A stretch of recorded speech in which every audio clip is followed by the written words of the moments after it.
you respond. Chief Mapie, I can pull my mic closer to me. Can't you do the same? Or all right. Thank you. Thank you, Chair. Please then turn your attention to the small file. That's the file containing your statement.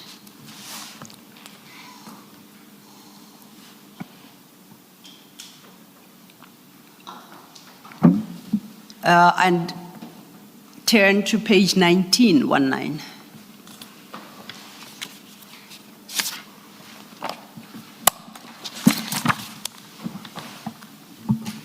I'm on page 19. Are you at page 19? Just to orientate you, if you look at paragraph 62 at that page 19, you will recall that you dealt with what's contained therein yesterday. Do you remember? That is correct, SC. Okay, and this was around 4 o'clock. That's the last issue you dealt with before we rose for the day.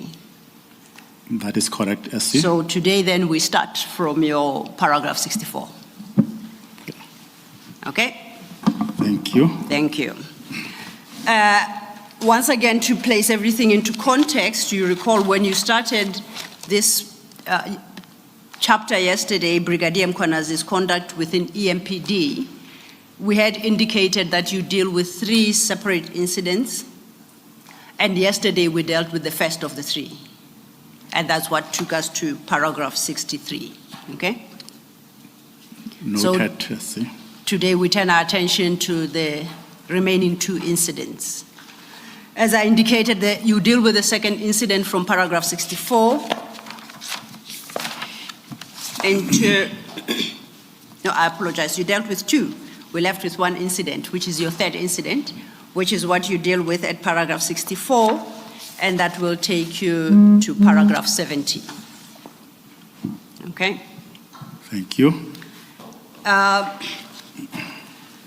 May I invite you then to deal with the issues that are set out in those paragraphs?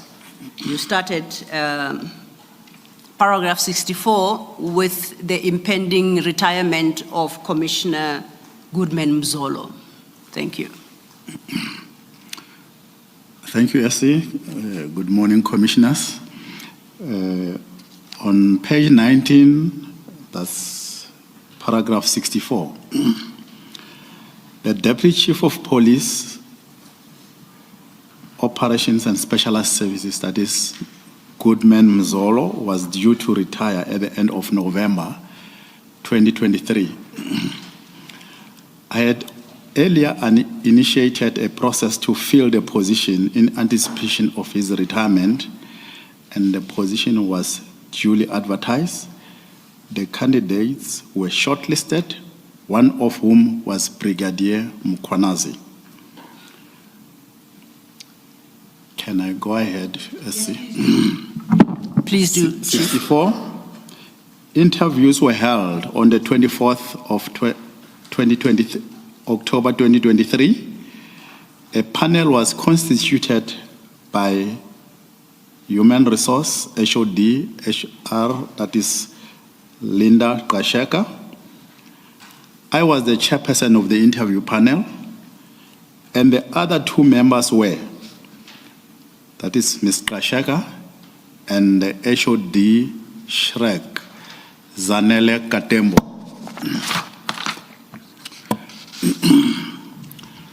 The 2 candidates were interviewed, the candidates which were shortlisted. It was Brigadier Mkhwanazi and the Staff Officer Ivan Duplessis. At the conclusion of the interviews, both candidates, as is a norm for the appointment at that level, were to undertake competency assessment, at the conclusion of which the panel will convene at a later stage and make a final evaluation based on the interview scores and the competency assessment results, and thereafter recommend the successful candidates for appointment. 67, the HOD, HR never reconvened the panel for the purpose stated above. I have never seen the competence assessment results of either candidates and do not know if either undertook such assessment. I can confirm that the interview panel thus never completed its task and neither did it recommend the appointment of any of the two candidates to the post. On paragraph 67, I never saw Brigadier Mkhwanazi. I next saw Brigadier Mkhwanazi with the new insignia Georgettes of the rank of a Deputy Chief of Police. During the first week of December, I remember we were at a roadblock. He came wearing the new ranks of a Deputy Chief of Police. I did not inquire from him how he achieved this rank at first. The panel did not recommend him for appointment, and secondly, neither did I, as the Chief of Police, conferred the rank on him, because this is a norm which, when an employee has been appointed or promoted, I have to confer a rank to that individual who has been appointed. On that score, if I may, is the rank conferred in a particular way during a particular process, or do you just go to his office and give him or her the necessary insignia and georgettes? What's the process normally?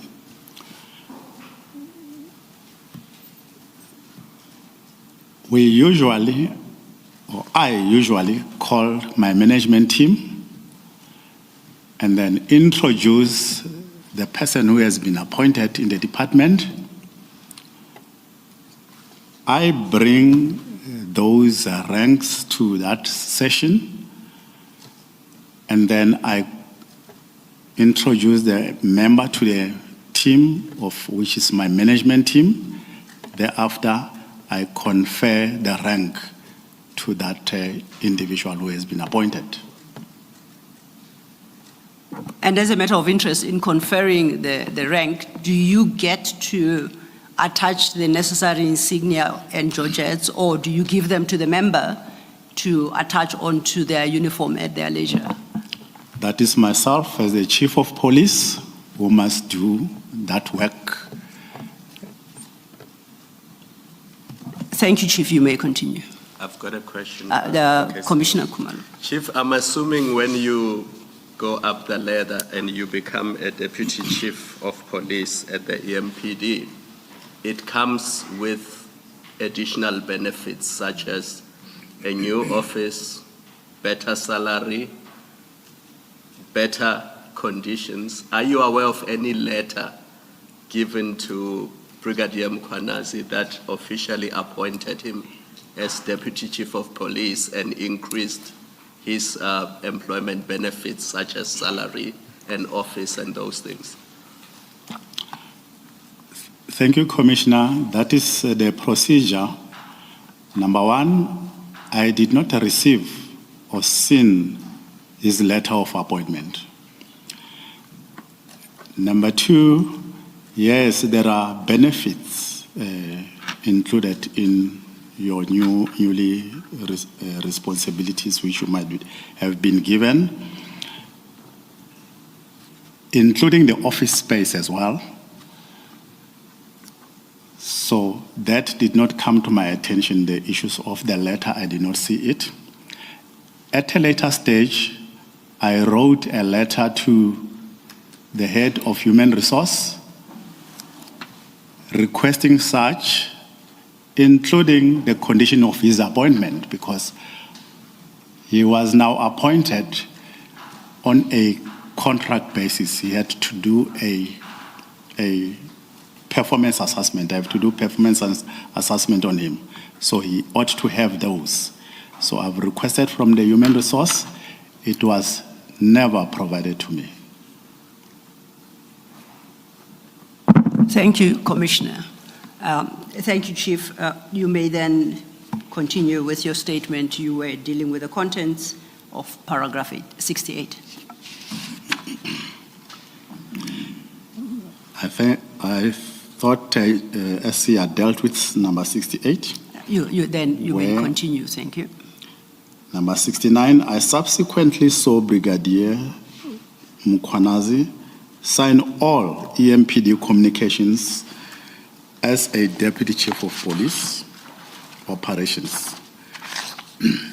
I submit that this constitutes a misrepresentation as he has never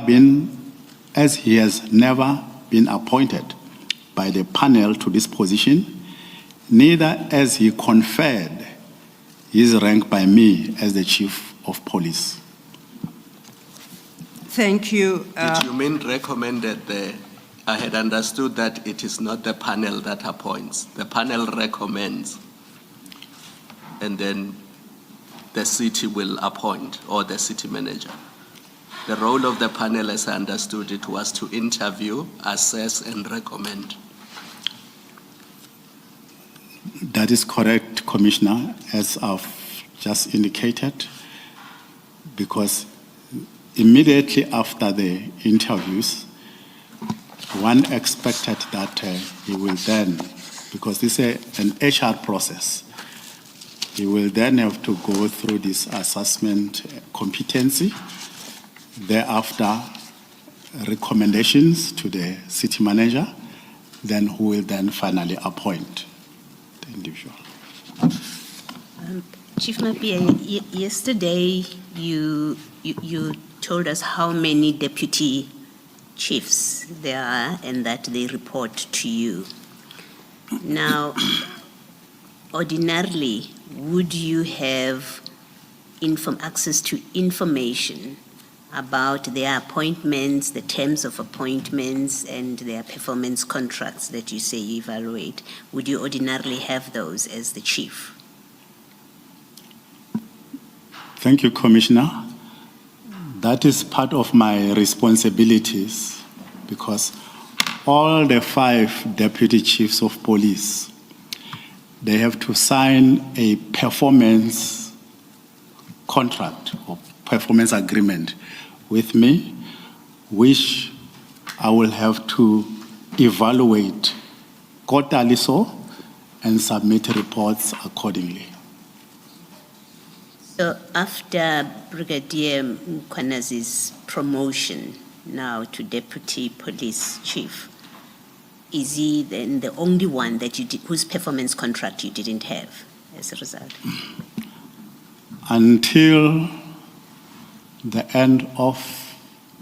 September last year, from when he was appointed in December 2023 up to September last year, I never received or I never seen his performance contract and his condition of appointment.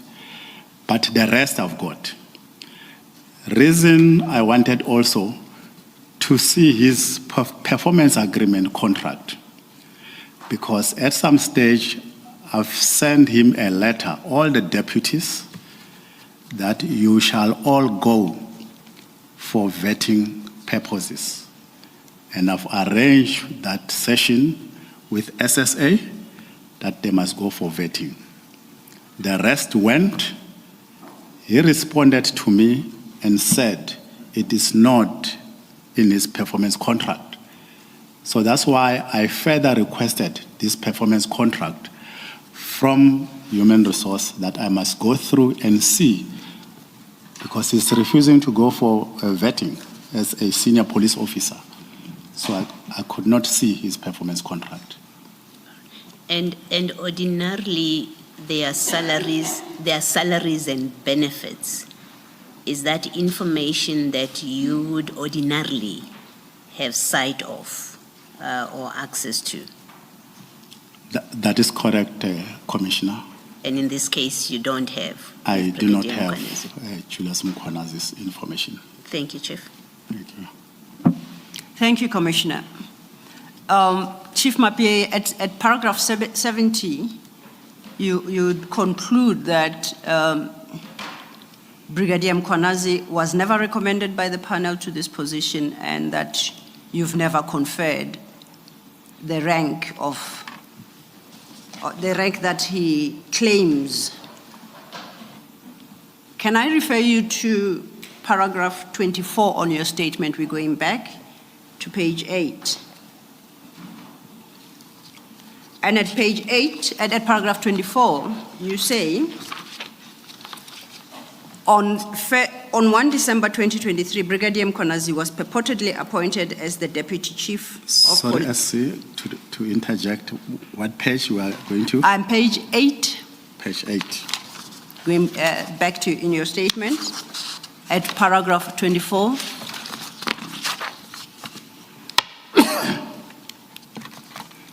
I'm there. Have you located?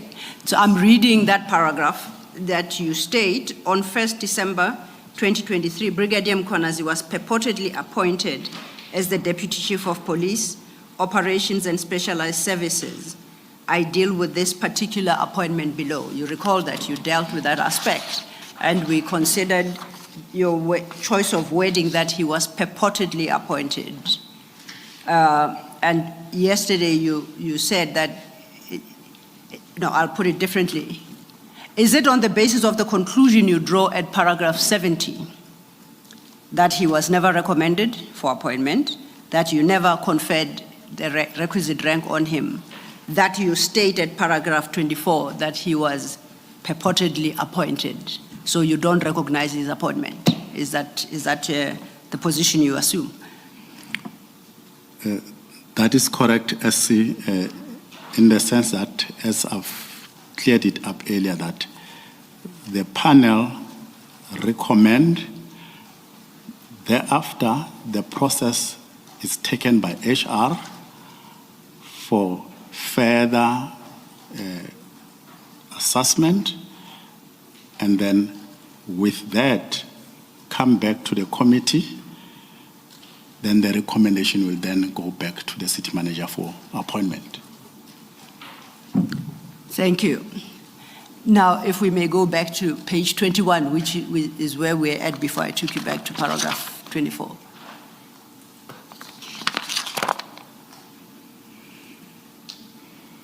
With the comments, the comment you have just made, we have completed your last chapter regarding Brigadier Mkhwanazi. Can I just ask a question? Absolutely, Commissioner. Still in this chapter. Chief, you report to the city manager, you've told us that. Now, did you inform the city manager about these irregularities? Did you report them to the city manager?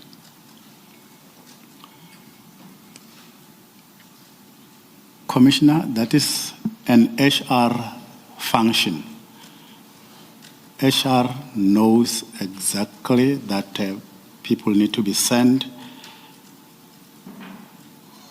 and thereafter, then she appoints, because she cannot appoint when she do not have all the necessary functions or information. The report which I've sent to Linda Kasheka requesting that information,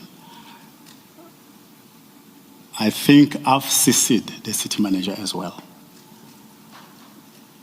When you say you think, is it because you're not sure? I'm not sure. Why are you not saying, I did copy the city manager?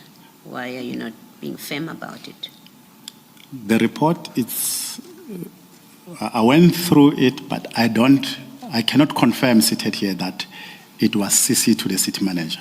But there is that report to the city manager, to HR. And did you report to HR or to the city manager that Brigadier Mkhwanazi refuses to be vetted for this very important position? I've informed the city manager, where I had the letter of the 3 signatures of the 3 deputy chiefs of police whom I was sending for vetting. All 3, they've signed a letter that they agree that they will go. Then Julius Mkhwanazi came back and sent me a WhatsApp that it is not in line with his condition of appointment. I then informed the city manager as well. Then she lambasted on me and said to me, why am I personal to Julius? Why do I want to send Julius to SSA for vetting and IPID? I am sending him to my friends so that they can give a negative recommendation about him. This was not personally. I was just following the processes which I was, as the chief of police, to have done. And to your knowledge, did the city manager instruct him to attend that vetting? Do you know anything about it? I don't know whether she further instructed him, but I've instructed him and I also informed the city manager about it. Thank you. Thank you, Chief. Thank you, Commissioner. May I ask you to turn your attention to page 21 of your statement, Chief? And we are moving on to the next chapter, starting at that page 21. Ms. Sillo, before Yes, Chair. Chief Mapia starts with his, I've noticed that it's a number of alleged crimes at various places. At face value, nothing seems, for example, to be linked to cartel or syndicate activities. So my mind started racing and I asked myself to which term or terms of reference do these alleged criminal offenses relate? Apologies if I'm taking, No, it's quite in order, I'm Chair. taking you by surprise. Not at all, Chair. Thank you. I understand the question. This particular chapter and similar is informed by the very name of this commission, the issues that it covers, even if they are not specifically spelled out in such detail in the actual terms, is inferred in the purpose for this commission. And to our understanding, the commission is a judicial commission of inquiry into criminality, and that would be the criminality within specific institutions as are highlighted in the terms of reference. So the next paragraph, the next chapter, deals with that aspect of the terms of reference insofar as they've been found to exist, or it's alleged they exist, within the Metropolitan Police Department of Ekurhuleni. All right, thank you. Thank you, Chair. Are you at page 21, Chief Mapie, of your statement? That is correct, SC. And at that page 21, you then start a new chapter called Criminal Activities by Members of the EMPD. That is correct, SC. Can you take us through the contents of that chapter? On my reading, you reference 5 criminal cases, and we will deal with each one in turn. You have numbered them accordingly. So if you could start at your paragraph 71. Thank you. Thank you, SC, Commissioners. On page 21, that is the criminal activities committed by members of EMPD. Number 71, some members of EMPD are under investigation for various serious crimes, including murders. These cases involves the criminal conduct of 3 members of EMPD, and they are from a former team which was called SWAT, which is headed by Brigadier Mkhwanazi. I will highlight some of these cases below, but Commissioner Spies, who is also going to give much more details on this case, he will speak much more on those 4 or 5 cases. Thank you. That then brings us to your first case. The first case, how we manage, Commissioner, to pick up these cases. Apologies, before you do that, you have a heading in respect of that case. Let's just put that heading on record and then you may proceed to address the commissioners in the manner you intended. Case number 1, the case of theft, kidnapping, extortion, and defeating the ends of justice. That is case number 315-7-2022, which was opened in Benoni. Thank you. You may then address the commissioners on what you wanted to say. How we managed to pick up some of these cases,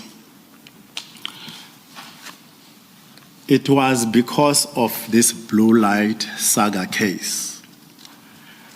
We had now to move to IPID in pursuant of this case of the blue light saga. When we were then at IPID, the executive head of IPID, she then indicated to us that you came with this Blue Light Saga case. We've got a lot of other cases against your own members. So these are some of the cases which she then presented to us. At high level, she did not give us the statements by themselves because those cases were still being investigated by IPID. So as I've indicated that Mr. Spies will go much more in detail with those cases, but that was the first case. I don't know whether I must go to the second case. Perhaps just you have 2 small paragraphs in respect of that particular case on your statement. If we could just dispose of that before we move to the next case. Page 21, paragraph 73, the above case which I've spoken about now. This case involves the conduct of 3 officers. I will leave it at that, the 3 officers. Then paragraph number 74, the 3 officers are alleged to have raided the Smoke and King supermarket, confiscated cigarettes worth of 29,000, thereafter kidnapped the manager of the store. They thereafter tendered 1 box of cigarettes to the Benoni police station, claiming they found it abandoned in the field. Chief Mapie, you indicated that the members involved in the cases that you'll be dealing with are all members of the EMPD, correct? That is correct, SC. You have, in identifying the first case, you have provided the case number in full. So there is a recorded case with the police against specific persons. Do you assume that the persons who are alleged to have committed these crimes in that docket, are you suggesting that their identities are not public and that they must be concealed?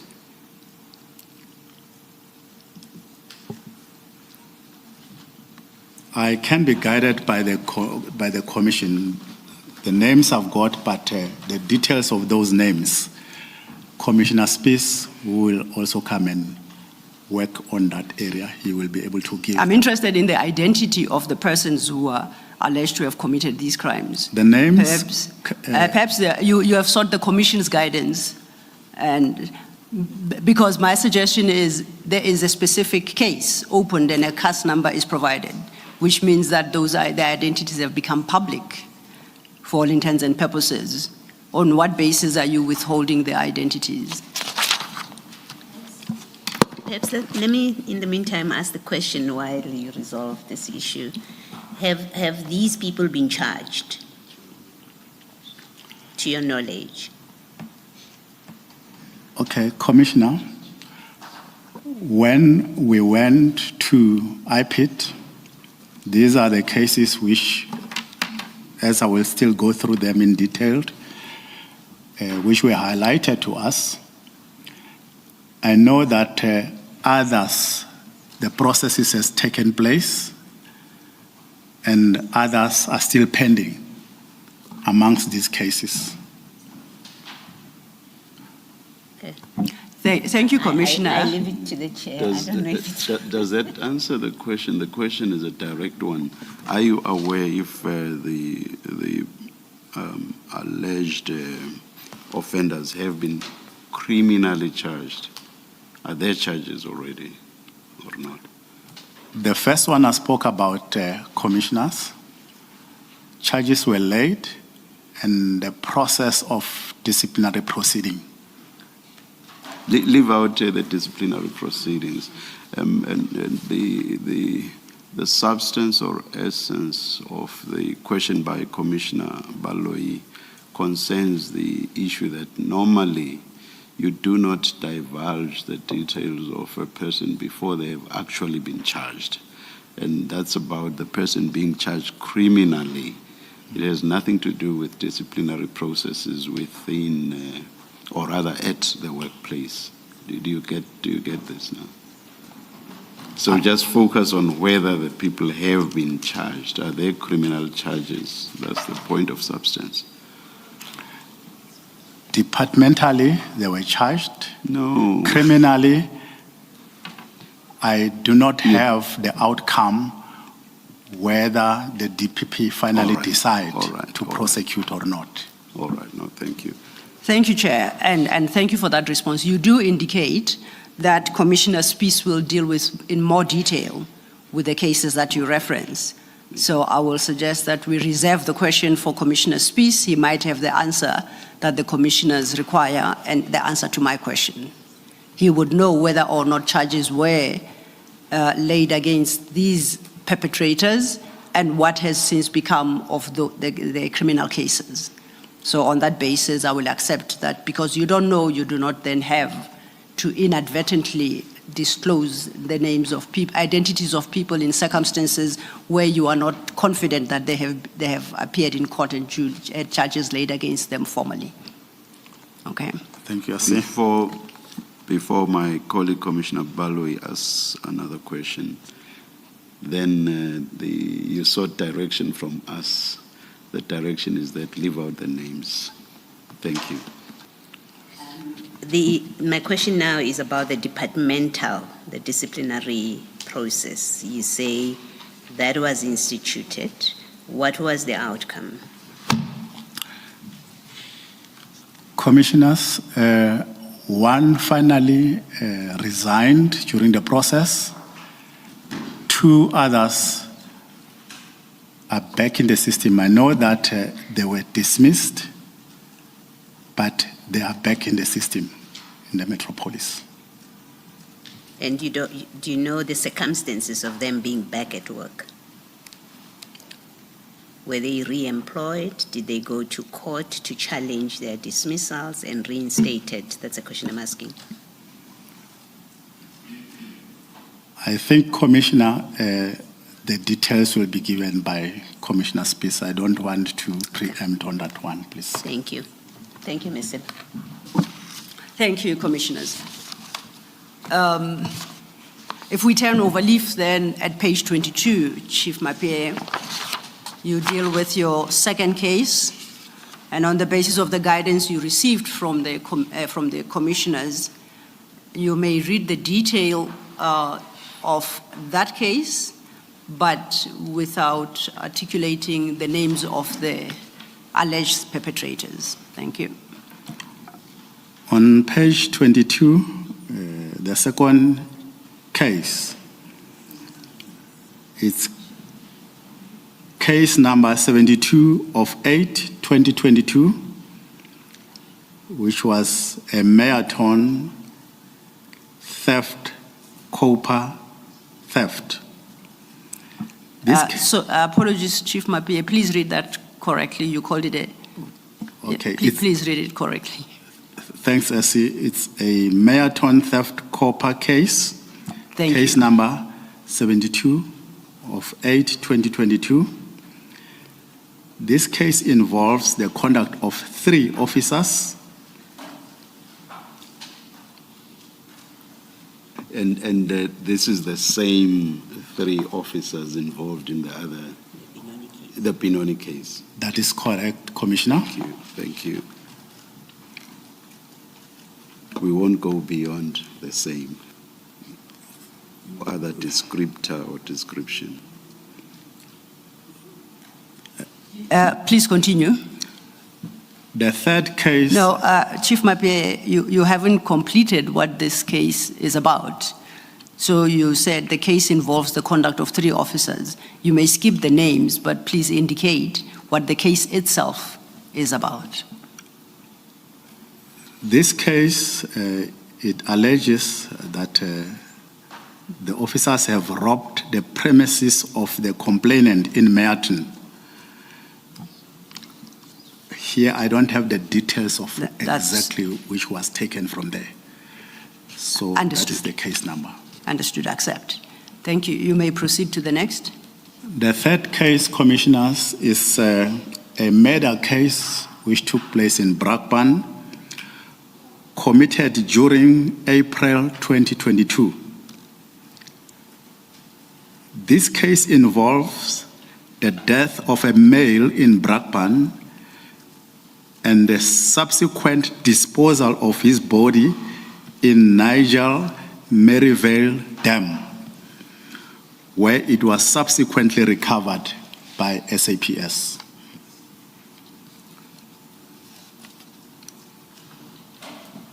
Once again, the 3 officers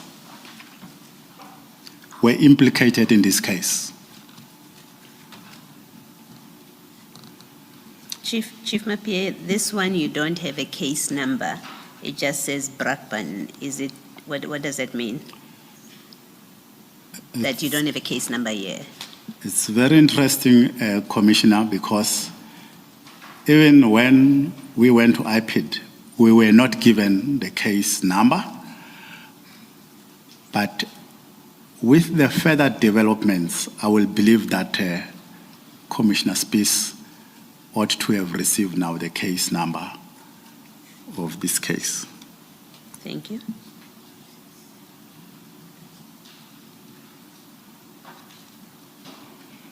Please continue, Chief. The fourth one is a Bedfontein truck theft under false pretenses. That is case number 86 of 2/2023. This case involves the conduct of 2 officers. It's the same officers whom were involved in the others, but this one, instead of them being 3, here there were 2 of those same officers who were involved in this matter. It concerns a hijacking of a truck on the N12 highway and a theft of its load. That's the high-level summary I can give to that. Thank you.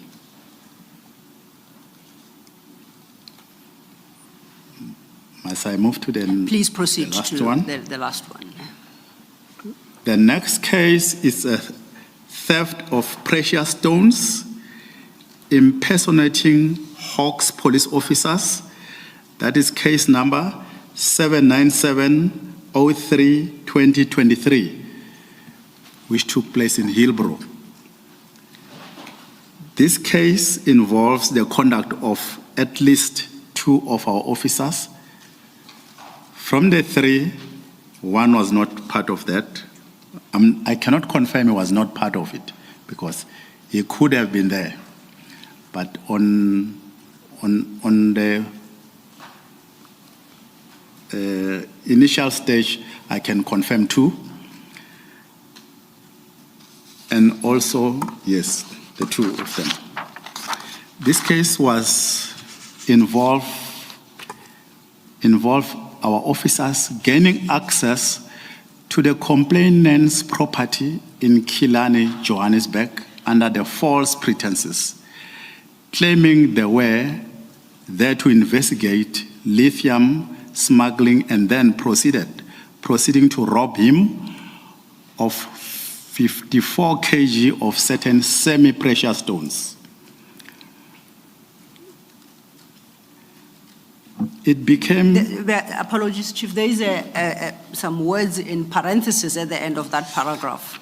I don't know if it's sagilite or that is sugarlite stones. Sugarlite, it's called sugarlite stones. Yes. Personally, do you know what kind of precious stones those are? Or? Commissioners, I've seen a picture of those, but I'm not an expert in knowing exactly what kind of a stone is that, but I've seen a picture of those. Okay, thank you. You may proceed.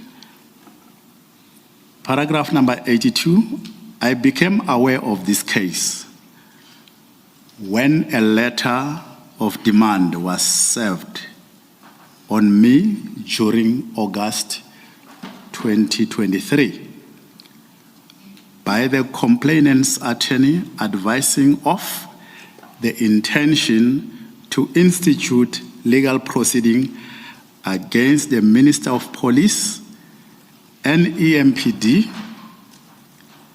demanding payment of 45 million rands in damages.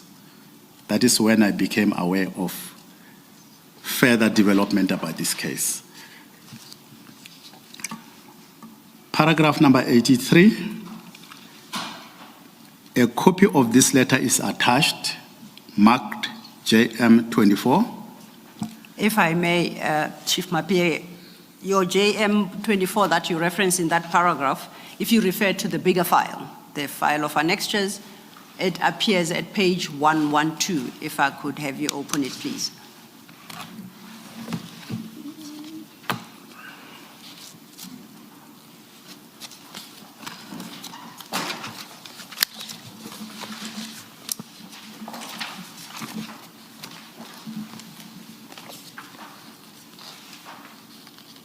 Have you located it? 112. And it's marked JM24, as you state in your paragraph.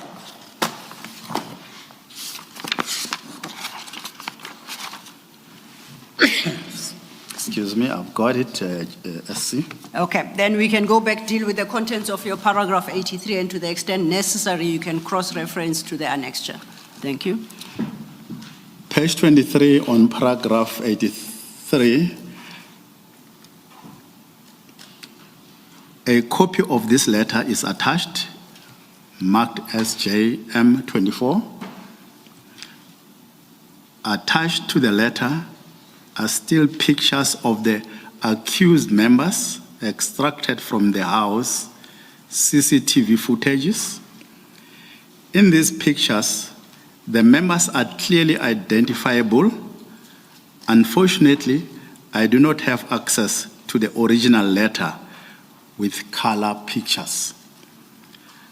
IPID was, however, provided with a color photographs and have this in their docket. And your JM24 has got an extra starting from page 117, which unfortunately are in black and white, and we cannot make out anything. Could you turn to 117? And it would take you up to page 122. Now, you state that the original letter had color pictures, and from those pictures, you could clearly identify the members of the EMPD who perpetrated this crime. Correct? That is correct, SC. but that the original and the color photos have been submitted to IPID. That is correct, SC. To the extent that you can recall, looking at the copies that we have, do you confirm that if we obtained the color photos that were submitted to you, we would draw the same conclusions? We would see what you want us to see, which we cannot on the current annexures because they're in black and white. That is correct, SC. Thank you. And now that is your fifth and last case that you gave example of. That is correct, SC. You may continue. On paragraph 84, notwithstanding Brigadier Mkhwanazi's retain these members in his team, and they continue to operate as EMPD members. 85, the three members implicated in all these serious crimes are part of Brigadier Mkhwanazi's Specialized Services Unit, including Officer. Don't say the name, The please. name I just keep at the time of the commission of these crimes that has since resigned from the service.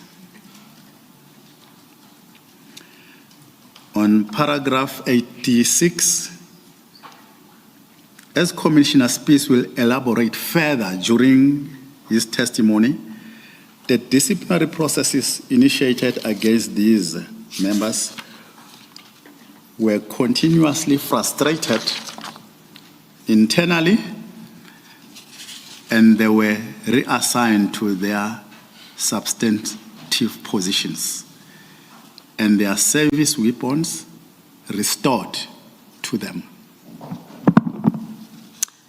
Thank you, Chief Mapieye. That then concludes your chapter on criminal activities committed by members of the EMPD. Before we move to the next, is there anything you would like to draw to the attention of the commissioners in respect of that chapter? Thank you.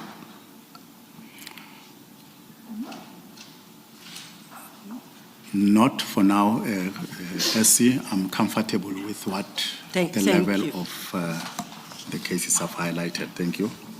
Thank you, Chief Mapieye. That then brings us to your next topic, which you title Referrals of Matters to IPID. And you started page 24 with that. On page 24, Yes. Now, under that heading, you start with describing who IPID is. So you may read the paragraph into the record, but I request that for our purposes, it's not necessary to run through the provisions of Section 28 of the IPID Act that you have reproduced here under. Thank you. thank you, SC. Thank you, Commissioners. On paragraph number 87, the Independent Police Investigative Directorate, that is IPID, is established in terms of the Independent Police Investigative Directorate Act 1 of 2011, the IPID Act, Section 28 of IPID Act prescribed that IPID must investigate. And then you proceed to extract directly from Section 28 to enumerate the type of matters that that IPID is required to investigate. And you confirm that what you list there is taken directly from Section 28 of the IPID Act. Any death in the... Chief Mapieye, after you say Section 28 of the IPID Act prescribes that IPID must investigate, you see the rest of what is in that paragraph is in italics. Do you see that? That is correct, SC. My question to you is, do you confirm that what is in italics you have extracted directly from Section 28 of the IPID Act? That is correct, SC. So those are not exactly your words. You took them out of the Act. That is correct, SC. If that is so, I am suggesting that it is not important to read out and go through every detail of what Section 28 provides. Thank you, SC. I will then invite you to turn the page to page 25 and paragraph 88, which then deals with the substance of your testimony. Thank you. On page 25, paragraph 88, the IPID Act, until it was amended in 2024, it did not apply to members of the Municipal Police Service.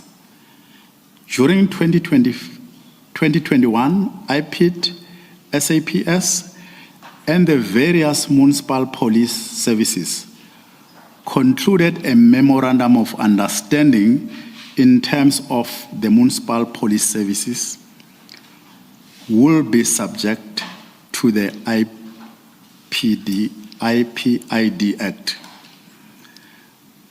I have attached a marked JM25, a copy of the memorandum concluded with EMPD.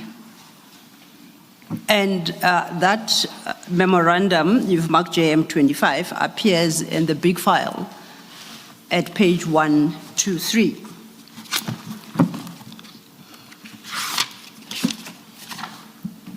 And just for the record, I'll read the heading of that memorandum.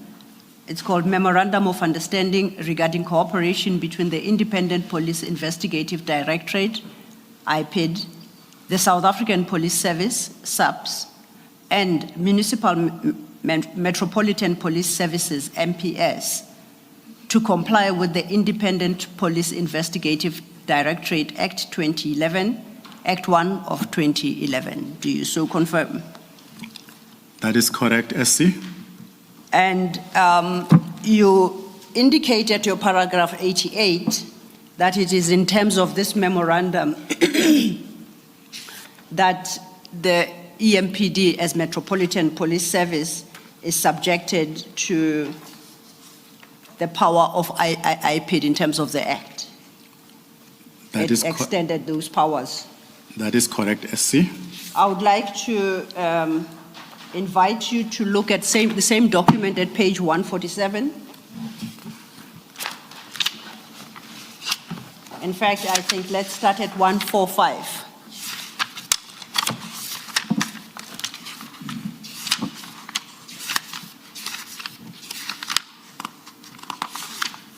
I've got it, SC. At page 145, it's a document titled Certificate of Approval and Undertaking to Comply and Adhere to the MOU. You see that? I can see that, SC. And at the bottom, it appears to be signed at Pretoria, IPID office on the 18th of February, 2021. And there's a signature above the provision for signature by an executive director, IPID. That is correct, SC. If you turn over, lift to page 146. It's a similar document, but at the bottom, it seems to be it's signed by somebody else. General National Commissioner, South African Police Service, KJ Sitole, in brackets SOEG, and it is dated Pretoria, the 9th of March, 2021. That is correct, SC. And then if we turn over leaf, at page 147, that too is a similar certificate with, and this is at the bottom, signed by the chief executive, and then it says in brackets, parentheses, name of Metropolitan Council. It's got a stamp, M.I. Mkhwanazi, and then it's got a signature next to that stamp. And that seems to have been executed on the 22nd day of November, 2021, correct? That is correct, SC. Now, the chief executive officer there, at the bottom, it doesn't indicate that is the chief executive officer of the Ekurhuleni Metropolitan Police Department. That we find in the same document in the body of that document, where there is provision for the specific Metropolitan Police Department to fill in the detail on signature of this memorandum of understanding. And that tells us that this was executed by M.I. Mashazi on behalf of EMPD, Ekurhuleni Metropolitan Police Department. Do you confirm? That is correct, SC. Now, your pages 148, 149, 150, and all the way to 155 are similar certificates intended to be signed by different officials, but are unsigned. The first being the Chief Executive Officer for the relevant Metropolitan Council. But that certificate is not concluded and it's not signed. You see that? That is correct, SC. And that... Okay, Sello, is it not because Ekurhuleni only keeps its copy? So Johannesburg would have its own copy, which is signed by the CEO of the Joburg Metro. Thank you, Commissioner Khumalo, for reading my mind. And that was the point to be made, that insofar as Ekurhuleni is concerned, all the necessary signatories have executed this document and have signed it. Thank you. Okay, now that we have acquainted ourselves with the MOU, and we understand from your paragraph 88 the effect of that MOU, I ask you to revert then to your statement at page 25, and we deal with your testimony from paragraph 89. Thank you, SC. Page 25, paragraph 89. From November 2021, therefore, IPID investigates all conduct of members of EMPD that falls within the terms of Section 28 of the IPID Act. Please continue.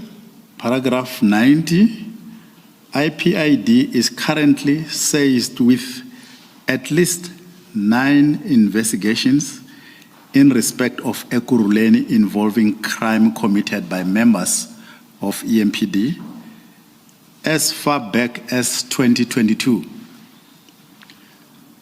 Unfortunately, and for reasons that are not clear, IPID has not able to progress these matters to the stage of prosecution. Paragraph number 91, the majority, if not all, of these matters are being investigated by a gentleman in IPID Act. I've reserved the name for now. Please don't. That's a public official who's executing his duty. Thank you. The majority, if not all, of these matters are being investigated by Thulani Makakula at IPID.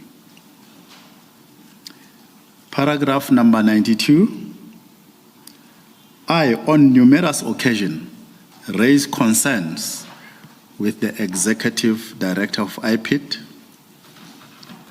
Ms. Nhlanhla, regarding the conduct of the IPID investigator, Mr. Makakula.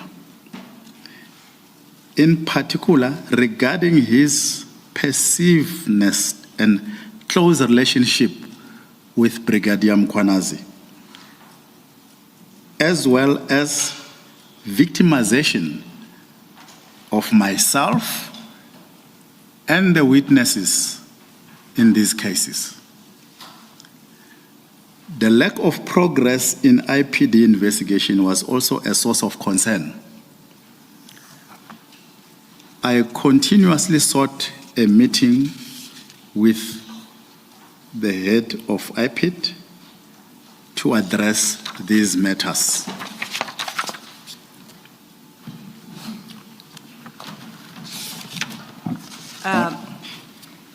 You continue at page 26 from paragraph 93. Yes, SC. Please proceed, Chief. On page 26, 93, paragraph 93, I attach WhatsApp communications between myself and Ms. Nhlanhla over a period of from the 5th of March 2023 to 11th September 2024. On these matters marked MJ26, these efforts yielded no results. Paragraph number 94. On 26 January 2024, I addressed a letter to Ms. Nhlanhla requesting a meeting, the purpose of which was to discuss interference in ongoing matters by Mr. Makakula. I attach a copy of that letter marked JM27. On that annexure, it's to be found at page 174 of the big file.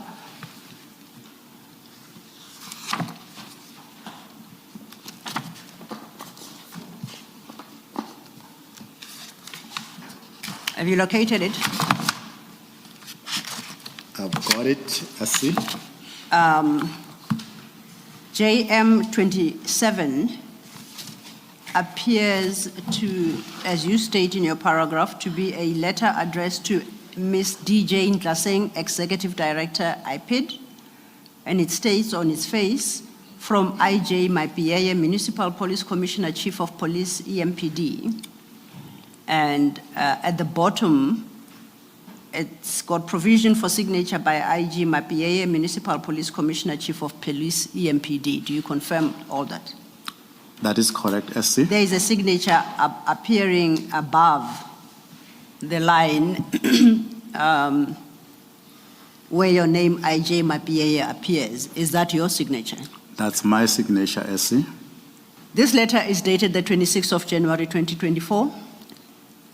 And could you read it's a brief letter, relatively, and can I invite you to read the contents of this letter into the record? Thank you.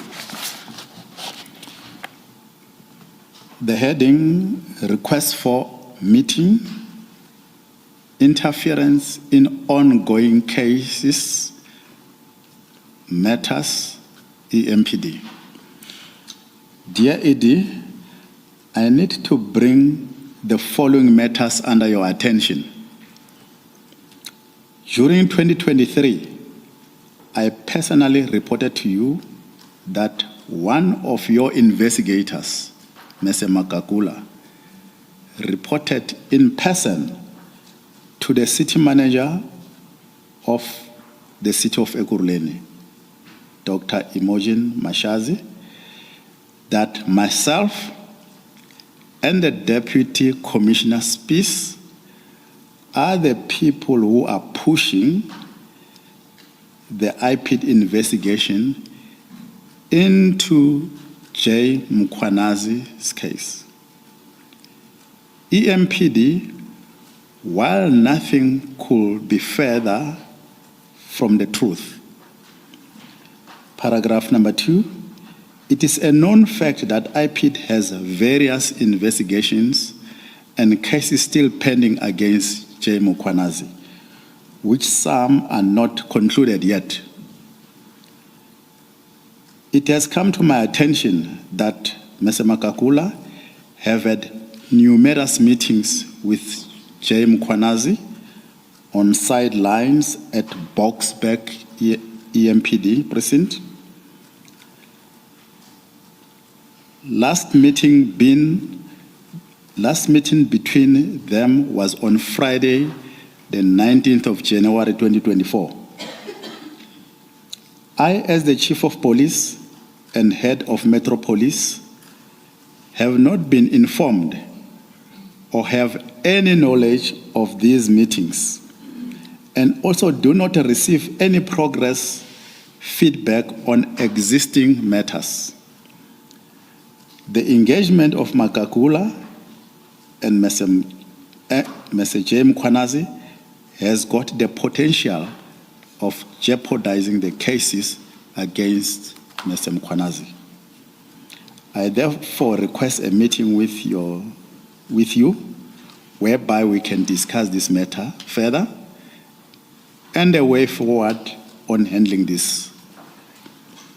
Your considered noting is appreciated. Then I append my signature there. Thank you, Chief. This letter is dated the 26th of January 2024. And you specifically in this letter, having raised the concerns that you had as the Chief of Police EMPD, requested a meeting with the Executive Director of IPID. Two questions. Did the Executive Director furnish you with any written response to this letter?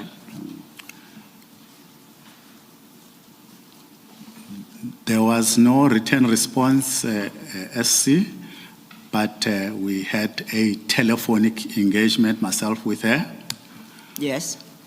where we then discussed the involvement of this gentleman, Makakula. And then she promised me and indicated that she is going to remove him from the investigation in the Eastern Region side. Yes. Now, the letter is dated 26 January 2024. Would you have a recollection as to when you had this telephonic conversation with the Executive Director of IPID firstly, and who was the initiator of that telephone conversation? Was it yourself or was it the Executive Director of IPID? She called me after I've sent this letter to her. And would you recall how much after you had sent the letter, or I know it's January 24, so you might not have a recollection, but did you consider that she had delayed in calling you, or as you remember things, was it a relatively immediate response to your letter?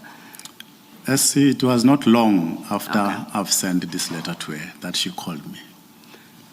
Now, you say in that conversation she undertook to address the challenges you have raised in the letter?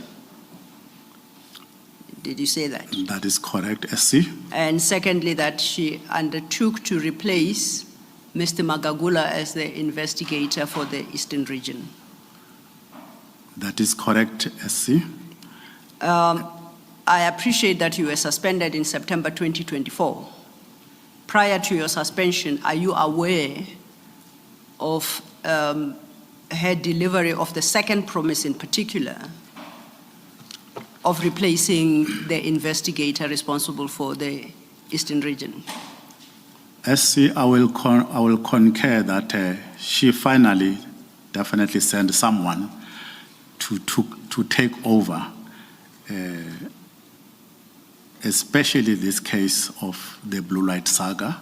I think it was a captain from KZN, the surname is Pulu, who then took over these responsibilities in the Eastern Region. You say particularly in respect of the Blue Light Saga. So the replacement of the investigator was only in relation to that particular case, is that what you're suggesting? And not in respect of all the cases that you have referred to, particularly those that involve criminal conduct by members of the EMPD?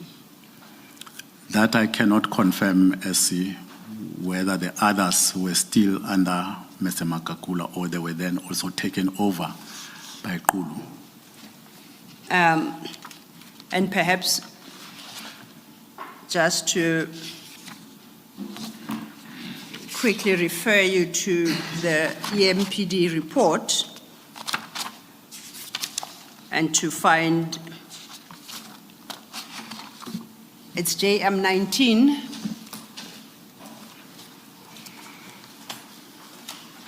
And your JM 19 should be in the big file from page 101.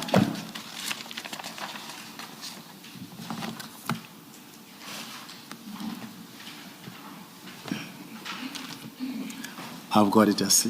And the signature page of that report is 103. I've got it.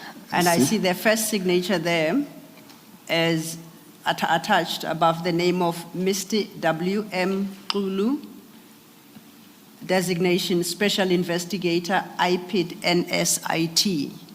And he appended his signature on the 1st of September, 2023. I could see that, I see. Okay, now, you indicated that the executive director of IPID responded to your request, at least by replacing the investigator in the blue light matter. I point out to you, however, that Mr. Kulu signed that report in 2023 already in September. And your letter that we're dealing with at page 174 to the executive director was issued only on the 26th of January, 2024. Do you see that? I see that and I understand it. So would I be correct to say the involvement of Investigator Kulu in the blue light matter was not pursuant to your raising your concerns with the executive director? You raised the concerns after that investigator got involved? That is correct, SC. Okay. I then go back. Please go ahead. My apologies. Must I also clarify this, SC? Please do. I would appreciate that. Thank you. Kulu came even earlier, and then when this blue light saga started, then he left the province back to KZN. And then upon further engagement with myself and the ED, he came back again, Kulu, because in his absence, Mr. Makakula was then dealing with these matters as well. For the record, the name is Ulu, X-U-L-U, and Chief Mapia says Ulu, which is Q-U-L-U. So the correct spelling is X-U-L-U. Thank you. Thank you, Commissioner. This is important for the transcription. Absolutely. Thank you, Chair. I'm tempted to say that it's the Sotho group, the function of the Sotho group pronunciation that has the chief pronounce the name that way. Yes. But the correction is noted. In fact, what I just said is inaccurate. When I say it's important for the transcription, it's also important for the person involved. Thank you. Most importantly, yes. And thank you, Chair, for that correction and duly noted. So then, the discussion we're having is that Investigator Kulu got involved in the blue light matter as an investigator before you raised your concerns at Annexure JM27 with the Executive Director of IPID. That is correct, SC. So his involvement did not arise as a result of the concerns you had expressed on the 26th of January 2024. It's completely unrelated. So you had explained that he had been involved, and if I understood you well, then he left the jurisdiction of Gauteng, went to KZN to live there, and I think you were suggesting that he subsequently came back. You recall that? That is correct, SC. Now, you had wanted to provide some clarification, having highlighted his movements in the manner that you did, I think before the Chair corrected the proper pronunciation of Investigator Kulu's name. So I invite you to state what you wanted, or to provide the clarification you had indicated you wanted to give. Thank you. Thanks, SC. Commissioners, this gentleman, let me pronounce it properly, Kulu, he is working, according to my information, he is deployed in the KZN area. But he came specifically to come and assist with this Blue Light Saga story. At some stage, he then went back where he came from. In that vacuum, it's when, as well, Magagula was then in the picture. Until then, I forwarded as well the complaint to the ED of IPID. Okay. As I did indicate, the letter is January 2024. You were suspended in September 2024. And we put aside how the case of the blue lights was dealt with by Inspector Kulu. Your testimony speaks of, or there are complaints leveled against the investigator, Mr. Magagula, who was handling other matters, as you have touched on in your statement, referred to IPID. My question to you, do you know if he was replaced on those matters before your suspension in September 24? Do you know or you don't know? I wouldn't confirm that, SC, because there were other activities which also took place, or other arrests which took place in my absentia.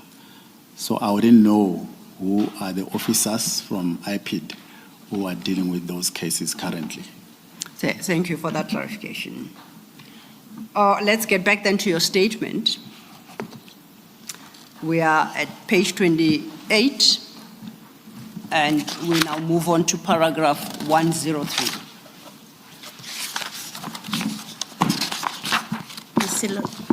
May I just take, sorry, yes, can I just take you back to paragraph 92? And Chief, it's at page 25, paragraph 92, and I just want to make sure that I'm reading the paragraph correctly. You state in that paragraph your discussions or your concerns that you raised with Mr. Nhlanhla of IPID, and then one of them is the perceived close relationship of Mr. Magagula with Mr. Mkhwanazi, and then this is the part you say, as well as victimization of myself and witness.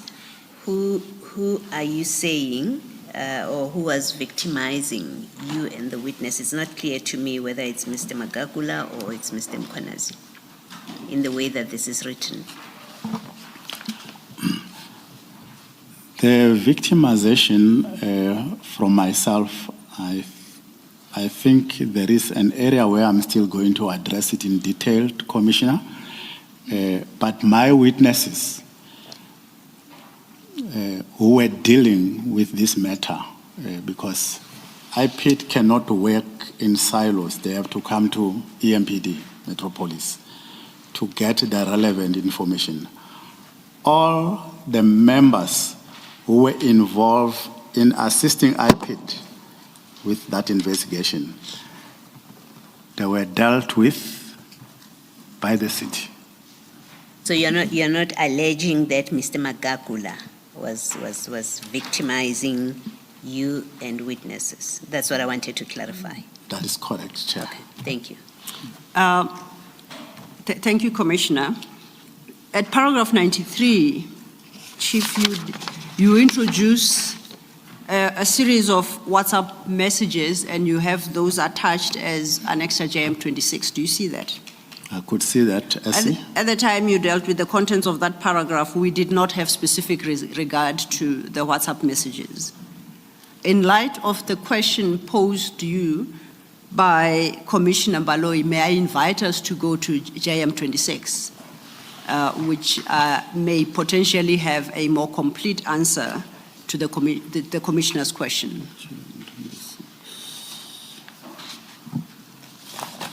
It is flagged JM26, and in terms of page numbering, it would start at page 168.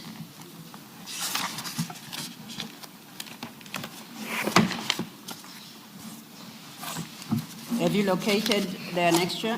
I've got it, Essie.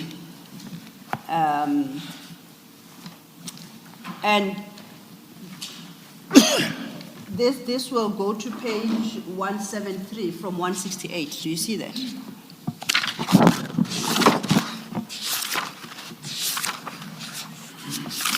I could see that, SC. So in all those pages, these appears to be, should I say, screenshots of WhatsApp communication between two telephones. Do you confirm? That is correct, SC. At the top of each page, it's got, it reflects the wording Jennifer iPid. That is correct, SC. What is that? What is meant by Jennifer iPid? That's how I've saved her number on my phone. Okay. Now, the communications as are reflected, some are in green and some are in white. Just to orientate us, when they are in green, who is the speaker? And when they are in white, who then is the speaker? Commissioners, when they are in green, it's myself. When they are in white, it's HOD or ED. Executive Director. That's correct. Okay. Now, just looking at them from page 168 to 170, the first date entry is 29 August 2024. In fact, I think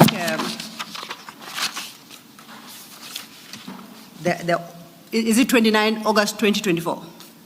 That's correct. I see 29 August 2024. I correct myself, I called it the first entry, but the first page reflects the date of 29 August. As I go through the pages to 170, I realize that they seem to have been filed in historical order, in descending order. So the first page is not the first communication, it actually is the last communication. That is correct. See, if I may assist your commission, that I think the first communication WhatsApp, it will be right at the end. This page on 168, it could be, it is the latest. Yes. So the first communication actually starts at page 173. That is correct, SC. And that is dated the 5th of March, 2023. That is correct, SC. Okay. Perhaps just, I see that the first, you appear, you said green are your communications, you appear to be the initiator of this conversation. That is correct, SC. Can you just read the first green portion at page 173 that you posted on the 5th of March, 2023? I said, hi, Executive HOD. My name is Jabu Mapiyeye, Chief of Police in Ekurhuleni. Could I please come to your office tomorrow, if available? I have got a pressing matter to discuss and be advised by yourself, please. Thereafter, she responded. Yes. And I see she responded positively, advising she will call, and then on the 6th of March, she provides the venue. The 6th of March, good day, sir. The venue is Rodeport SAPS Station, Commander's Boardroom, 4th floor. Yes. Then you respond to that. My response, I will be there with my second in charge. Then she responded, I will be there with my senior team and Magagula. For the record, is that the meeting you earlier referenced between EMPD and IPID, where you were going to discuss the issue of the blue lights, and you ended up with a report from IPID about the criminal cases that IPID is handling concerning members of the EMPD? Is that the meeting? That is correct, SC. Okay. Then working backwards onto the file, now go to page 172. And on this page, perhaps just to highlight the first message in green, which is your message. That is correct, SC. Please read that. Morning, ED. It has been a while not communicating. I'm currently on leave, going back to work next week. Could I kindly have a meeting with your good self next week, please, regarding the challenges I am having with witnesses who are being victimized with regard to Mkhwanazi's case? And then if we go to page 171, Before that, just for clarity on the timing, oh yes, the last text or chat at page 173 was on the 7th of March, 2023, and the one you've just read in which you say that it's been a while not communicating, that's on the 16th of May, 2024. The one you've just read was on the 16th of May, 2024. That's just for the record. You confirm, though, that that is so. That is correct, Commissioner. Thank you. thank you, Commissioner, and that is correct, because if you have regard to page 173, the last communication, according to that date stamp, appears to have been on the 7th of March, 2023. The message you just read is dated the 16th of May, 2024. So there was about more than a year of no communication between yourself and the Executive Director of IPID. That is correct, Commissioner. So technically, the question of victimization of witnesses, at least insofar as these WhatsApp messages are concerned, you introduced for the first time, it would appear in May 2024. Am I correct? That is correct, Commissioner. Then, Just for the record, Yes. Advocate Silo, because these WhatsApp screenshots are not in sequence, 170 and 171 are 2023 WhatsApps. So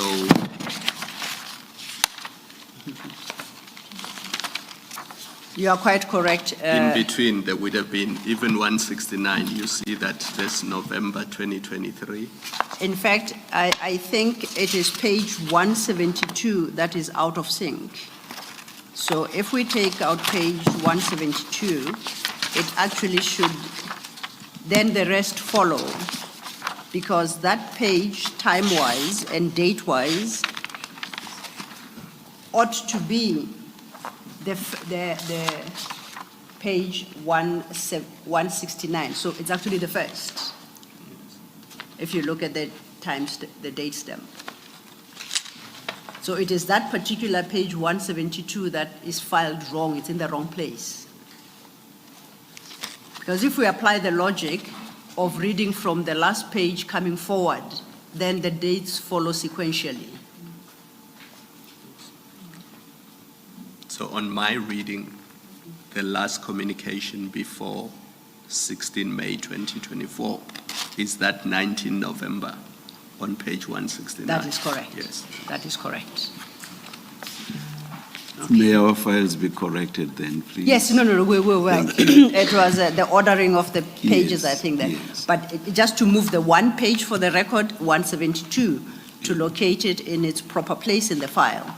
And that Yes. will affect, then, will just be a change of numbering Yes, on yes. successive pages. Thank you, thank you.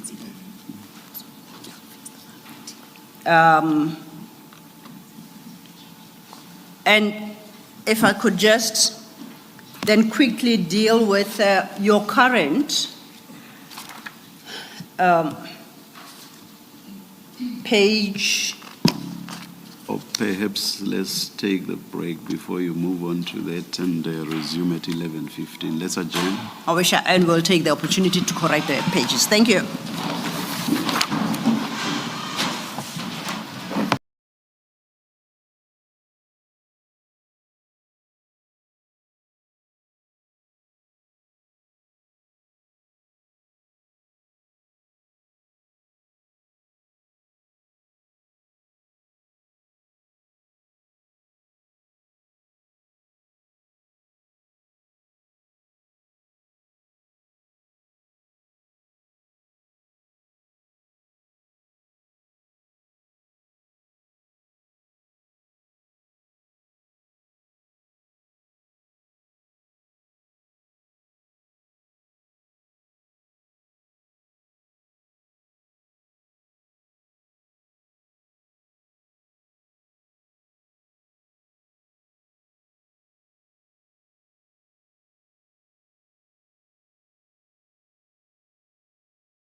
Thank you, Chair. For the record, they are rerunning the WhatsApp chats appearing as annexure JM 26, and we'll properly paginate them, and then we will update the files. Thank you, Chair. For the moment, I just want to deal with one message, and then I will leave JM 26. Chief Mapie, may I draw your attention to page 168, the current 168.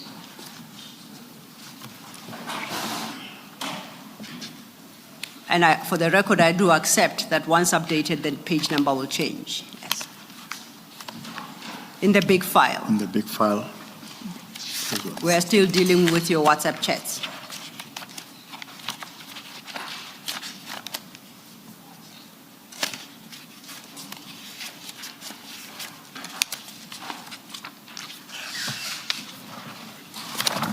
I've got it, SC. And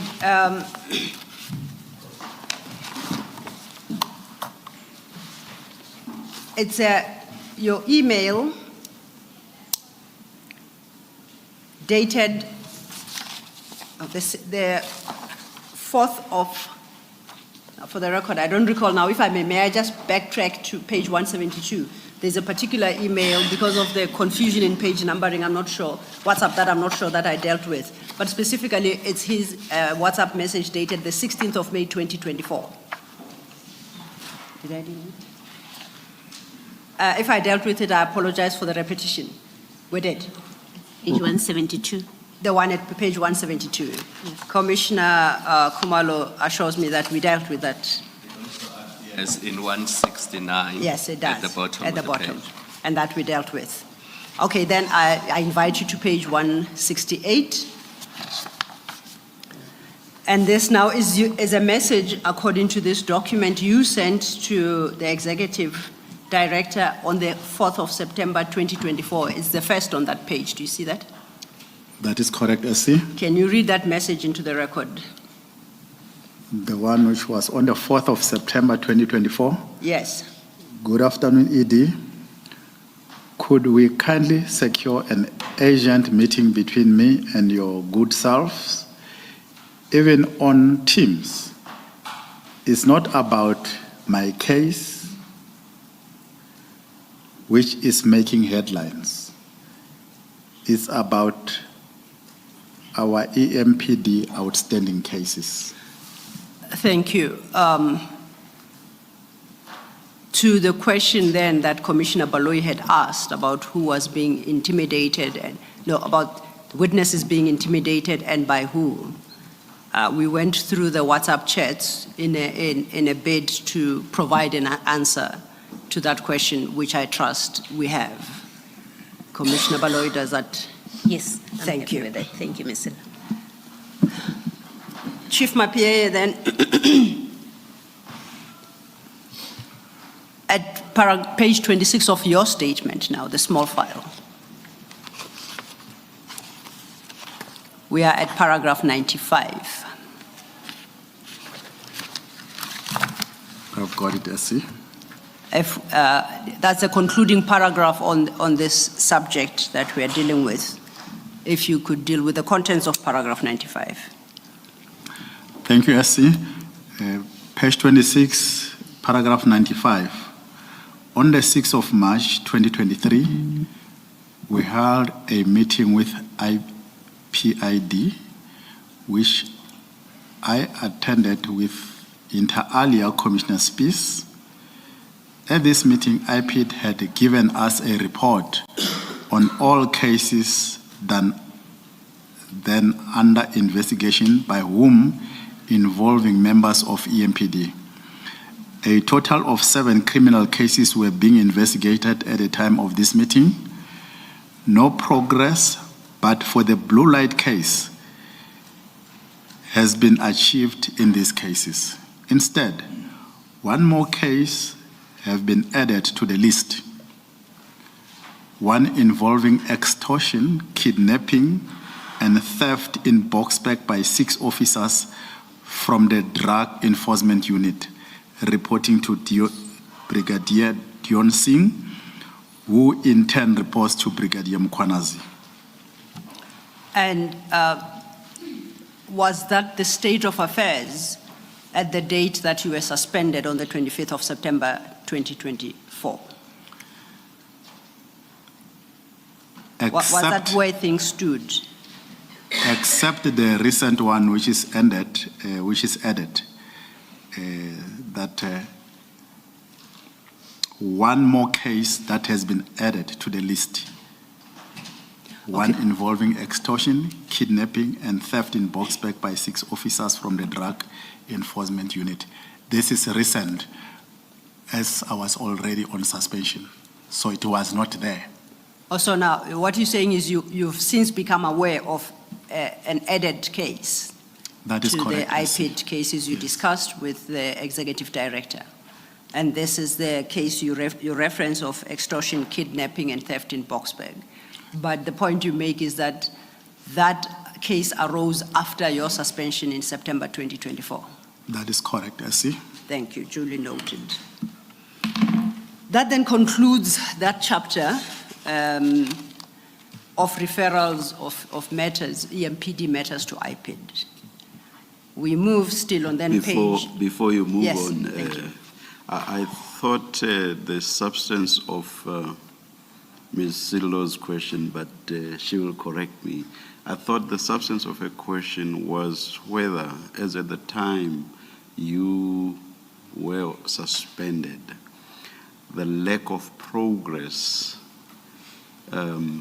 endured all the way right up to when you were suspended, leaving aside the question of the addition of a new matter, but the lack of progress on the investigation of those matters endured throughout. That's correct, Chair, and I thought he had answered, but please specifically address yourself to the question as reposed by the Chair. Oh, yeah, I just heard him talk about the additional case and I didn't... I think he was trying to draw a distinction, Yes. because the two facts are set out in the same paragraph. Please address the question directly, please. Thank you. Without reference to this extra case. Thank you, Commissioner. Until such time that I was then sent on suspension, that was the state of the cases. Thank you. Thank you, Chair. We move then, Chief Mapie, to your next topic, which you term attempts to discipline Brigadier Mkhwanazi, and you deal with this from page 26 of your statement, the small file. I'm on page 26, I see. You start at paragraph 96 with a statement that all your attempts to discipline Brigadier Mkhwanazi were frustrated, right? That is correct, I see.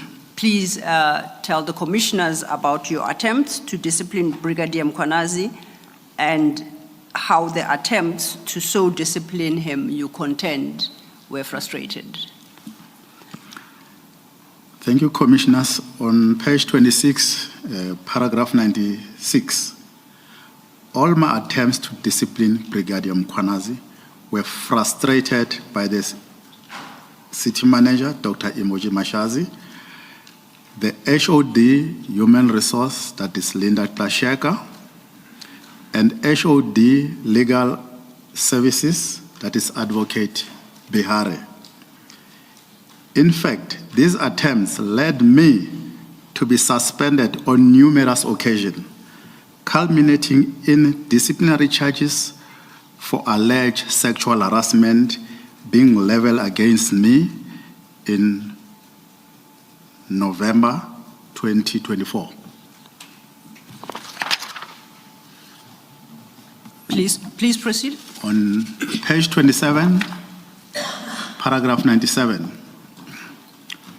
On the 24th of February, Brigadier Mkhwanazi was placed on suspension with this case of the blue light salga. On the 3rd of March 2023, and based on the outcome of our internal investigation, I determined that the misconduct complaint it was of a serious nature. I attach Annexure JM 28, a copy of that determination. On 23rd March 2023, I requested that disciplinary tribunal be established. This was approved on the 12th of April 2023. Can you just clarify which misconduct are you referring to? And the reason I'm asking is the IPD report is dated October, November 2023. And here we are in February, March 2023. So I just want to understand which misconduct you are referring to in this paragraph. Thank you, Commissioner. We don't have investigative powers as Metropolis, but we've got an internal affairs which deals with our internal investigation with regards to the misconduct of officers or employees in the Metropolis. So that process has taken its course already, whilst the other process went to IPID, where they finally as well liaise with the NPA. Are you saying it was the same issue? That is correct, Chair. Thank you, Commissioner Khumalo. Please proceed. And I'm sorry, Yes. and when you say this was approved, that is your determination that misconduct proceedings be initiated. So when you say this was approved on 12 April 2023, who approved? Chief Mapie, through you, Chair, before you respond, you reference a document there, JM 28. Okay. Perhaps if you go to JM 28, you will be better able to pointedly respond to the chairperson's question and in part also answer the question posed by Commissioner Khumalo. In the big file at page 176,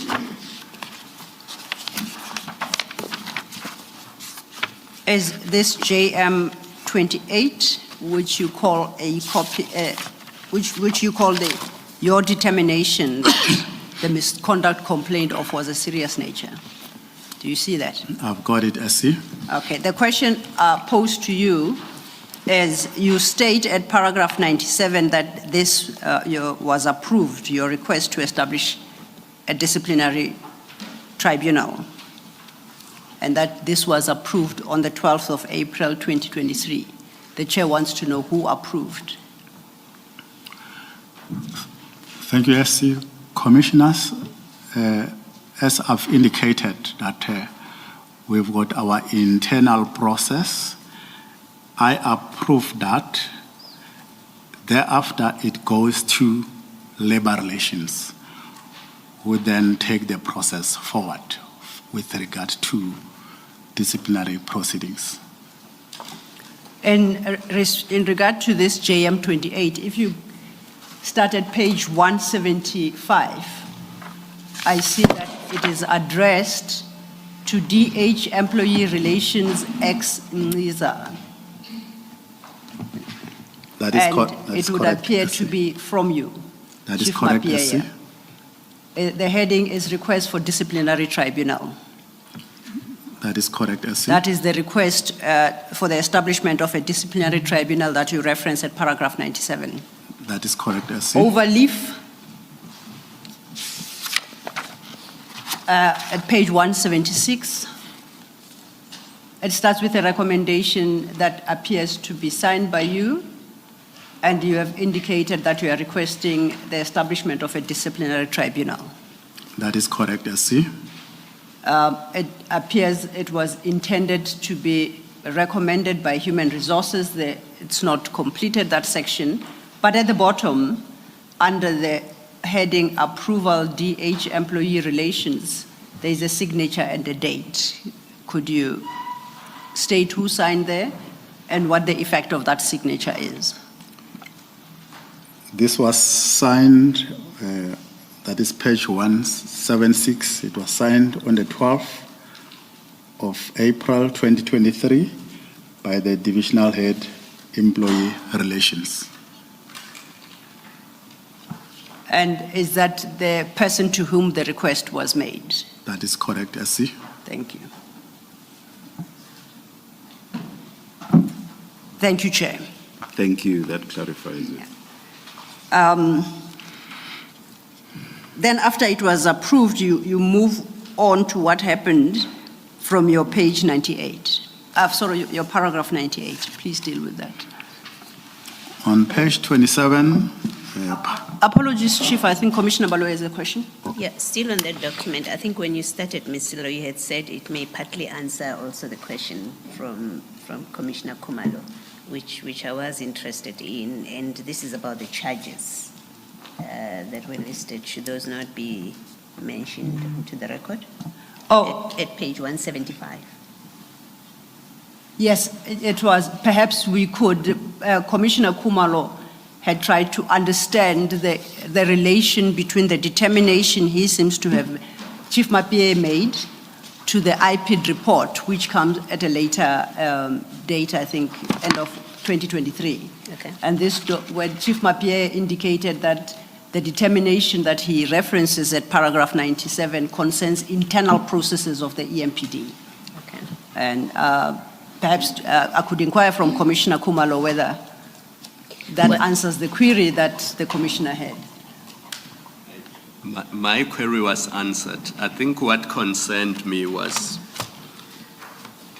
some of the allegations leveled against Brigadier Mkhwanazi. Some of them related to the memoranda, the two memoranda we dealt with yesterday, and the State of the City address in Indeed. 2022, and various other things. So looking at paragraph 97 in the statement, where Chief says, I determined that the misconduct complained of was of a serious nature. It was not clear to me whether he's referring to the issue of the blue lights or the use of cat protection services and the two memoranda that were concluded in 2022. So I'm clarified, and yes, that specificity is missing. So perhaps, Chief Mapie, with reference to JM 28, you indicate the nature of alleged misconduct. Firstly, please specify which misconduct in particular does this document apply to, and then read into the record the nature of the alleged misconduct as you held on that date of the 24th of February 2023.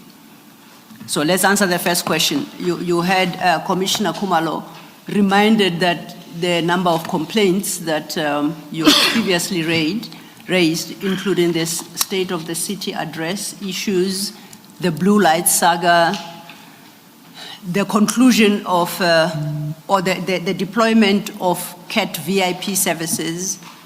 So just so we are clear, the determination you made in February 24th of February, 3rd of March 2023, in relation to which incident does that determination apply?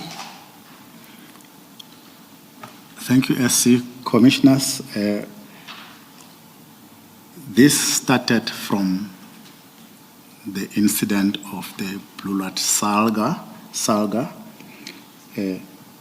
That is where the issues of misconduct will then be directed to the department to do that investigation. It also includes the issues of operational plans, which was altered, and the deployment, it didn't follow procedures. So it is on page 176 on the main file, on the big file, those alleged misconduct. You mean page 175? 175, And perhaps... right at the bottom. Yes, and maybe Chief read those into the record, where the charges were. Allegations to fail to perform his duties. Sorry, Chief, before you do, there is a heading. Yes. that perhaps you should start with, and then you read what you have set out in that box. The nature of alleged misconduct attached relevant documents. So there were relevant documents which were attached, but the first one was allegations of fail to perform his duties diligently and to the best of his ability. The next one was allegation of gross dishonesty. The next one was gross negligence. The next one was allegation of conduct relating to honesty and integrity. The last one was bringing SEO and EMPD into disrepute. Please read the last one. Again, I think you misread. Bringing COE Yes. and EMPD into disrepute. Thank you. You had read it as CEO. Yes. Thank you. Thank you, Commissioner Baloyi. I think maybe for the record, page 180 answers my question.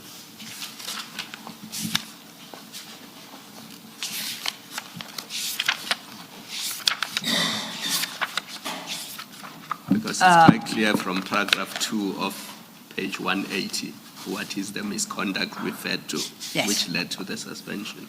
I agree with you, Commissioner Khumalo, and we will note, but perhaps it's a document you have also included, but you deal with it in your later paragraphs. We will get to it, and you will deal specifically with this annexure.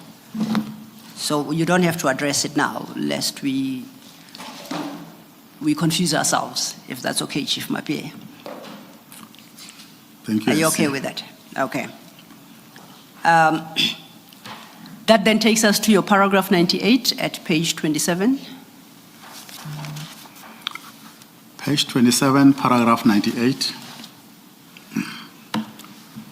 A prosecutor was appointed and 6 charges were drawn against Brigadier Mkhwanazi in terms of the Disciplinary Procedure Collective Agreement, Circular 1 of 2018. A disciplinary hearing must be held within 3 months of the decision to institute proceedings.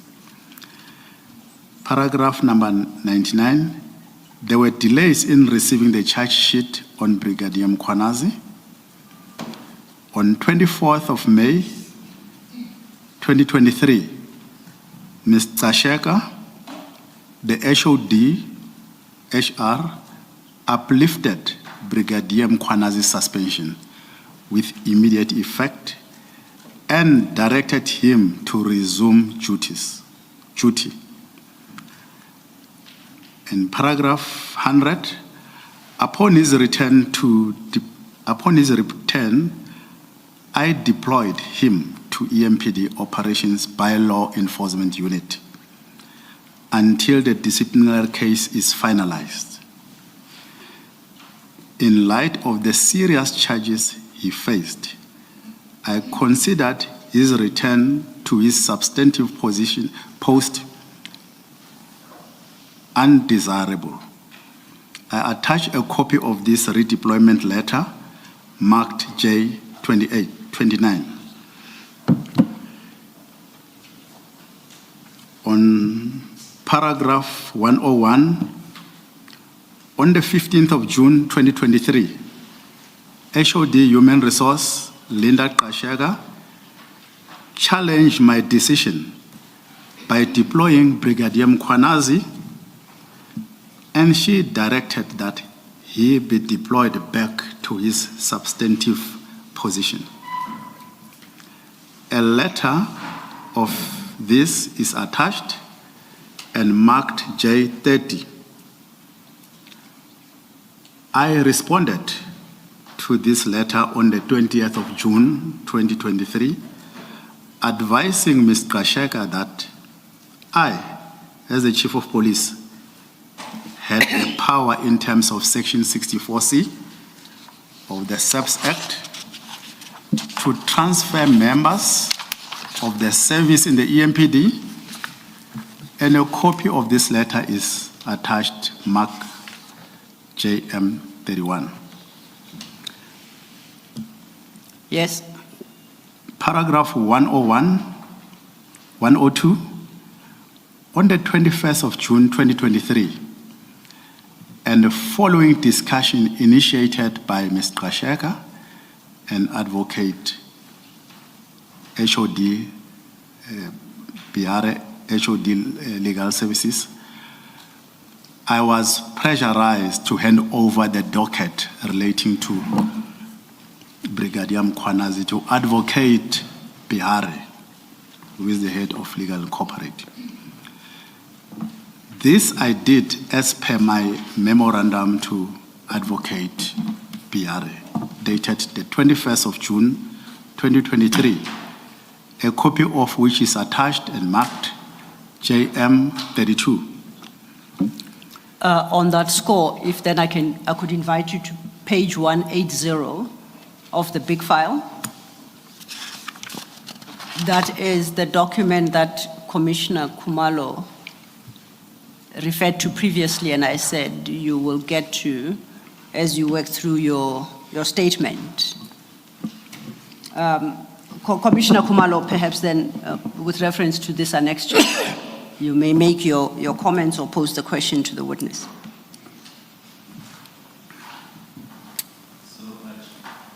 Chief, in paragraph 97 of your statement, you said on 3 March 2023, and based on the outcomes of internal investigations, I determined that the misconduct complained of was of a serious nature. So my question was, which misconduct are you referring to in your statement?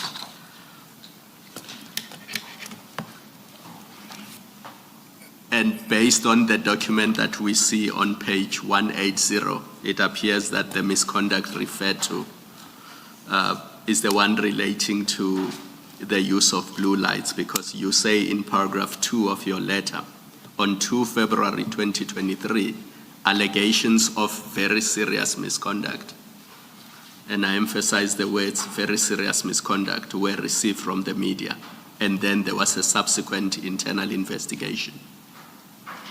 Would that be a fair summary of what you had in mind in paragraph 97 of your statement? That is correct, Commissioner. That is correct. Thank you. Can I just check that though? If you look at that letter, and I'm just checking if what you have just agreed to is correct. If you look at that same letter, in the next paragraph, the third paragraph, you say the investigation revealed prima facie evidence, and the docket was scrutinized and signed off by me as Chief of Police. The officer was formally suspended on the 24th for a period of 3 months.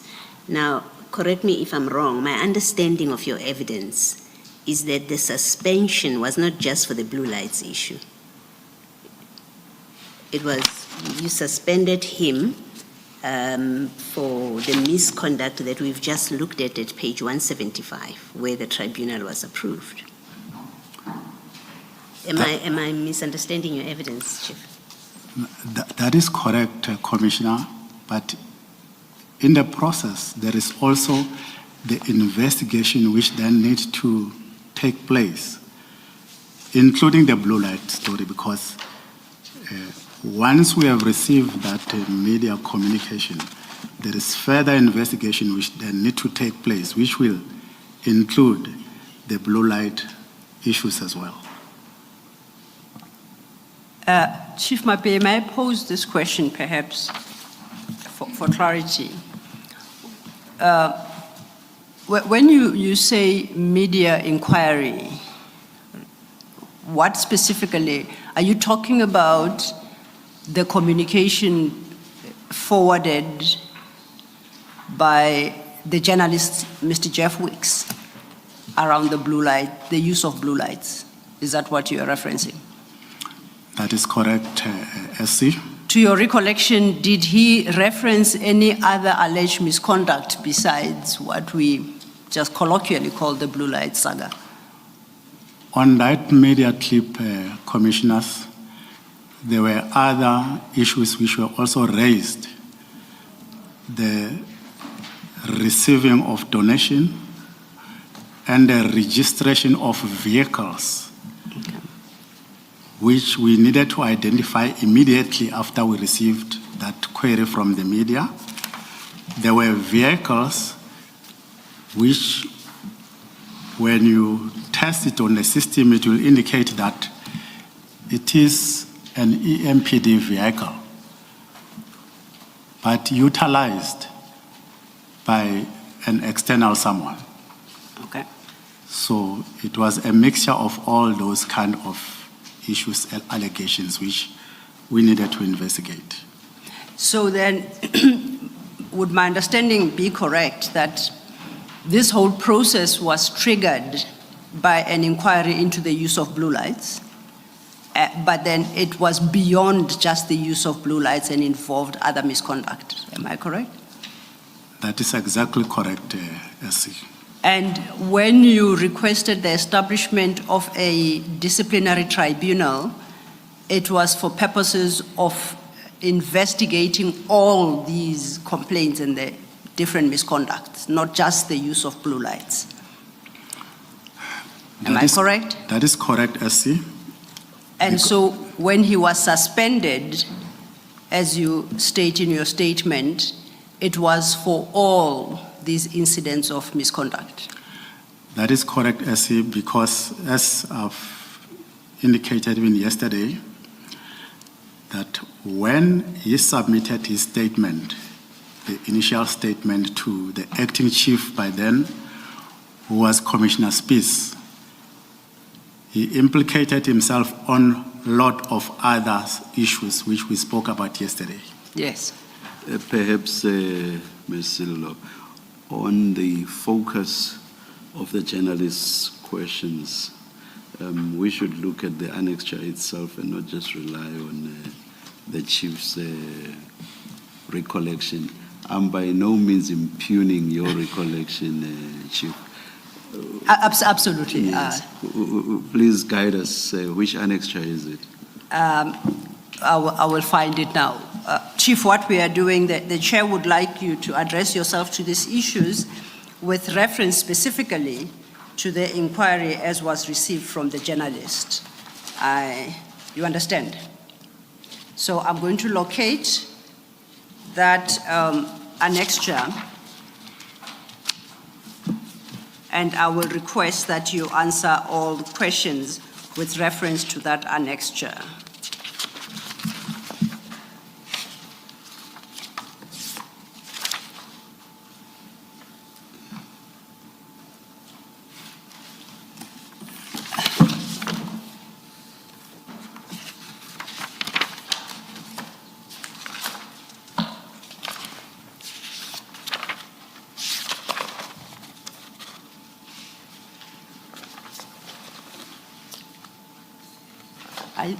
I think you did not annex the actual inquiry from. Is it? There, oh, there. So it was. And it here was, is, yes. if we have regard to paragraph 39 of his statement, he says, during or about February 2023, the EMPD received an inquiry from a journalist, Mr. Jeff Wicks, regarding the use of blue lights in civilian vehicles with the seeming approval of the EMPD. At the time of this inquiry, I was on leave, and the Deputy Chief of Police Auxiliary and Support Services, Commissioner Rivo Spies, who was appointed the acting Chief of Police in my absence, took charge of this inquiry and initiated investigations into the allegations. So this was handled by Commissioner Spies, and at 42,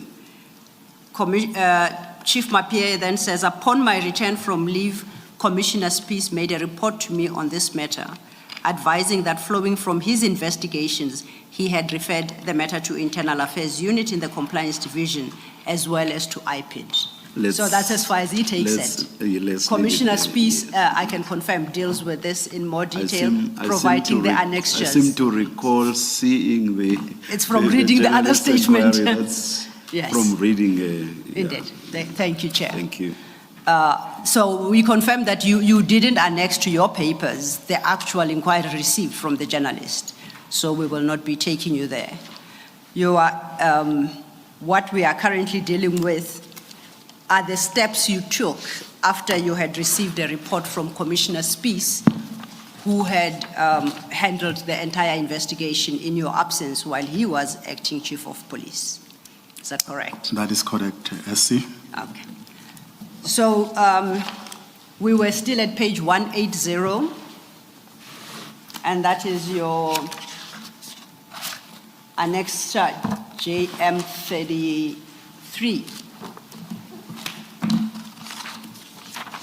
And that is the letter that you had written to Advocate K. Bihari, HOD Corporate Legal Services, and Ms. Kasheka, the HOD Human Resources. You recall that? That's correct, I recall, SC. And you had testified that the disciplinary tribunal you had requested be established was in respect of various misconducts that had been unearthed in the course of internal investigations against Brigadier Mkhwanazi. That is correct, SC. And that they were not restricted to the use of blue lights. That is correct, SC. So, and I think that then, I think is a complete answer to the clarification that Commissioner Khumalo sought. But staying with the same annexure, I would like you to turn to page 181. And you do recall that at paragraph 99, if you could go there at page 27, you indicated that there were delays in serving the charge sheet on Brigadier Mkhwanazi. You remember that part? That is correct, SC. Now, with reference then to annexure JM33, that starts at 180, but specifically at 181, kindly read from the three paragraphs after you quote section 711. The first paragraph would start with the words, taking into consideration. You see that? I could see that, SC. If you could read the remainder of the letter into the record. Taking into consideration of the above stipulation, it means that the charge sheets must be served on or before the 22nd of June 2023. This delay is of great concern as the alleged misconduct was exposed by the media, a very senior officer involved, and if is of such a serious nature that it will permanently damage not only the reputation of EMPD, but also of the city of Ekurhuleni, should the postponement of serving the charge sheets be furthermore postponed. A perception is also created that the officer involved and the very serious misconduct exposed are being protected and swept under the carpet. For your considered noting, urgent attention and way forward is appreciated. Thank you. That's regards signed by myself.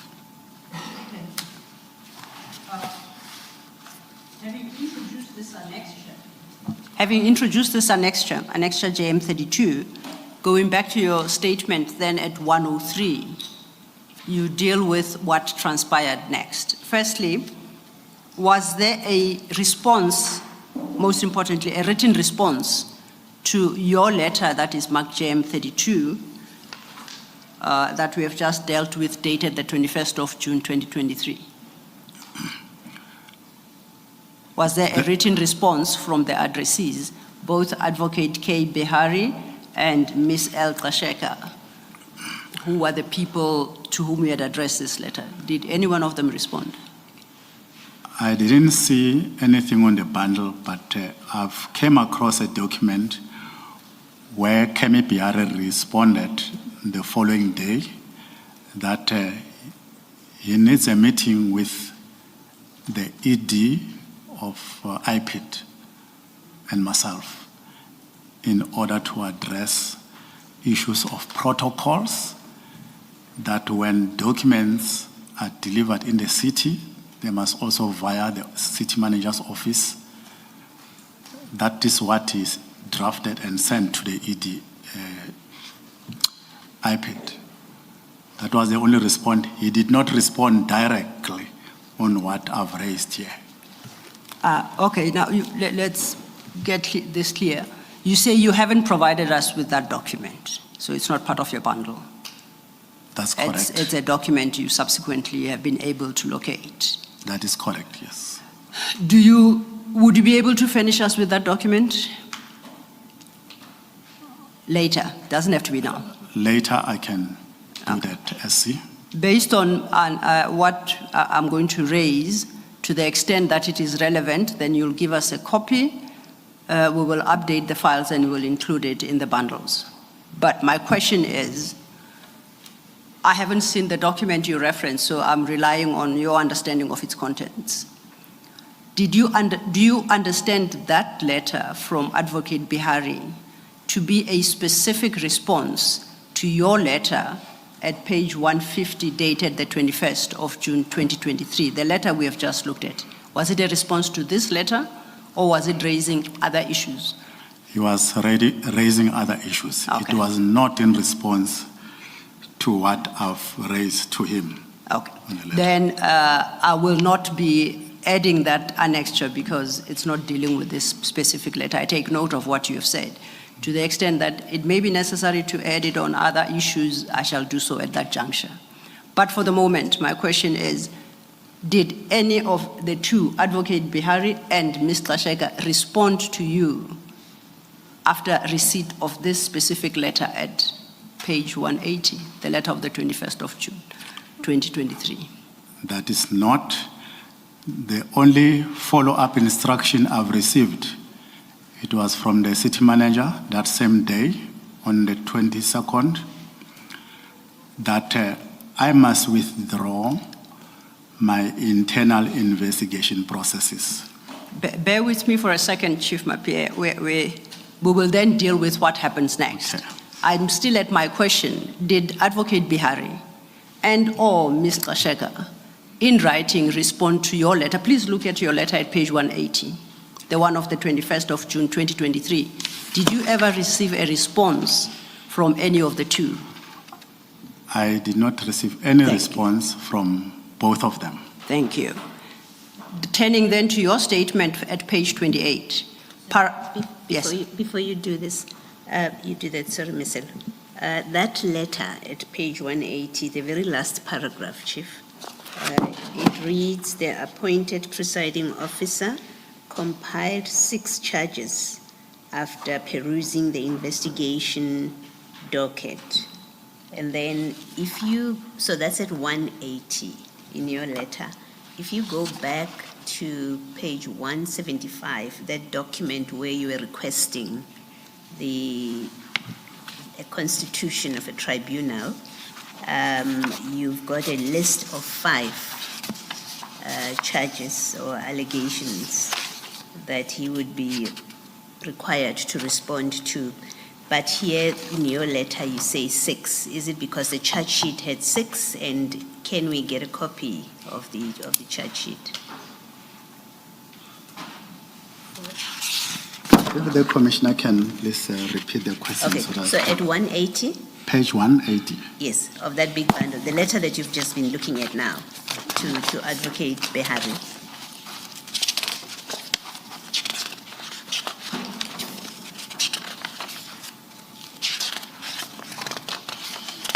I've got it, Commissioner. If you go to the very last paragraph on that page, which reads the appointed presenting officer, you see where I am? I could see, Commissioner. Okay, and then it reads the presenting officer compiled 6 charges after perusing the investigation docket. You see where I'm reading? That's correct, Commissioner. Now, just don't close that page. Keep your finger there. and then go back to 175. It's your request for a disciplinary tribunal at page 175. That And is then correct, there's a Commissioner. list there of the charges, of the alleged misconduct rather. And it's 5 items. You see where I'm reading? I could see, Commissioner. Yes, the question I'm asking is, your letter speaks of 6 charges that are now in the discipline, that were prepared by the presenting officer. We can either get a copy of that, or you can tell us what were those 6 charges. Okay, Commissioner, on page 175, Yes, when this report was then sent to Labor Relations, they will appoint a tribunal presenting officer who will then go through, and if there's a need, there could be other charges which were added. yes. That is why on page 180, I think there's now another charge, which is 6 Okay, charges. and do you remember offhand what that additional charge was? I wouldn't say as seated here, Chair, but those charges, they are, whether they're in the bundles or not, but they are there, those charges, the 6 charges. There's a charge sheet somewhere. There's a charge sheet somewhere. All right, thank you. May I try and assist? Chief Mapia, you are correct. There's a charge sheet somewhere, and that charge sheet lies in a witnesses bundle. So there will be a witness who will be dealing specifically with these issues, and that is where the charge sheet is attached. And we will address the issues at that juncture, if I may request. Thank you, Ms. Hill. Thank you. So I do confirm, Chief Mapia, that the charge sheet will, be presented before the Commission in due course, but not necessarily through you, because you were not involved in that aspect of things, formulating the charges and the like. Are you happy with that? Noted, SC. Thank you. I refer us then to page 28 of your statement. We are now at paragraph 103, and from paragraph 103 you deal with what happened subsequent to your issue of the letter of the 21st of June 2023 to Advocate Bihari and to Mr. Sheka. Just to orientate us. You issued the letter, you confirmed that neither responded to your letter. So from paragraph 103, you then state what subsequently transpired. Can you deal with that? On page 28, 103, I was also instructed to withdraw charges against Brigadier Mkhwanazi. I addressed a letter to Brigadier Mkhwanazi advising that I had taken a decision to withdraw the internal investigation process and redeploy him to his substantive position. The effect of this letter was not to withdraw the disciplinary processes. In fact, it was deliberately meaningless, as it purported to withdraw an internal investigation which at the time had been completed, and on the basis of which charges had been formulated. This I did in a bid to stop the consistent harassment I was facing from the city manager and the 2 head of departments. In fact, therefore, the disciplinary process has not been withdrawn. I attach a copy of the letter marked JM33. May I invite us then to JM33, which is in your big bundle from page 182. And according to, as you located, according to what you state in your paragraph 103, this is a letter you addressed to Brigadier Mkhwanazi after you had been instructed to do so. That is correct, SC. Before we get into the content of the letter, you say, I was instructed to withdraw the charges against Brigadier Mkhwanazi. Who instructed you to withdraw those charges? I was instructed by the city manager, Dr. Imogen Mashazi. How did she instruct you? Did she write you a note to instruct you? Was it verbal? Could you tell the commissioners under what circumstances that instruction was issued to you? She instructed me verbally. She did not put it in writing. And that is what led to you to produce the letter to Brigadier Mkhwanazi? That is correct. That is then at page 182, according to your statement, that's marked JM 33.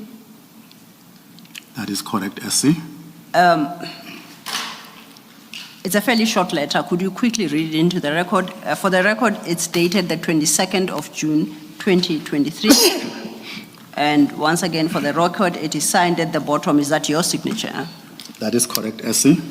It is addressed to J. Mkhwanazi, Director, Specialized Services, EMPD, copying G. Mzolo, Deputy Chief of Police, EMPD, and Dr. I. Mashazi, City Manager, COE.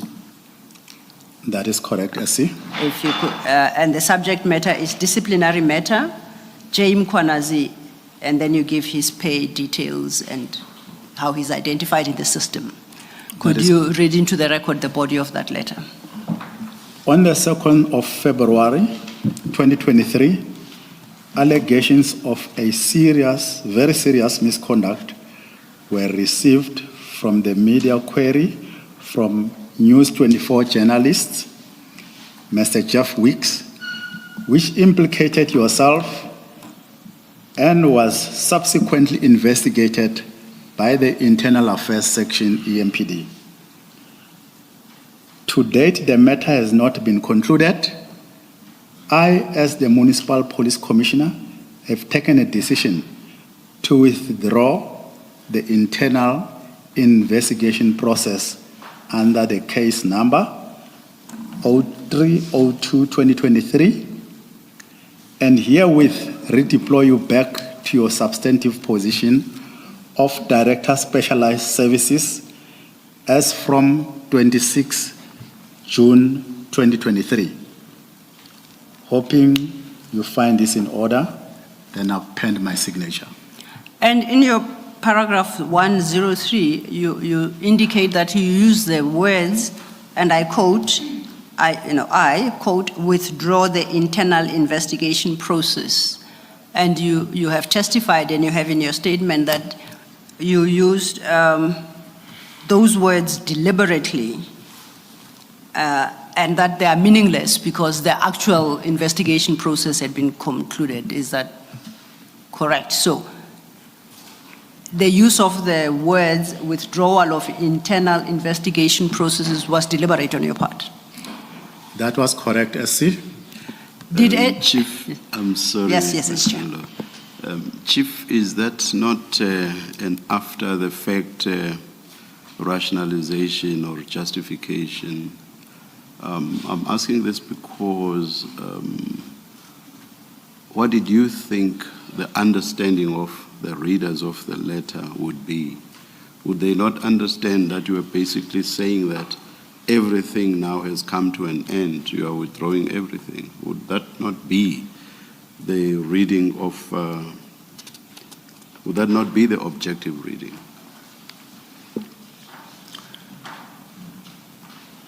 To me, not, Commissioner, in the sense that the investigation, our internal investigation, has already been concluded, and charge sheets have already been drawn by labor relations and the people whom they were appointed to deal with the matter.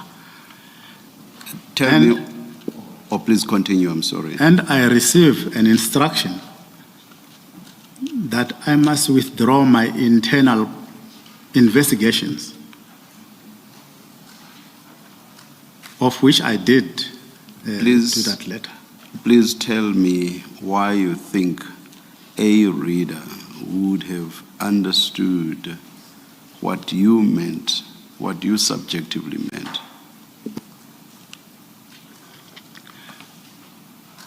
Commissioner, after receiving the instruction that I must withdraw my internal processes, because the IPID personnel, always when they come to the department to do further inquiries, they will link up with the internal affairs unit to get much more information. And by then, our process, our internal processes, we have already concluded. It was already at a stage where it has been handed over to the tribunal, where they have already prepared drawing up the charges. But because of the pressure and the harassment I was getting with regard to this case specifically, I felt that it was appropriate for me to also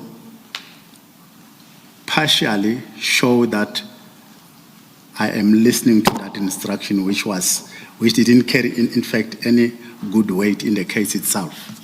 And how did you expect matters to unfold from that point onwards? That is, after you had written this letter. Did you expect anybody to continue with the prosecution of the disciplinary matter? Chair, the powers with regard to disciplinary proceedings in the city, it was delegated to a divisional head, labor relations. The one who then appointed even the tribunal itself. The two other colleagues, which is Kemi Bihare and Linda Kashega, they came in this matter. Meanwhile, by then, it was not even delegated that they can handle this matters. They only came in the picture when it was only this case of Mr. Mkhwanazi. All other employees, we followed the process to the latter, where labor relations will do the rest with the appointment until the case is finalized. So this, out of all the employees in the city, this was the only matter which people have now to come in who were not delegated by then to do that. I think the labor relation expert, once he comes in here, he will be able to address that bridge, that gap, which I'm not maybe giving it 100% to the commission. Yes. Let me perhaps ask my question differently. In the face of your letter, did you expect the prosecution of the matter, that is the disciplinary proceedings? Did you expect those to continue? Commissioners, I expected the matter to continue. Even after that letter, I further requested further engagement as well with the ED of IPID. And did you think the readers of your letter would understand you to expect the proceedings to continue? I expected that, Commissioner, in the sense that I was specific that I'm not saying the case must collapse and there shall no further proceeding with that case. Let me say this to you.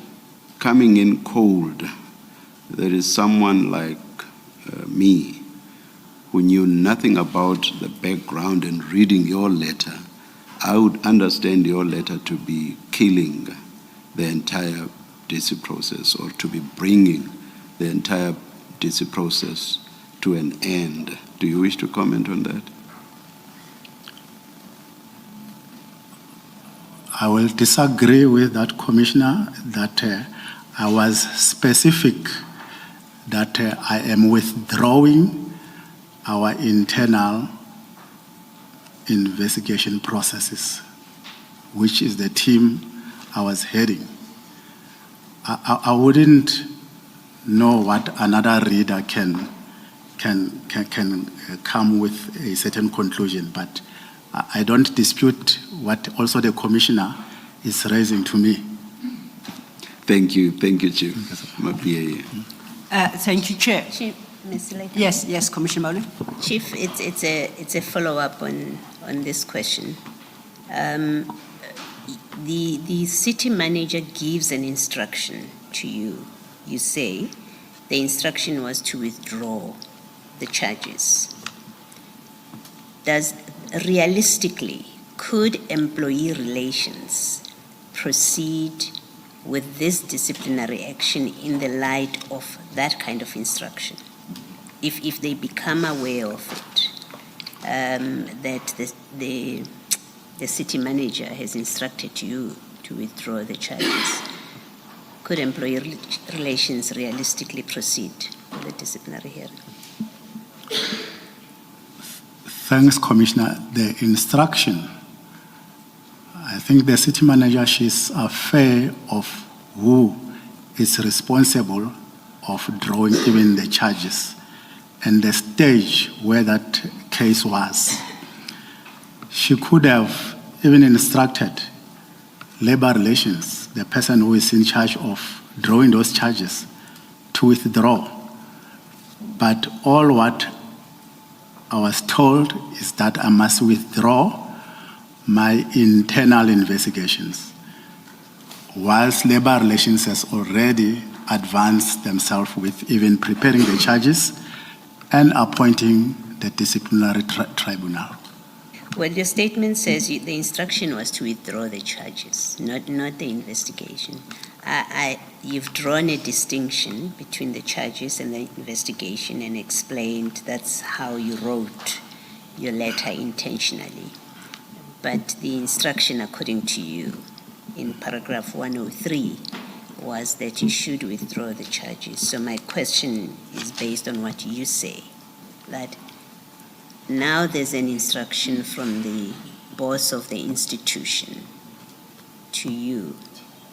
Employee relations becomes aware of it. Could they proceed with this decision? Even if you wished for it to continue, could employee relations continue with this disciplinary hearing now that the CEO has issued an instruction? Regardless whether the instruction was issued to withdraw the case, technically I did not accede to that. Facing all the harassment I was going through and how I then worded my letter of the withdrawal of my internal investigation. All right, and then, okay. Chief, when the city manager gave you the instruction to withdraw the charges, did she say why? Did she give you reasons for that instruction? She told me that myself and the divisional head, labor relations, we must stop to be personal to Julius Mkhwanazi. So of which there is no issues of personality here, it's just issues of principle and police principle and discipline. I cannot be found being selective in implementing discipline in my own department. So other than saying to you, you must stop being personal, you and the employee relations manager, other than that, she did not give you a reason why this disciplinary charges must be discontinued? She did not. Okay. Thank you. Thank you, Chief. Chief, I'm not concerned with interpretation. Chair asked you about interpretation of the letter. We are now looking backwards. We're looking back 2 years.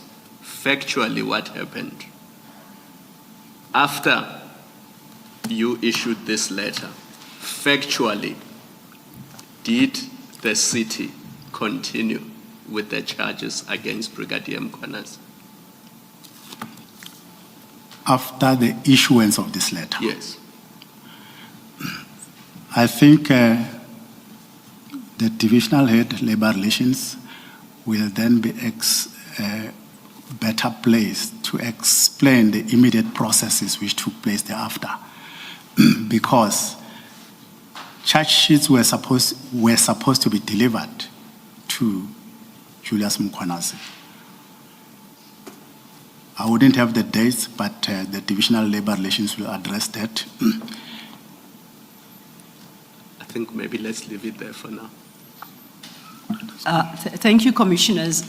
and before we leave that issue, I'm going to ask perhaps what might be considered an unfair question, and I must say it's a technical question.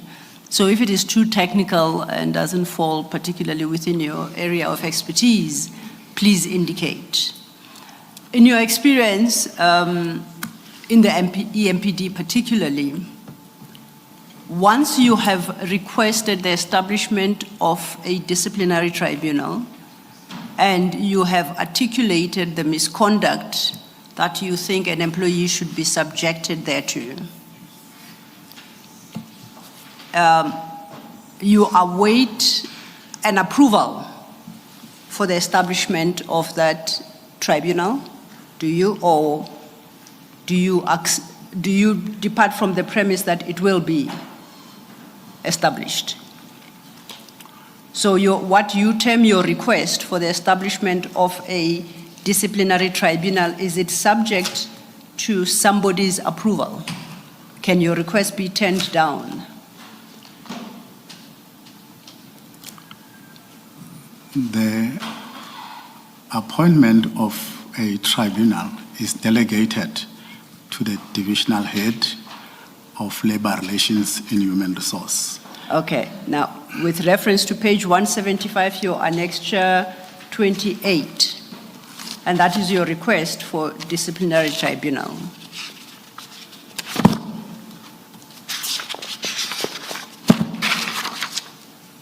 Are you there? That is correct. And that document, it does state that an accusation of misconduct is brought in terms of the disciplinary procedure against, and then you provide the details. It then requires you to lay out the nature of the alleged misconduct and overlift.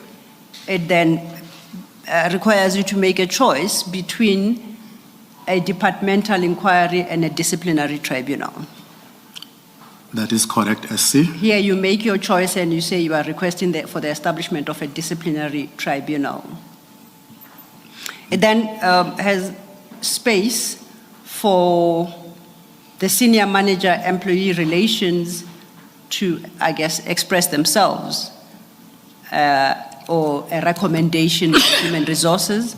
And then lastly, that is the approval step.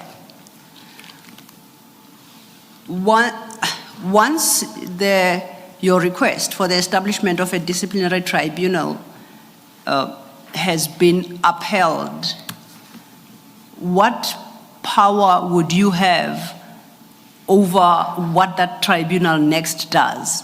Do you know whether, you might not have confronted such a situation previously and you wouldn't know, I accept that, but do you hand over the case to the tribunal, or do you still retain some powers over what that tribunal does?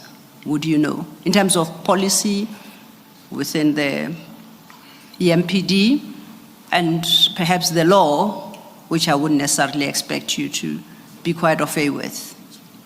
Are you able to give us an indication, or are these matters you'd suggest we take up with somebody from employee relations? Once the determination has been made from the department, which was on that page 176, yes, where I have requested for establishment of a disciplinary tribunal, that docket is immediately handed over to labor relations. It could happen with labor relations that they pick up other issues which they feel that we cannot proceed with the case. So they will always talk to me, but this was not the case. They received it, then they started their process to appoint. And you indicated that they established a tribunal, and I think they appointed a prosecutor and they prepared the charges. That is correct, Chair. At that juncture, who owns that process? And I use that word very loosely. That is labor relations delegated to the divisional head.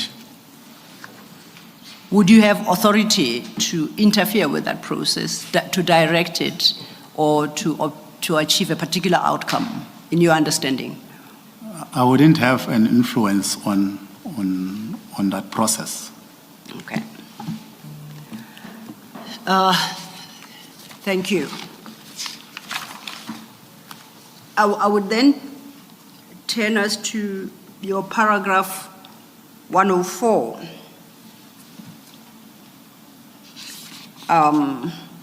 And you deal with a different matter here.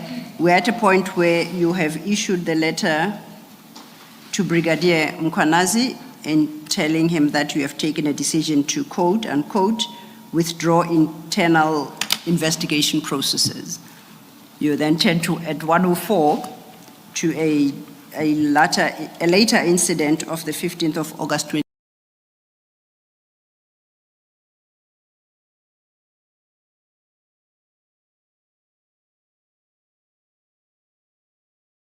Essie, could you please allow me just to go back where we were Absolutely. addressing this matter of intimidation?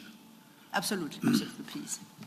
During that process, before even the withdrawal, the letter which was submitted for withdrawal, I was told by the city manager that myself and Brigadier Spies, Commissioner Spies,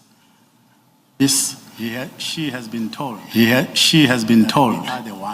that we are the ones who are pushing this case of discipline from IPID side, that Julius must be prosecuted. And if I continue, my name will be handed over to the hitmen. She mentioned a person called Mswati. But regardless, it didn't scare me because I did not know even this Mswati is. So that's where I spoke about issues of intimidation in the past. I'm okay, but I'm okay to then move to 104. Before you do so, then if I Was this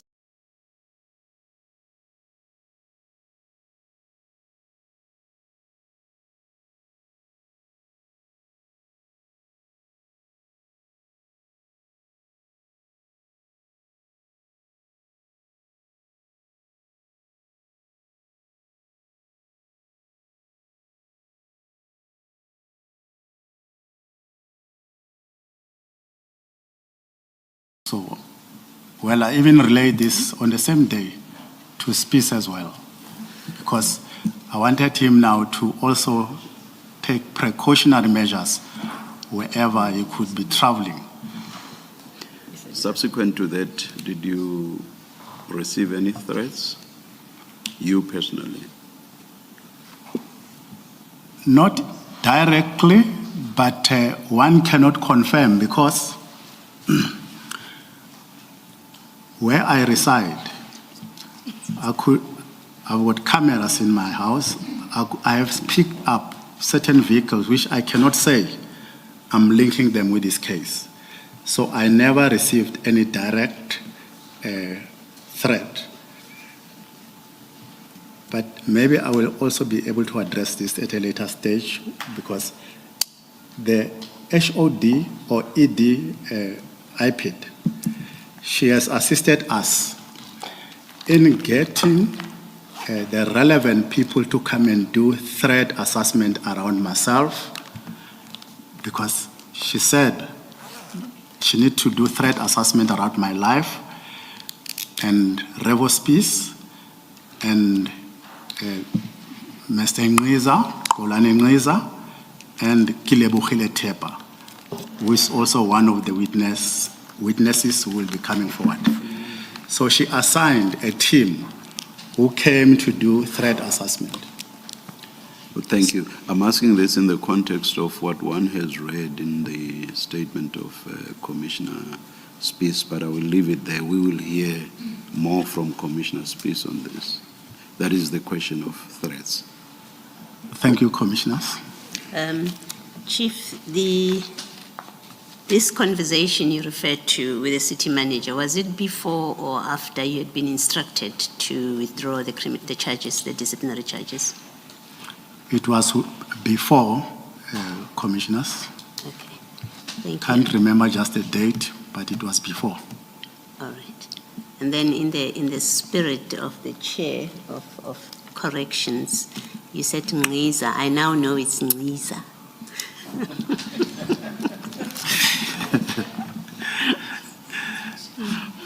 And I'm told I should spell it for the record, Ngqiza, N-C-I-Z-A. That is correct, Commissioners.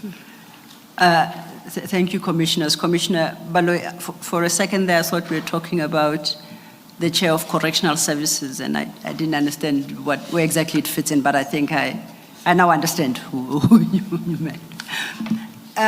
Chief Mapie, you've just testified that the city manager threatened you, and if I understood you correctly, you said to call a hitman on you. Can you restate that? And then you gave a name that you say she mentioned. She indicated that she will hand over, that was the name she utilized. Yes. She will hand over myself and Mr. Ngqiza to the hitmen, and quoted Mr. Mkhwanazi. And you indicated that at the time you didn't know who that was. I really didn't worry. In my heart, I said, let it be. My question is, did you know who she was talking about when she said Mr. Mkhwanazi? I did not know who this Mr. Mkhwanazi was. That was in 2023. Between then and now, have you since learnt who that Mr. Mkhwanazi is or was? I happened to learn at a later stage who How? Mr. Mkhwanazi was. When and how? I was with a colleague somewhere in Kempton Park, who, whilst we were having a breakfast, me and him, this colleague, he told me that he is going to a memorial service of a gentleman so-called Mkhwanazi. That's when I've asked this colleague, who is this Mkhwanazi? Then he explained to me that he's one of the hitmen in the country, having some whether taxi businesses, but that's the information what he gave me. Okay. And still, you remained unmoved. That's correct. Okay. You informed the commissioners of what the city manager allegedly said to you when she issued the instruction to withdraw the charges against Mr. Mkhwanazi, Brigadier Mkhwanazi. And you said that she alleged that you and Commissioner Spies are the main drivers behind these charges, and you just want to persecute Brigadier Mkhwanazi. In summary, I'm paraphrasing. Did I understand you correctly? That is correct, SC. Okay. Now, we've dealt with this document before, but if I could take us back to Annexure 27 at paragraph 174.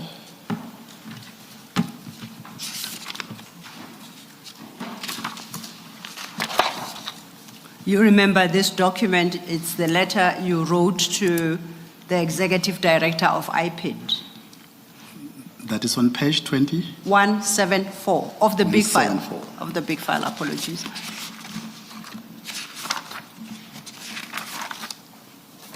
I've got it, SC. We have dealt with this document before when we were having a discussion around engagements and referrals to IP, do you recall? That is correct, SC. Okay. It's that letter then, as I said, you wrote to the Executive Director, IP, dated the 26th of January 2024, and this technically is 6 months after you, quote unquote, withdrew the investigative process. Is that right? That's correct, SC. Please read into the record paragraph 1, numbered 1 of that letter.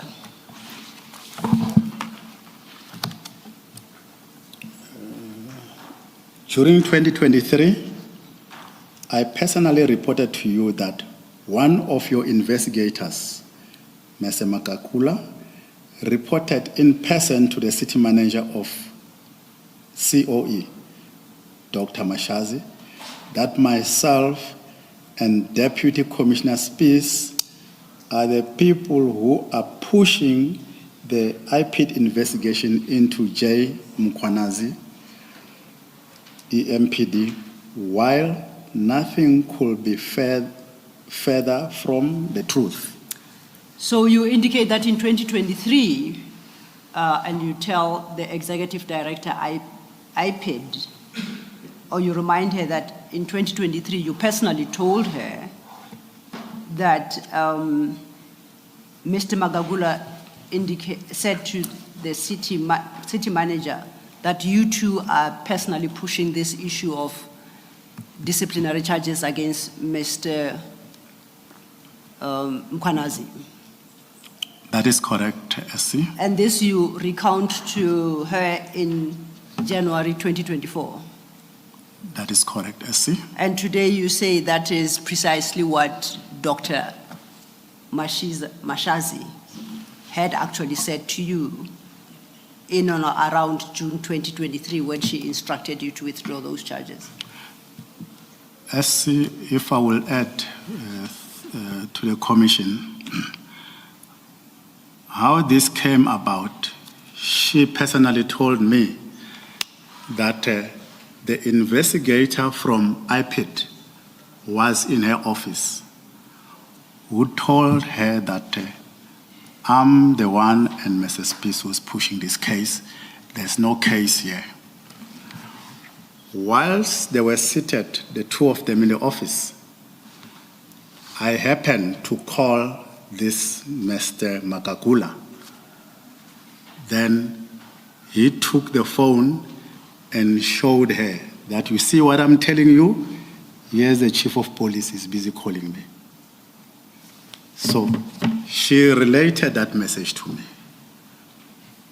after they had that incident, that I'm the one who was pushing, because this gentleman came and I happened to phone to this Makakula, and Makakula showed her that what I'm telling you, these are the people who are troubling me.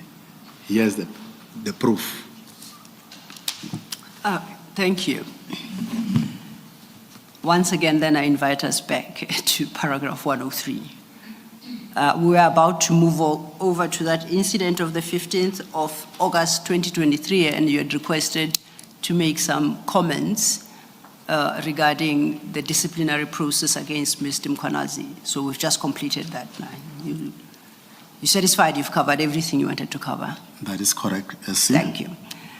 Then back to your page 28, paragraph 104, as I indicated, this is an incident you say happened on the 15th of August 2023. Do you see, that's how the paragraph starts. Do you see where I'm reading?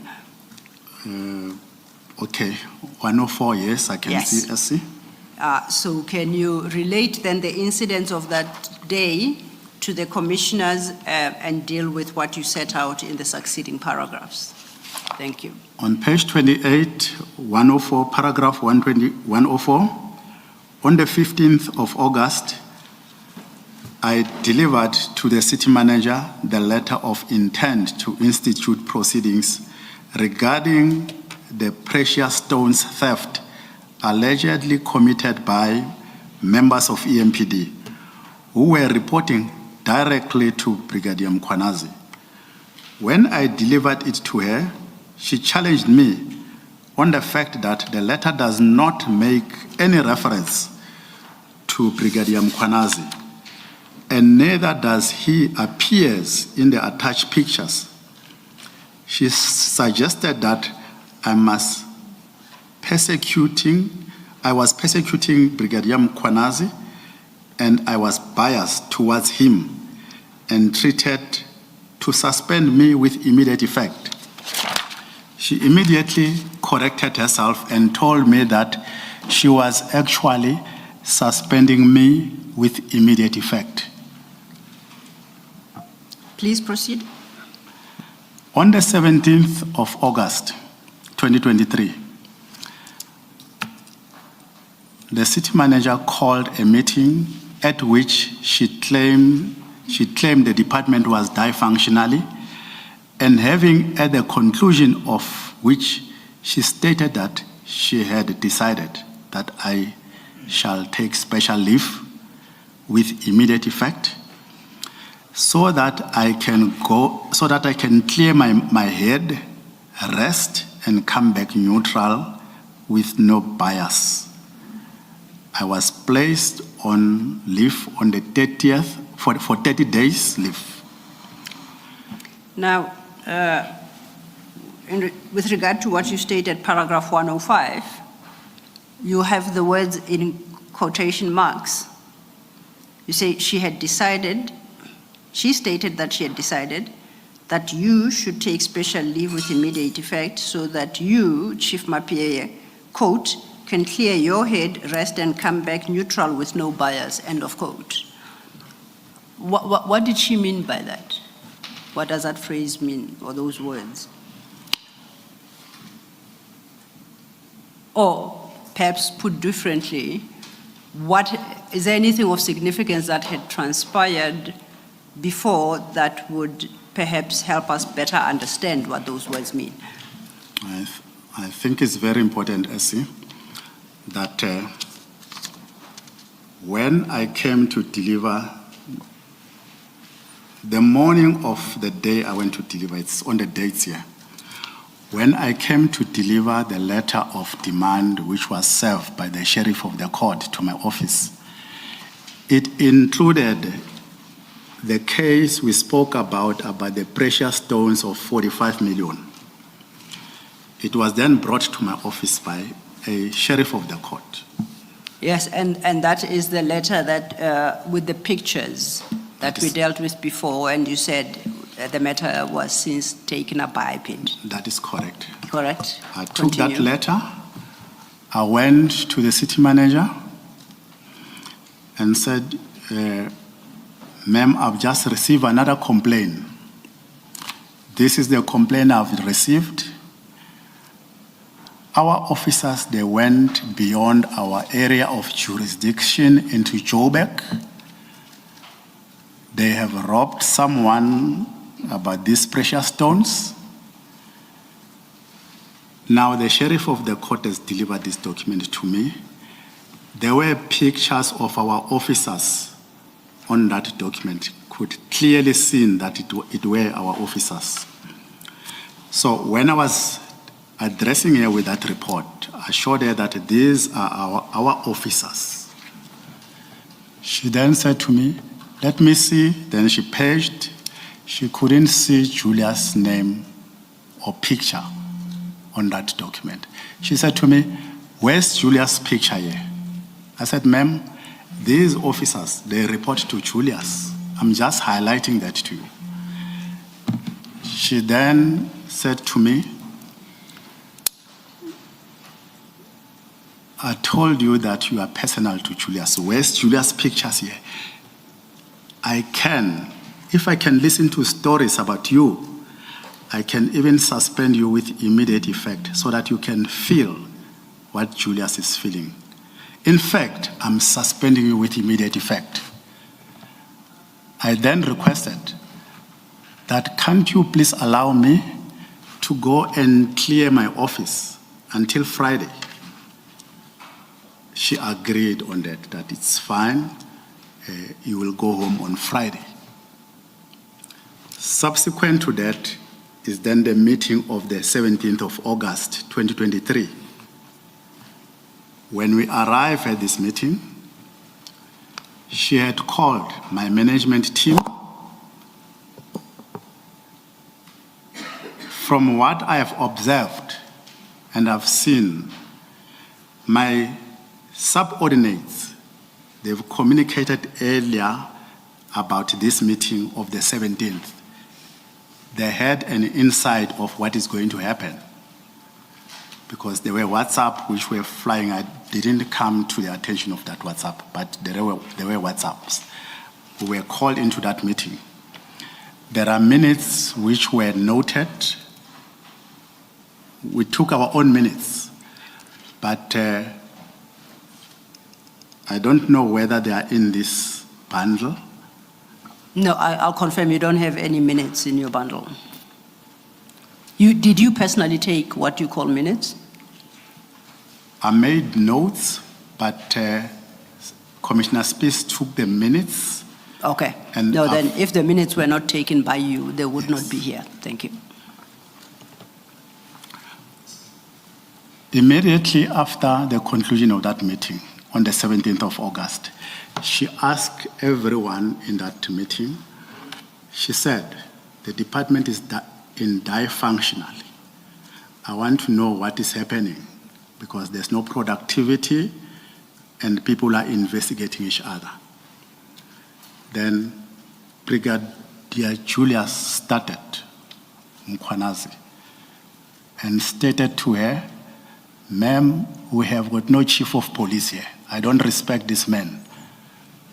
I don't know whether I must salute him or not. He went on saying that he came to my office and waited for me for 8 hours. I did not attend to him. But all those are in those minutes which were taken by Spies. From there, he indicated certain individuals. He said, Commissioner Spies, he is a de facto chief of police in my department. Mr. Kolane Mwiza is also one of the de facto chief in my department. He mentioned the staff officer, that is Ivan Duplessis, who gives instruction in the department. He mentioned Kilebuhile Tepa, who is our media officer. At the end of the meeting, while other directors or brigadiers, they made their comments that no, we're having challenges of uniform, petty other issues. But once the meeting was concluded, she then said, regardless of all what I've listened here, I'm sending you on special leave with immediate effect for 30 days. That was on the 17th of August. And you say, at what, it was at the time she told you she's sending on special leave for 30 days, she stated that so that you can clear your head, rest and come back neutral with no bias. It came at the end of that meeting you're suggesting. She did not state that on the 17th of August. This was stated a day later. I think the letter I've received of special leave, it was on the 18th, the following day. Okay. Here she concluded that she is sending me on special leave with immediate effect in front of my subordinate, which I was so embarrassed. I have got protectors. Immediately when we leave the meeting, some junior members of mine, especially Brigadier Mkhwanazi, called and said, no, those protectors must be taken away. So It was done right in the mid when we concluded that meeting. At the conclusion of that meeting, Brigadier Mkhwanazi circulated a WhatsApp to subordinate or officers of Metro Police that the chief of police has been sent on special leave. Now the person who will be acting, it will be Deputy Chief Mzolo, and the city manager. Now it's time that we must pick up the pieces and address the stature. That was his WhatsApp to EMPD officials. As you say, it's not a WhatsApp you received. I came across that WhatsApp, the one he has sent to officers after that meeting. Do you have a copy of that WhatsApp? Were you able to lay your hands on it even thereafter? I've got a copy of that WhatsApp because I even sent that WhatsApp back to my boss, the city manager, that this to me was uncalled for, that officers can disrespect me in her presence, right in front of her presence, and even the power to send messages to my subordinate, all officers in the city. Okay. All right. So then, as of the 17th of August, or a day later, you were on special leave. That is correct, I see. Sorry, Mr. Law, maybe before you proceed, Yes. just one question. In that meeting of the 17th, where you say Brigadier Mkhwanazi said he doesn't even know whether he should salute you, we don't have a chief of police, did the city manager reprimand him? Or say anything that sounded like a reprimand to what on the face of it appears like gross insubordination? Commissioner, that was my concern. He was never reprimanded in front of my juniors as well. And those minutes we took, I think we managed to forward them to the office of the SC, but he was not reprimanded. Thank you. Thank you, Chief. Sorry, maybe another question, sorry. It's one paragraph back where you take this letter, paragraph 104, where you are taking this letter of demand of intent to institute proceedings at paragraph 104. You say you take it to the city manager, and this is where he says you've got something personal against Brigadier Mkhwanazi. Did the city manager dispute that the people in the picture, you say there were pictures, did she dispute that those people report to Brigadier Mkhwanazi? She did not dispute that. Thank you. Thank you, Commissioner. You make conclusions in paragraph 106 after you have narrated all that transpired prior to and on the day of your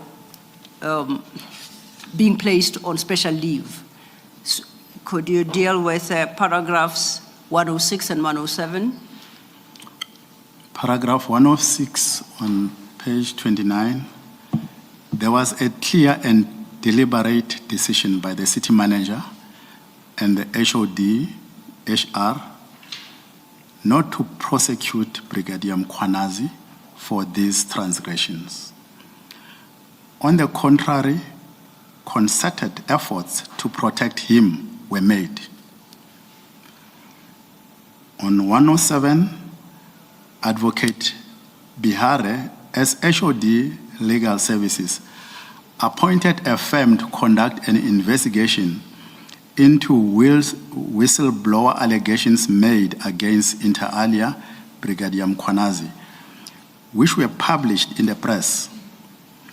Advocate Bihare appointed an entity called the forensic firm to conduct this investigation. The investigation report dated 20 June 2024 is attached, mark JM 34. You deal then at paragraphs 108 to 110 with some of the conclusions that report drew, but you don't expound on them. In light of the fact that another witness will come deal in more detail with the detail of that report, may I suggest that we don't deal with what you state from 108 to 110, because you do reference the paragraph numbers in the report. And when the right witness comes, they will cover that part of your evidence, or the evidence you would have tendered otherwise in their absence. Is that acceptable to you? Thank you, SC. I appreciate Then that. that would take us to your paragraph 111 at page 30. If you could read that into the record. On page 30, 111, as a result, to date, the IPID recommendation that Brigadier Mkhwanazi be disciplined has not been given effect to.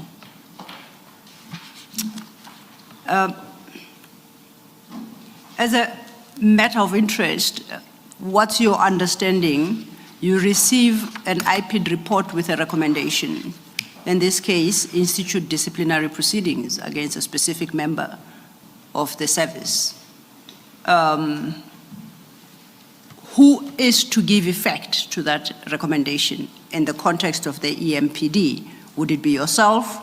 Would it be his direct superior, the city manager, employee relations? Are you able to assist us with that?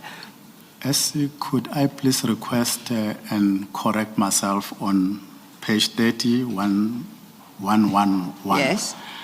Because the statement there states that as a result, to date, the IPID recommendation that Brigadier Mkhwanazi be disciplined has not been given effect to.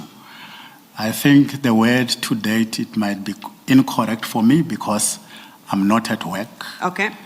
So my last time when I left work was on the 25th of September, 2024. So I do not know what then happened from the 25th of September. That's an important correction. You are correct, and I appreciate that. Is it fair to say subsequent to the IPID report, Brigadier Mkhwanazi was in fact promoted to the position of Deputy Chief of Police? Because when the IPID report was sent to you, he was not Deputy Chief of Police. He became Chief of Police in December of 2023, which is a month or two after you received the IPID report. That is correct, Commissioner. But can I please respond to the question? Could I get it very clear from the SC again? Yes, sir. The one I've disturbed you whilst you were asking? No. We'll revert Commissioner Khumalo. I had said the correction you are making to your statement is very important, and it's noted, Julie, and it's on the record. Your statement had read, as a result, to date, the IPID recommendation that Brigadier Mkhwanazi be disciplined has not been given effect to. You wanted to highlight that you cannot really speak about what transpired since your day of suspension. So you can't use the term to date, because it could have been instituted after the 24th of September 2024, which is your suspension date. That is correct.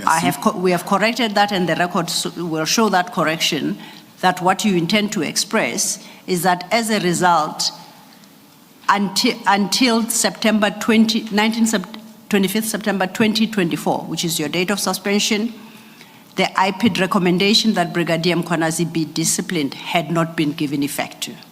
That's as far as you can take it. That is correct. Okay. Thank you. Now, what Commissioner Khumalo highlights to you, makes a comment that it would appear that at least up until your date of suspension, not only were the recommendations not given effect to, in fact, Brigadier Mkhwanazi was promoted to Deputy Chief. That's what he wanted to engage you on. And he stated that because as at the date of the IPID report being served on EMPD, he was still in his previous position, and he was not a deputy chief. This was prior to December, the 1st of December 2023, which you say is the date that you learn he was sort of made deputy chief. Is that correct? He was appointed on the 1st of December 2023. That's correct. And by then, the IPID report was in hand. It had been served. Or that is the date you are struggling with, sir? I know that the IP report was there already. Yes, and that is the point that the Yes. commissioner is making. Yes. So he's saying not only was the IPID recommendation not acted upon, at least up until you were then placed on suspension. In that period, instead, he actually was promoted to a higher rank. And he wanted to invite your comment on that. Do you agree with that statement? I agree with that statement that Okay. when I came back after my 30 days, that was in 2023, then Brigadier Mkhwanazi was then appointed on the 1st of December 2023 Okay, as a deputy chief. thank you. Chair. Chief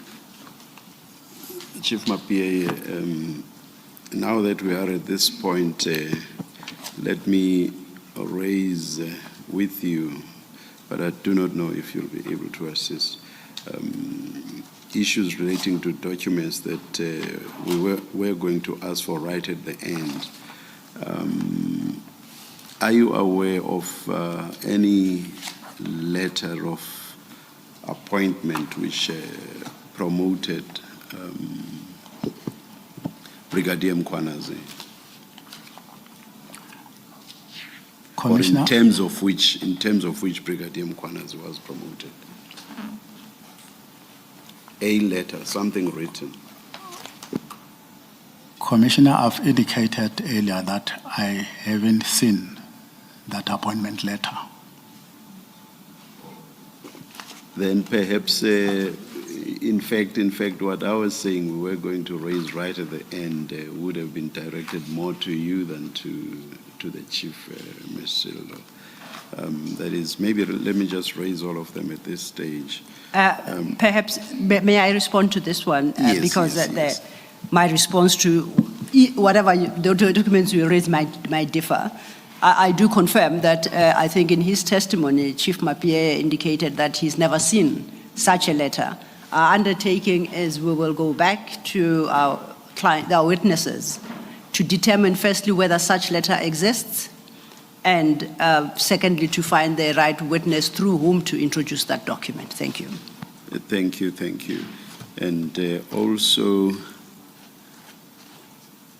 correspondence relating to Brigadier Mkhwanazi's vetting or lack thereof, please. Correspondence relating to Advocate Mkhwanazi's vetting. Brigadier. Yes. With that too, you'll see who to introduce it, or rather, who the witness to introduce it should be. And then the files relating to the disciplinary processes relating to the employees, I think it was 2, who were terminated but later re-employed. We would like to see that as well. Chair, perhaps it's the end of the week and it's been a long week. Could the chair assist in identifying? Yes.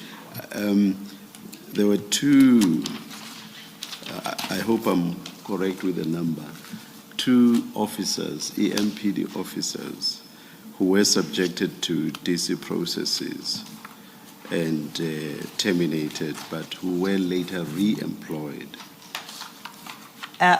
Can I just check with the witness, because Yes. the 2 I understand were on suspension, and then they were brought back.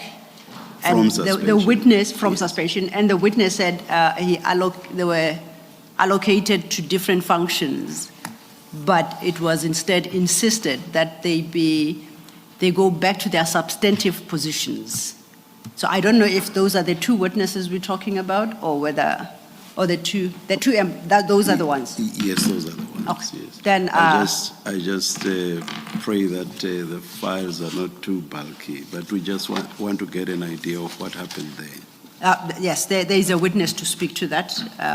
We'll just have to ensure that they produce the right documents. Yes, Thank Chair. you, thank you. Mr. Lo, perhaps we may want to correct, you can decide how you put it to the chief. You have, I think, following on Commissioner Khumalo's last question, it was put as a fact that Brigadier Mkhwanazi was promoted on the 1st of December. I've lost that paragraph here, but what the witness said was that he next saw Brigadier Mkhwanazi the first week of December, and this time he was wearing the insignia. I think that's what it was called. Yes. That's all he says. He didn't say that he was promoted on the 1st of December. And to the extent that the proposition that is being made is that he was promoted following a date after the IPID report, which is not acted upon, I think we do need to be sure that that is factually accurate. I will pose the question to the witness, but before I do Yes. so, Commissioner, if I may refer you to paragraph 24 of Okay. the statement at page 8. Okay?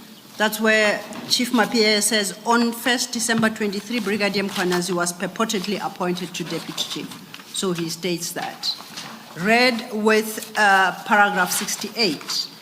So he did indicate that he does not have the letter appointing him to that position. At 68, he then says, I next saw him, I think, during the first week of December. Okay, maybe then let me ask the question. Yes. Let me ask the chief the question. Chief Mapia, do you know as a fact that Brigadier Mkhwanazi was promoted on the 1st of December? As a matter of fact, you know that? I cannot confirm that because I didn't see the letter appointing him that as from the first. As I've earlier indicated as well, the letter I wrote to the HOD Human Resource. On the first week of December, it's when I saw him wearing the rank of a Deputy Chief of Police. And when you earlier said he was appointed on the 1st, and where you say purportedly on the 1st of December, are you saying that because in that first week you saw him dressed the way that you say, or is there another reason why you say the 1st of December? Prior to that, this information will be with the next witness, which is Commissioner Spies, because he is running the auxiliary and support services of Metropolis. I'm told that Julius went there just before the 1st to demand the rank from the staff who are dealing with those assets. And they refused to give him, they wanted a letter. But Space has got all these facts. It seems the letter he finally produced it, which came from the office of the city manager. So, but I did not also see that letter. Okay, so Commissioner Spies is the right person to speak to. That is correct, Commissioner. Thank you. Thank you, Commissioners. Chair, if I may, to the documents we called upon to produce,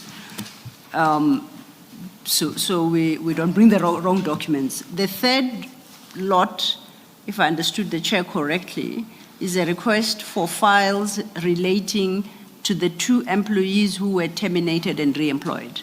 May I refer us to paragraph 86 of the statement?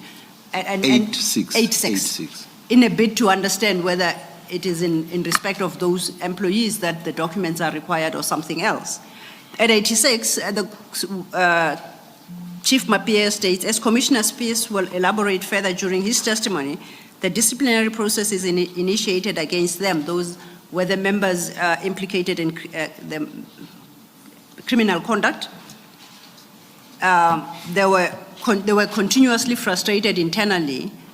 No, there were continuous frustrations internally or intention to frustrate the process. And they, meaning the two employees, were reassigned to their substantive positions and their service weapons restored to them. Yes. My It check seems perhaps is that where it's- the query comes from? That's the yes. Okay. But it seems perhaps that the reference to termination was erroneous. Yes. So then, insofar then it's not termination, but that is what the documents are interested to address. As the witness says, the next witness, Commissioner Spies, will address them himself to that. Yes, Thank you. Thank you.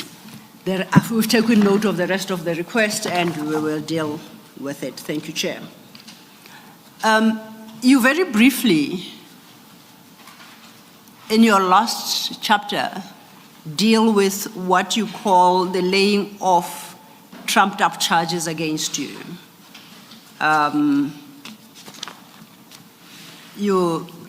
And by briefly, I mean you very briefly, you don't, besides indicating that you were suspended on the 25th September 2024 on bogus claims that you had sexually harassed a fellow officer, and you attach as JM 35 a copy of that suspension letter, you do not deal with the content really of the charges, and I'm not inviting you to necessarily. I want you to make then just your brief concluding remarks about these so-called, what you call trumped up charges. You talk about where the process is, what the next step is, and what you understand has subsequently transpired. That you do from paragraph 113 at page 30.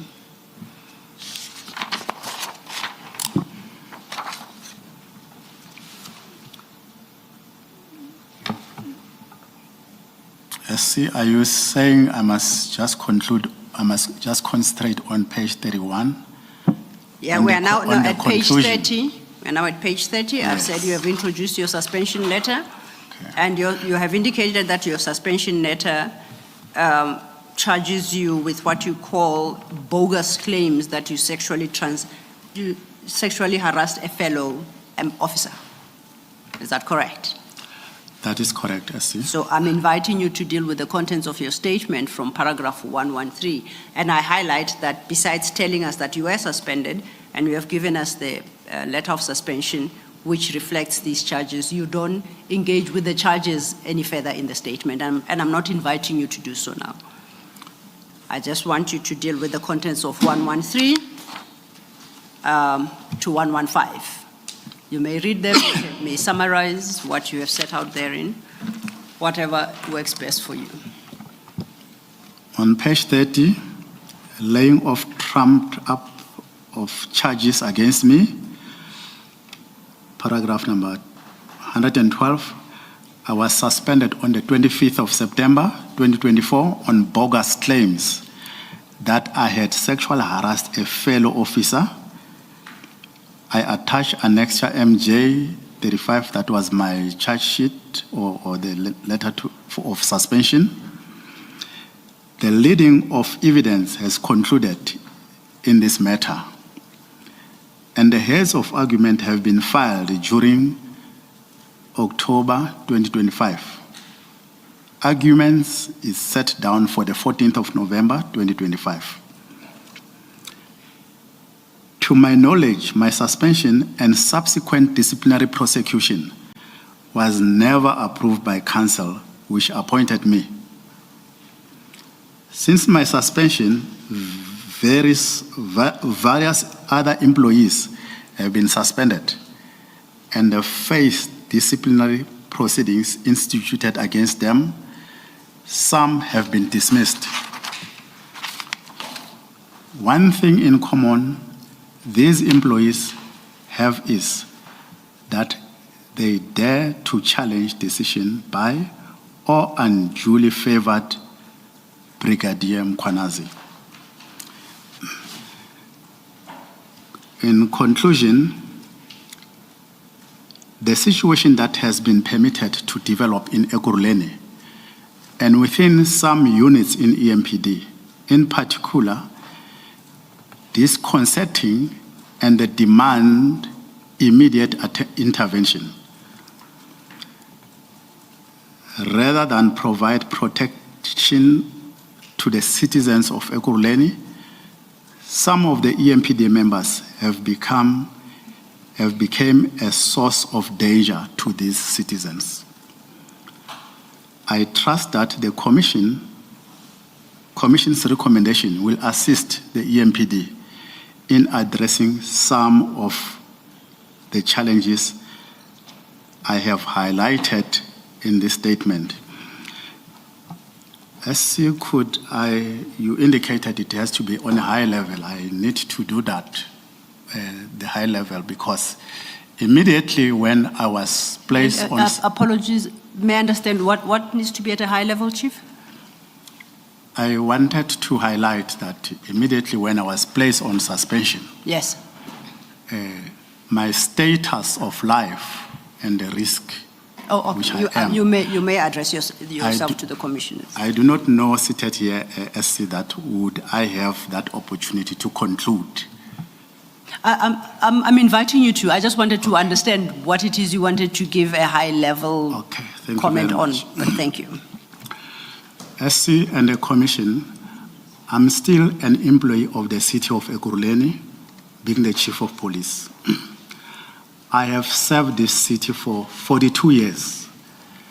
I have created enemies, not only in Ekurhuleni, around the country, by arresting serious, hardened criminals.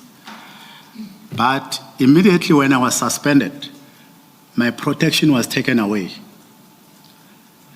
Meanwhile, there is a report which I paid, and the relevant department have done risk assessment around my life.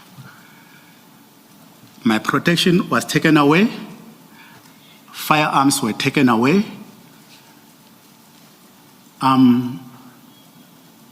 Without any protection currently. Meanwhile, I'm still the employee of the city. Whilst the employee who alleges sexual harassment has been given protection, being protected by the city, given officers, plus additionally outside security members. That security is even extended to even the family members. Some of these other employees who were targeted, whom I've mentioned here, in the case itself, they were not even considered for any security issues. Lastly, Commissioner, I'm not going... Before you move on, should your focus not more be on your own security? I'm asking this because I'm not sure to what extent you are aware of the threat and risk assessment that was done, if it was done, in respect of the employee who has complained about sexual harassment against you. I hear you very well, Commissioner, and I concur with you. I cannot preempt. I must look at my space. That is what I've addressed with regard to my security. Whilst there was a report which detailed my threat assessment, so all that protection was taken away from me. There was something else you wanted to say. I'm sorry I interrupted you. I think, Commissioners, I will stop at that because I don't want to talk about other people. I must talk about myself, my space, and the risk I'm subjected at, and my family. That is the space I'm concerned about, including my health status. I am at home for the past 12 months and 2 months, I think a year and 2 months.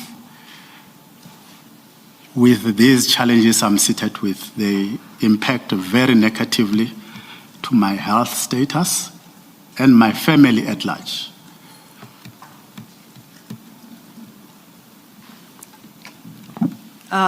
Thank you very much, Chief Mapiem. I'm glad that you had the opportunity to explain to the commissioners your personal situation. Chair, that brings us to the conclusion of the testimony of Chief Mapiem, unless there are questions that you... Thank you, Ms. Olo. Well, I think on the back of what you've just said now, perhaps it's appropriate to ask the question. As at the date of your suspension in 2024, was Brigadier Mkhwanazi still at work?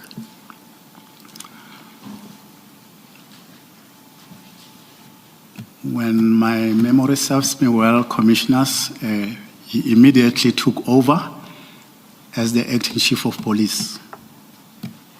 And do you have any knowledge today, as you sit there, whether he is at work or on suspension?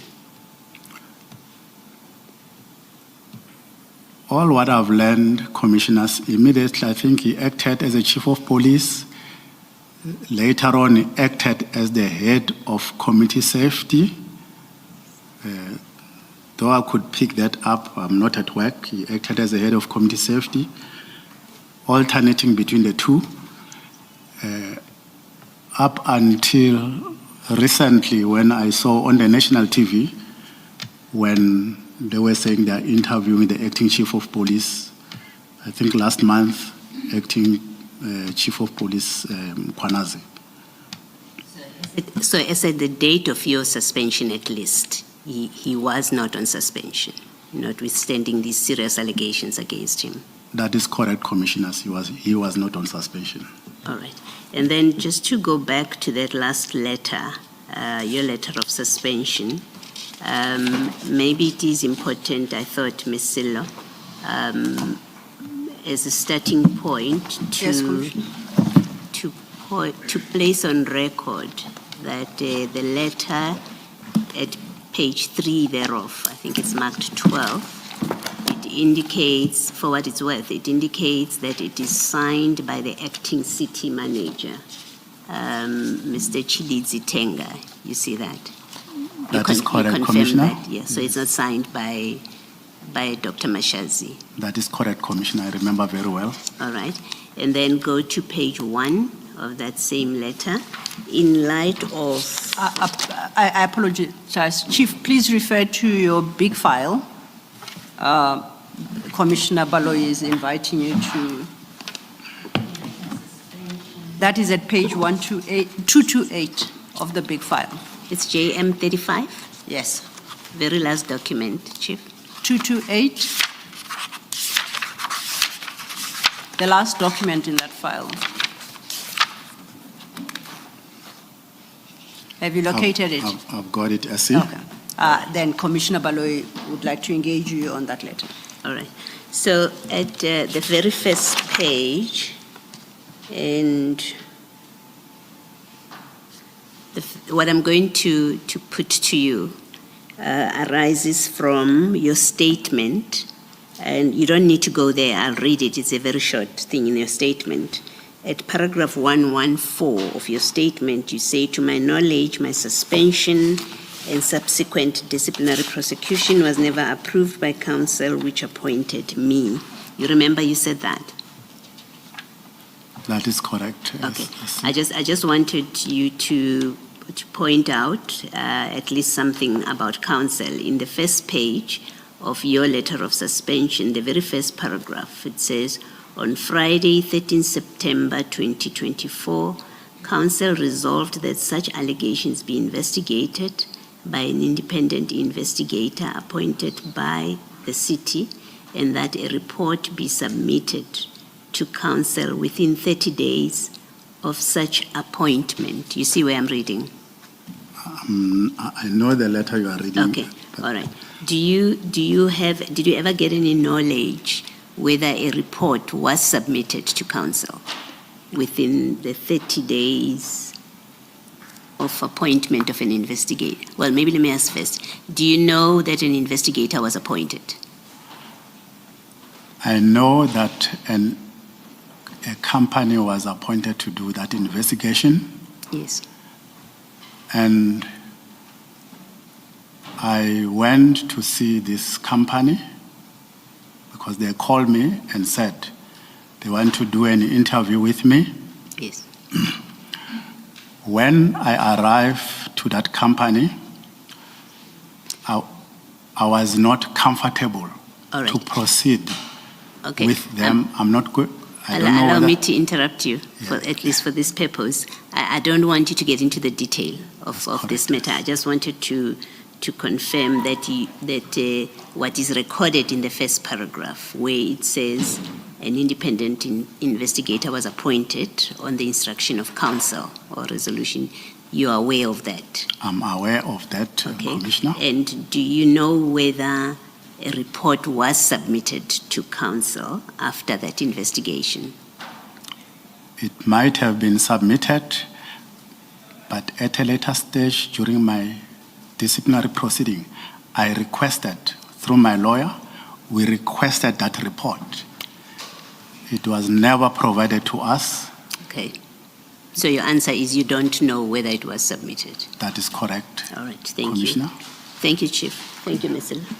And if I may just then ask a follow-up question, and this is the absolute last. And it's because you referenced what you requested during the disciplinary process. And you say to Commissioner Baloy that you requested specifically the report to council requested in the suspension letter. You just answered that. You say you requested for that report and it was not provided during the hearing through your attorney, you said. That is correct, Okay. Commissioner. Now, did you ever, whether prior to or during the disciplinary process, request or were shown the council resolution to suspend you? I never seen a council resolution which stated that I must be suspended. Thank you. We have requested it. It was never provided to us. Thank you. Chair, this is, I guess, second time I say, unless there are further questions and none from my side, that brings us to the conclusion of the testimony of Chief Mapiyeye. Thank you. Thank you, Chair. Mr. Law. Chief Mapiyeye, thank you very much. Thank you very much, Let us- Commissioners. Yes.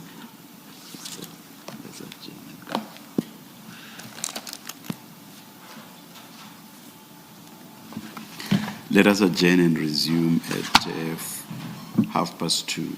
Thank you, Chair.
There's stuff on our screens. What's going on there?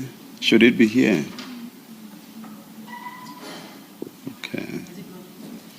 Still here? It's gone. It's gone. Thank you for bringing that to our attention, Chair. It is sorted now.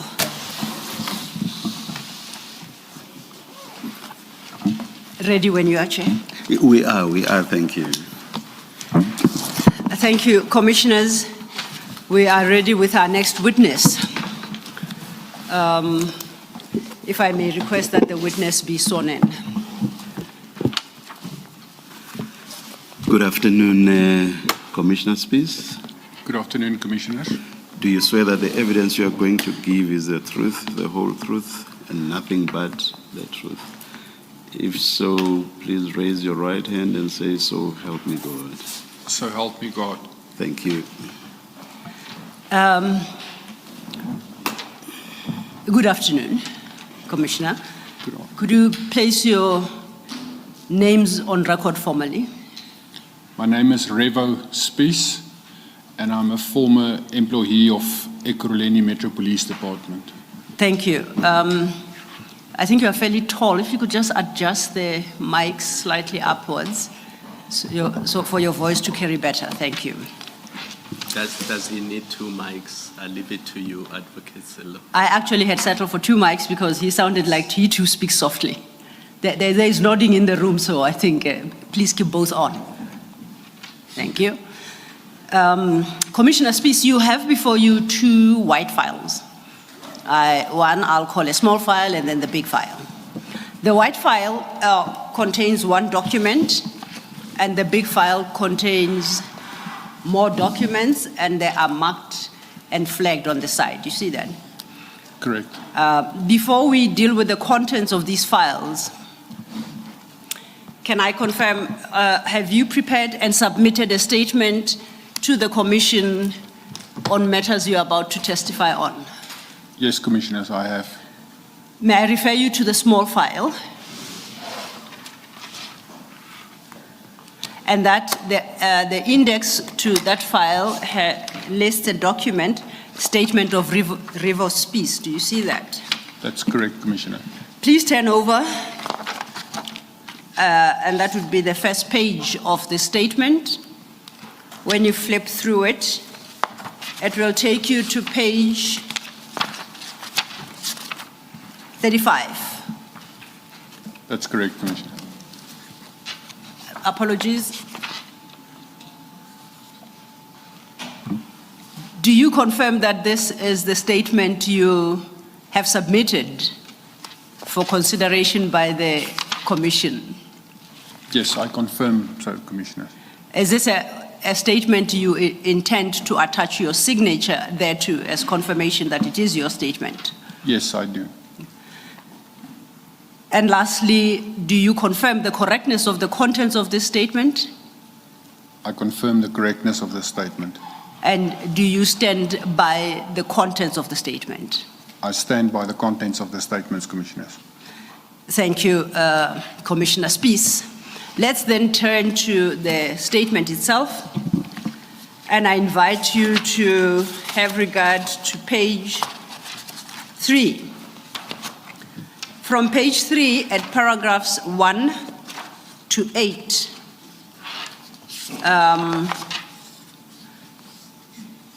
no, let's say 1 to 6, you deal under the heading Introduction and Background with what you do, what you did for the EMPD, and we will take it from there. I would like you to deal with the contents of those paragraphs and inform the commissioners about who you are and your history of service, as you have set out in those paragraphs. Thanks. Thank you. Commissioners, I'm an adult male. I'm a former employee of the Ekurhuleni Metropolitan Police Department. I've served in the police service for 43 years, of which 33 of them was with the Ekurhuleni Metro Police. In total, I have 43 years of law enforcement. I officially retired on early suspension from EMPD, and my last working date with them was 28 February this year, 2025. Before my retirement, I held the position of Deputy Municipal Police Commissioner, and I was appointed as such on 1 August 2022 as the Deputy Chief of Police Auxiliary and Logistical Support Services. My responsibilities in that specific position was overseeing the different auxiliary and support services sections, which included the Ekurhuleni Metro Police Training Academy, the Ekurhuleni Municipal Courts Fine Administration section, and then also the Metro Police logistical and support sections, which have a lot of smaller subsections related to vehicle fleet, human resources, radio fleet, stores, and finance and procurement and budget portions into that. During the 22-23 year, I was also instructed by the then Chief of Police, Commissioner Mapie, to oversee the internal affairs section, because the structure wherein they were deployed, that division head was vacant, and I had to oversee that position then.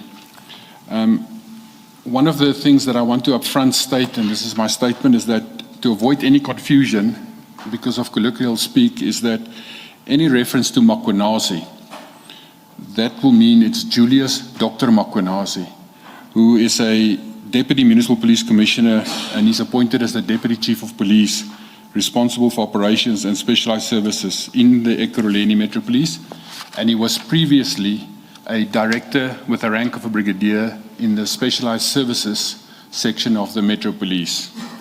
And I have also served for a very short period from the 27th of March to the 5th of March. I've served as the acting Chief of Police when Commissioner Mapie was on family responsibility leave. And I had to attend council meetings and carried on the service of the business for that specific period then as the acting Chief of Police. Thanks, Commissioner. May I take you back to your paragraph 6 about the period of service as acting Chief Police. I think you got the dates wrong as you mentioned them. Can you please restate them for the record? The council meeting was the 26th January, and I served from the 27th of March to the 5th of February. Okay, you make the same mistake. Your statement reads, I served as the acting Chief of Police for the period 27 January to 5th of March. That should be a typo then. Okay, then how should it read? The council meeting was on the 26th of January. Yes. And I was, during that night, appointed as the acting chief from the 27th of January and then only to the 5th of February. It was only for that week period. Oh, so it's the 5th of February. You kept saying the 27th of March. That's why. Sorry. Okay. Duly corrected. Thank you. And then at paragraph 8, you indicate that you then received a formal letter appointing you as the acting Chief of Police. And in fact, that paragraph correctly reflects the period. Correct. As 27 January 2023 to 5th February 2023. Correct, and then you attach a copy of that appointment letter as RS1. Is that correct? You can go to the big file, and the document that you have marked RS1 should appear at page 1 of that file. That is correct, Commissioners. Thank you. Commissioner Kumar? Can I ask a silly question for my benefit? How do we address the witness? Does he retain the title Commissioner after retirement? That's a tough one for me, Commissioner. Maybe he can answer. Perhaps the witness can answer for himself. If that's the title, then we will respect it throughout. Commissioner, I did retire, but after my retirement, I was re-employed again into the Tshwane Metro Police, and I'm again a commissioner in the Tshwane Metro Police. So thank you. Commissioner is correct. So as things stand, you are back in the service, except with the Tshwane Metropolitan Police Department. Is that correct? Correct, Commissioner. And that was from which date? From the 2nd of March 2025. Thank you. Your getting into the testimony you're about to give, your first chapter is headed Investigation into Alleged Misuse of Blue Lights and EMPD Resources. You see that? It starts from paragraph 9. Before you deal with the contents of paragraphs 9 and following, I would like to bring to your attention that Chief Mapieye, who is the current commissioner within the EMPD, has touched on some of these issues. So to the extent that perhaps there might be interruption, please accept that. The commissioners have been part informed about these matters. However, there will be no attempt to restrict the testimony you would like to give in regard to this matter. I just wanted to bring that to your attention because you were not present when he was testifying. Thank you. With that caution, then, I would invite you to consider from paragraph 9, paragraph 9, and you can lead the commissioners through this part of your testimony. And to the extent that you are able to speak to these paragraphs, not necessarily read them, I would suggest that would be most effective. Thank you. If you can. Thank you, Commissioners.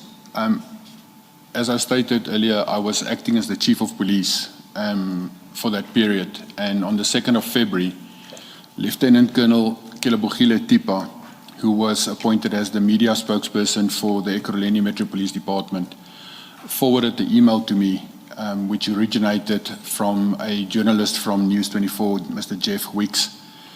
And it pertains to 5 questions that started off with questions about blue lights, regulatory use of it, and to who it may be issued. Attached to this email was also a memorandum on an EMPD letterhead, which purports to be a to whom it may concern letter, and wherein a list of vehicles was listed that these vehicles is our vehicles. I was, at that specific moment, I was in a meeting, but she sent me a WhatsApp as well, wherein she said to me, I actually first read the WhatsApp before I read the email. Because on the WhatsApp she says, here's 2 video clips, this relates to the email. And I then read the email, and in the email there was questions then wherein there was allegations that there was a video clip where vehicles is being used in a convoy using blue lights and sirens, and then also a clip where there's vehicles that is at a small little airport with an airplane in the background. I immediately, while I was even reading the email, I started to draft the answers to the questions itself. Like the first one is a very easy answer because it asks what is the regulations and the legal situation around the use of blue lights, where I actually just copied and pasted the National Road Traffic Act's regulation pertaining to the use of blue lights. And it stepped further deep in where I finished drafting all the answers to it. I then sent that draft answers, I sent it back to Lieutenant Colonel Kelebogile Tipa, and I also CC'd the Chief's Staff Officer, Colonel Ivan du Plessis. The reason I obviously CC him is that because I'm acting chief, I must keep his office so that they know what everything is happening, what I'm doing. And I started then a process immediately thereafter of following up, because in this letter, the allegation of the vehicles, there's allegations that these vehicles belong to us. I immediately contacted a Colonel Madlanga Bloemhoff, who is heading our fleet section and pounds section in the logistical support section. And I requested her telephonically, can you immediately check for me if these vehicles belong to us? And I gave her the registration numbers. She checked and verified on our internal asset register, and she immediately informed me that none of these vehicles belong to us. It's not council vehicles at all. And I also then there was another letter which purports also to whom it may concern, which leads to a specific individual, C.J. Smith, who also stated that this person works for us and is doing work with us. And so I also contacted a Colonel Wanda van Rooyen, who is, at that stage, she was the Metro Police HR liaison person, and she had access to the employee database, which we call PILO. That's the name of the database. And she then confirmed, and to me as well telephonically, that we don't have a Metro Police officer with the name of CJ Smith employed by us.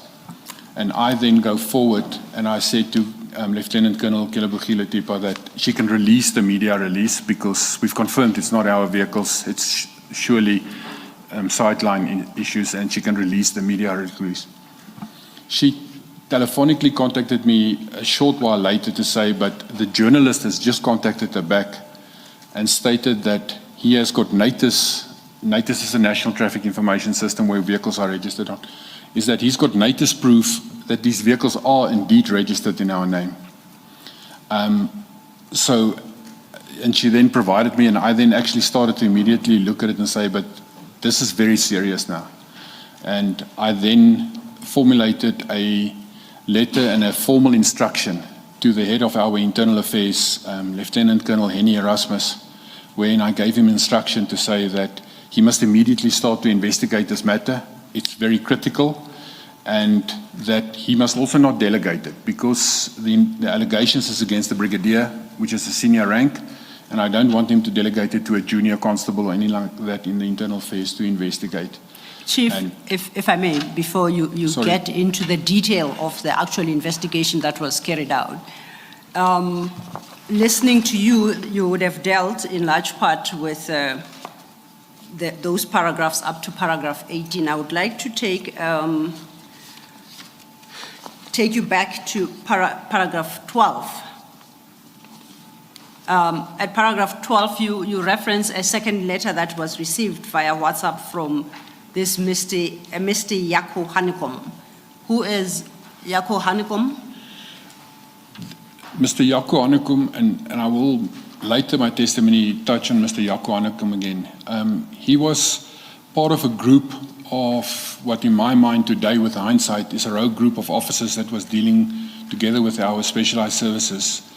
But he was a security officer, and he was at a later stage, he was killed in a attempted hit or a hijacking incident. So Mr. Yako Hanekom, at that same day during this exercise, he gave me the information via WhatsApp where he sent this letter, which is exactly the same format that states to whom it may concern, and it's signed off by Julius Mkhwanazi as the deputy chief that this employee allegedly works for us. Now, Mr. Yako Hanekom, at the time he shared this letter with you via WhatsApp, was he a member of the EMPD or not? No, he's a private individual that worked for a security company. You then say this is a confirmation letter of work collaboration with a civilian, Mr. CJ Smith, and the EMPD truck hijacking unit. You see that at your paragraph 12. Correct. You then proceed to state there is no such approved unit. Would you Correct. care to speak to that? Why do you say there is no such an approved unit? In the structure of the Metro Police, under the division operations and specialized services, there are 5 subsections, which 3 of them is regional policing with the 3 regions, headed by a brigadier, which is a director title, but with a brigadier rank. There's a brigadier bylaws, and then there's a director brigadier specialized services. Under specialized services, there are units, and those units, which is formally on the structure, which exists and it's operating as units. There is, for instance, a speed law enforcement unit, there's an overload unit, there's a public order policing unit, there's a VIP protection unit, there is the canine and the equestrian unit that work under that. There's, however, no truck hijacking unit ever that have existed on that. There is no such thing on the structure. Thank you. If you look at your statement, as I indicated, you had spoken to matters you cover up to paragraph 18. Do you confirm that you've covered everything in those paragraphs? Correct. Maybe if I can just add that when Kilabugile Tipa informed me that it's on NATIS, we also confirmed that these vehicles have been obviously registered by our corporate fleet proxy, Mr. Chris Steyn, because he's the one that complete the forms and make sure that it can get registered on the NATIS system. When you say he's a vehicle proxy, could you expound? What does that mean? In terms of NATIS, the owner of a vehicle is normally a natural person, but when it comes down to a company or a municipality, a representative is appointed in terms of the National Road Traffic Act, which is then the main representative is called the proxy. He acts as the person to do all the business on behalf of the company or the municipality. And you also have a proxy and representatives because it's the proxy office actually, but the proxy for the city of Ekurhuleni is Mr. Chris Steyn. And in that paragraph where you reference Mr. Chris Steyn, you say Lieutenant Colonel Tipa informed me that she had received information suggesting that 3 of the vehicles on the list were in fact registered with the EMPD, right? Correct, Commissioner. It is the choice of wording I want us to discuss. You say she said she had received information suggesting that they were so registered. Is there confirmation? Are you aware of any before you left? Did you become aware of any confirmation as to whether or not they were in fact registered? Yes, Commissioners. At the moment, that same day when she phoned me, we were speaking about 3 vehicles. However, after I gave Colonel Erasmus instruction to start investigating this matter, within the next week we already discovered that it's actually 4 vehicles that have been formally registered on our name by using the papers of Mr. Chris Steyn as the proxy. The papers and everything was obtained from him, and it was registered by Julius Mkhwanazi at the Whiteville offices. Okay. Yes, ma'am. Commissioner Spies, did Mr. Steyn know anything about this registration? Did you find out whether he knew that these vehicles were registered and what were the circumstances? Yes, Commissioner. Mr. Steyn there was eventually a criminal matter registered and there was an internal disciplinary inquiry by my internal affairs done. In both cases, Mr. Steyn gave affidavits to the effect that he actually supplied the papers and everything because Brigadier Julius Mkhwanazi is a very senior person, approached him, informed him that there is a MOU with a company, Medicare 24 and CAT VIP Security, and that they have made a donation. So he took it on face value, and he made a submission that he actually provided the papers. He gave instruction that the clerk that deals with it, Ms. Deborah Moremi, that she can give the papers and everything to Brigadier Mkhwanazi. So there is a formal confirmation that Chris Steyn made to say that he gave instruction to Deborah, and Deborah then also, there's a statement from her that she gave the papers to Mkhwanazi and them, and they then did it on their behalf. Thank you. Mr. Lo, should we not, for purposes of the record, Yes, Commissioner. reference the annexures? So from paragraph 9, you've got an RS21, and the witness has spoken to those questions, but you haven't referenced where we Indeed. find this and so on as we go I'm on. happy to. And I will take you back, Commissioner, to paragraph 9, particularly in light of the fact, and thanks Commissioner Baloyi for drawing my attention to it. These questions arose during the evidence of Chief Mapieye, and I specifically undertook that they shall be answered through you, Commissioner Spies. So before we deal with the actual investigations that were conducted on your instruction by Colonel Henny Erasmus, can we then deal with the original query that you received from Mr. Jeff Weeks? You deal with that at your paragraph 9, and you say at paragraph 9 that you attach a copy of the email you received from Mr. Weeks as annexure RS21. Do you see where I'm reading? Correct, Commissioner. Can I then invite you to RS21,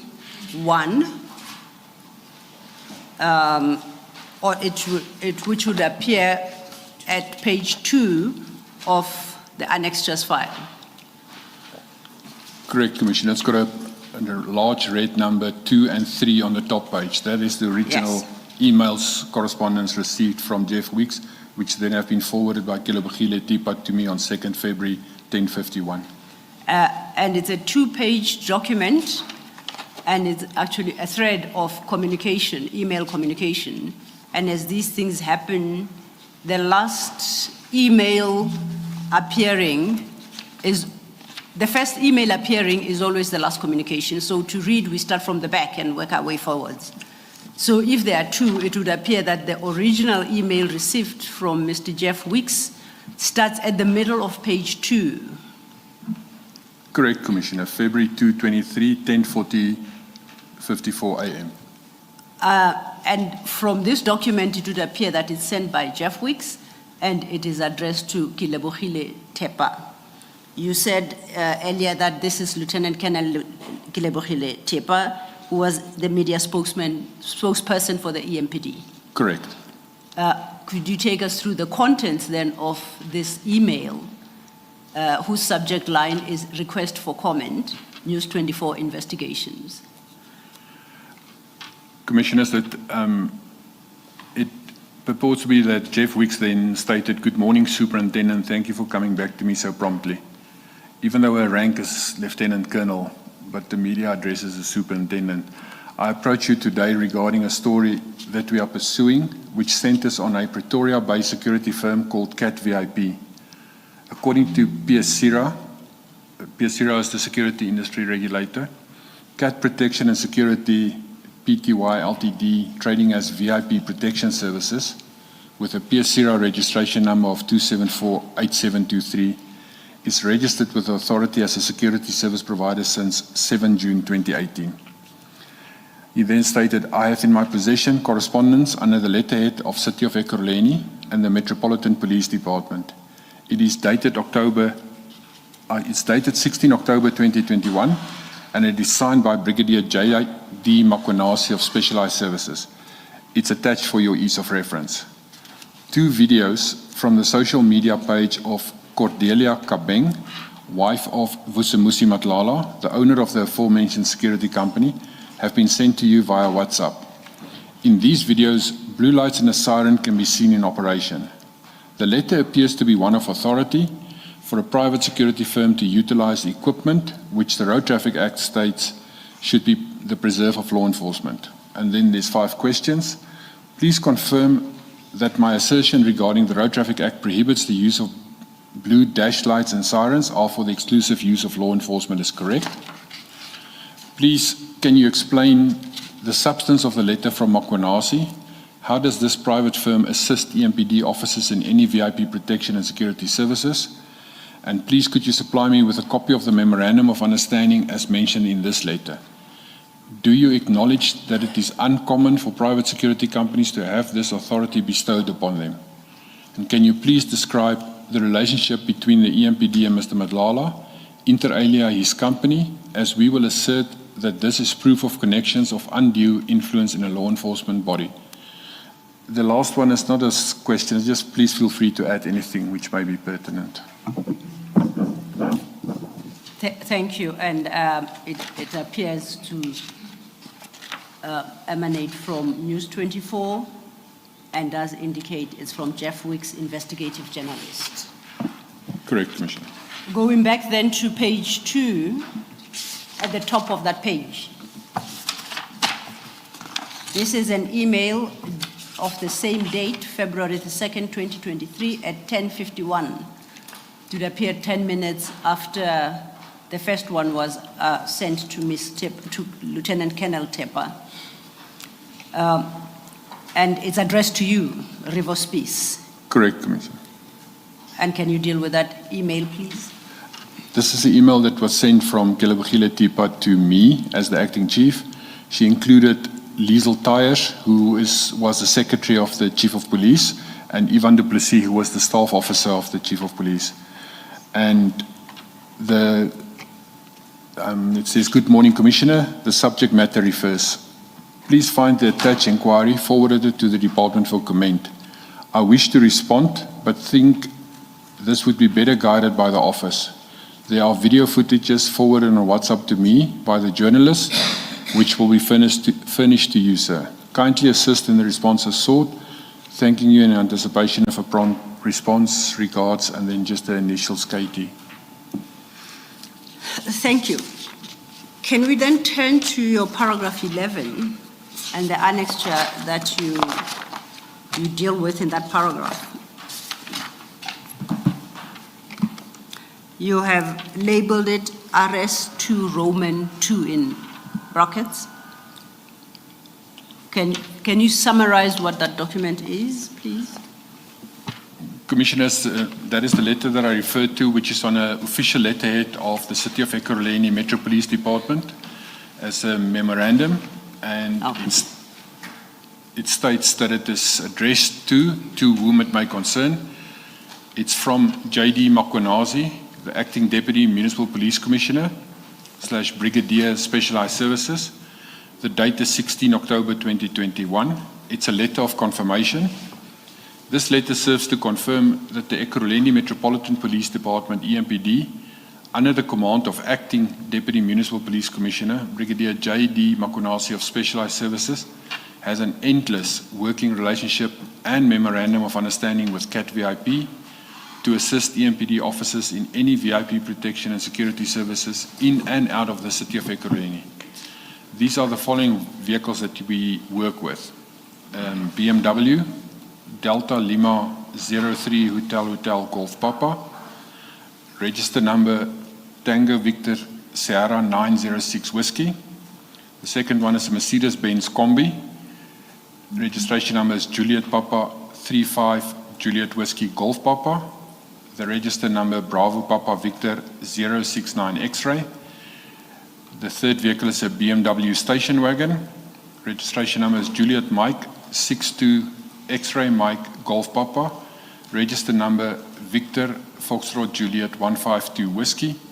The fourth vehicle is a VW with registration number Juliet Yankee 16 Delta Lima Golf Papa with a register number Hotel Tango Golf 489 Kilo.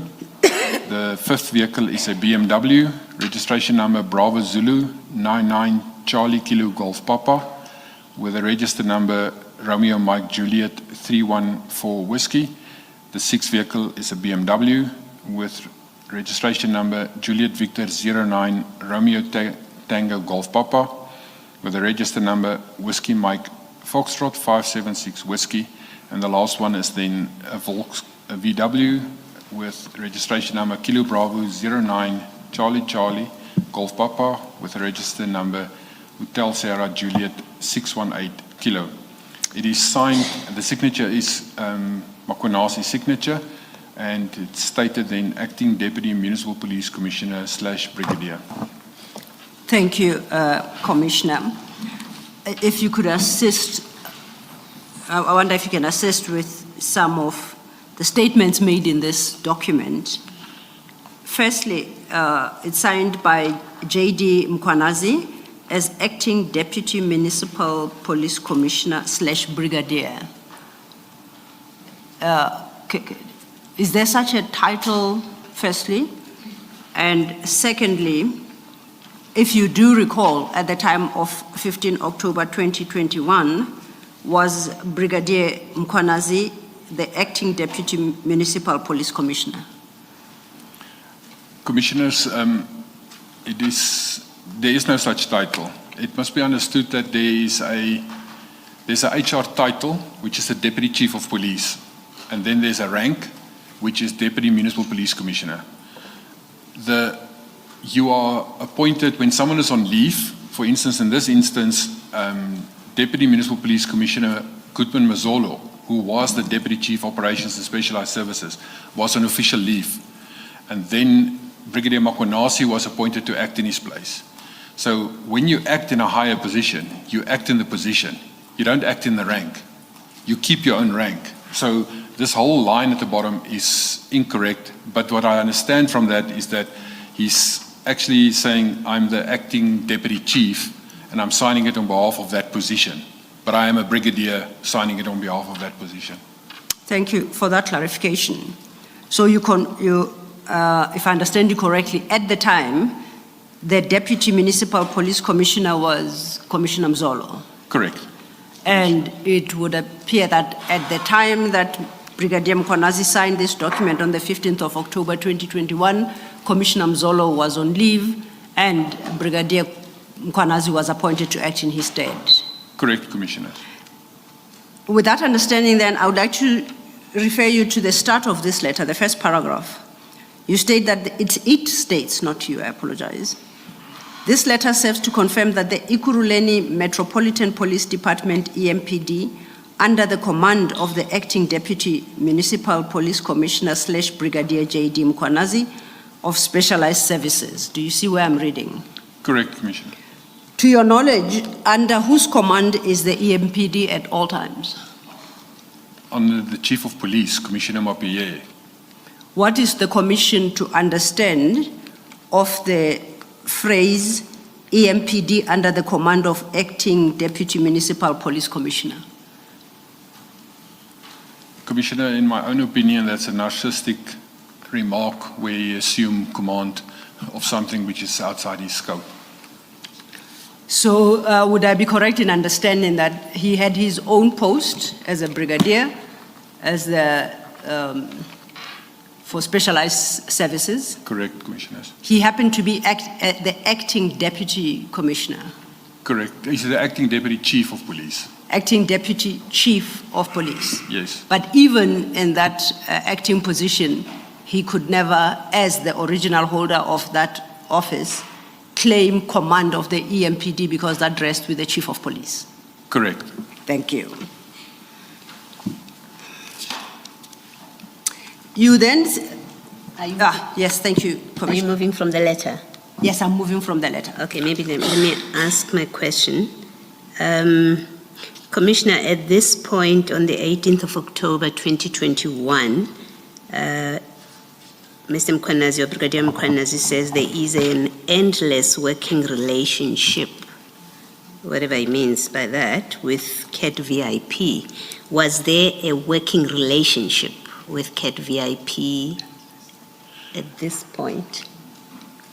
Commissioners, I do not know at that, obviously with hindsight and after investigations was done, I know now that there's certain things, but there was no working relationship with CAT VIP, according to my knowledge, at all the day when I received this letter. That's firstly. Yes. And secondly is that there is no such MOU in existence because part of my function as the Deputy Chief Auxiliary and Support Services was that there's also a repository of documents and records and archives that's with me.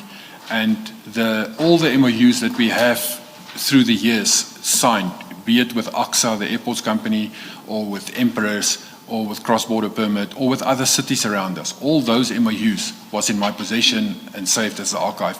There was no such MOU with a company. And then the third thing that I wanted to add is that there will never be allowed in law the Municipal Finance Management Act or any local government related acts to have an endless working relationship with anyone. There is fixed terms to anything. There cannot be an endless working relationship with anyone. And maybe even as a joke, it doesn't even work in marriage. There cannot be an endless working relationship. Thank you, Commissioner. Lastly, on this letter, in the very next line after that endless working relationship, he says a memorandum of understanding with that company to assist EMPD officers in any VIP protection and security services in and out of the city of Ekurhuleni. Do your officers provide services outside of VIP and protection and security services outside of the city of Ekurhuleni? In terms of the South African Police Services Act, Chapter 12, where municipal police services are established, your jurisdiction is bound to your municipal area where you are appointed. But there is a subclause that states that unless there's an agreement with another local government to extend the area of your services. So the city of Ekurhuleni, when the municipal police was established on 16 February 2002, as part of our establishment then, we had a signed agreement with the city of Tshwane Metro Police and a signed agreement with the City of Johannesburg Metro Police that the three cities, because we were established at very similar times, that we would agree that we will assist one another upon request.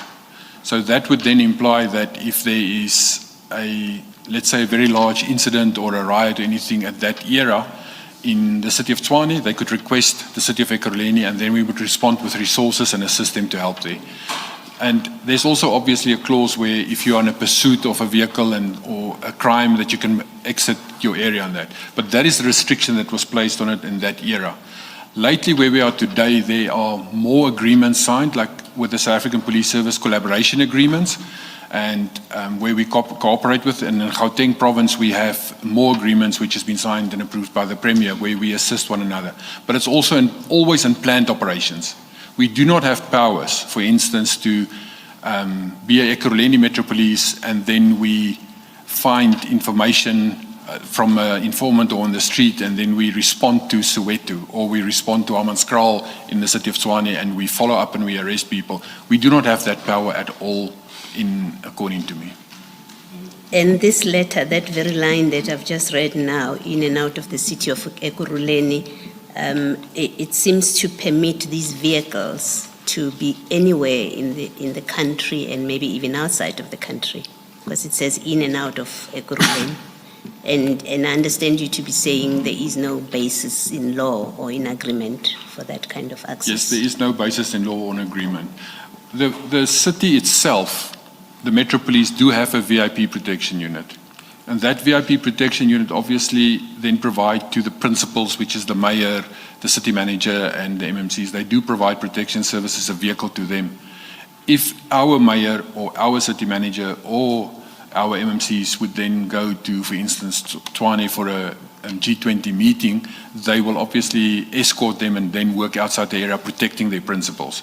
But there is no clause that you can go and work anywhere outside Ekurhuleni in the country or out of the country at all. That is illegal. Thank you, Commissioner. Thank you, Commissioner Baloyi.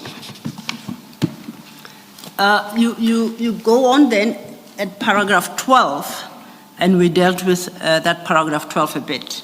To reference, this is a confirmation letter of work collaboration, you recall, with one certain Mr. C.J. Smith that was brought to your attention by Mr. Yako Hanekom. You recall? Correct, Commissioner. Then you attach in that respect a document that you have marked RS3. And that RS3 appears at page 5 of your annexes file. Correct, Commissioner. For the record, this is a document headed Confirmation Letter of Work Collaboration between EMPD THU and Mr. C.J. Smith, dated the 23rd of May 2022. Do you confirm? Correct, Commissioners. Commissioners, I confirm that this document is an annexure to Chief Mapieye's statement, and he dealt with it, I would believe, fairly extensively. That's the one you read into the record. That's the one I read yesterday. into the record yesterday in you. full. So unless any questions arise from there, I don't think it's necessary for this witness to repeat. Commissioner Spears, you then, at paragraph 13, reference to video clips which Lieutenant Colonel Tipper shared with you, depicting a convoy of black vehicles, BMWs, Mercedes Viano minibus, traveling towards an airport, with a female voice in the background identifying herself as quote-unquote Mama Cat. The second clip showed the vehicles and a small aeroplane at the airport. These videos are marked RS4 and RS5 as part of your statement. Can I deal with this? Do you know where Lieutenant Colonel Tipper obtained these videos from? You say she forwarded them to you. My question is, do you know where she got them from? I made an assumption that you got them from Jeff Weeks, the journalist, because in an email, she stated that she will forward 2 video clips which relate to that same incident. So I am under the assumption that Colonel Tipa obtained it from Jeff Weeks as part of the media query, and she forwarded to me then to look at before I answer the draft media reply. Okay. I think just for the record, in the email itself, so if you go to page 10 of the annexures, that's where you find the email from Jeff Weeks. The second sentence, the second paragraph rather, says 2 videos from the social media page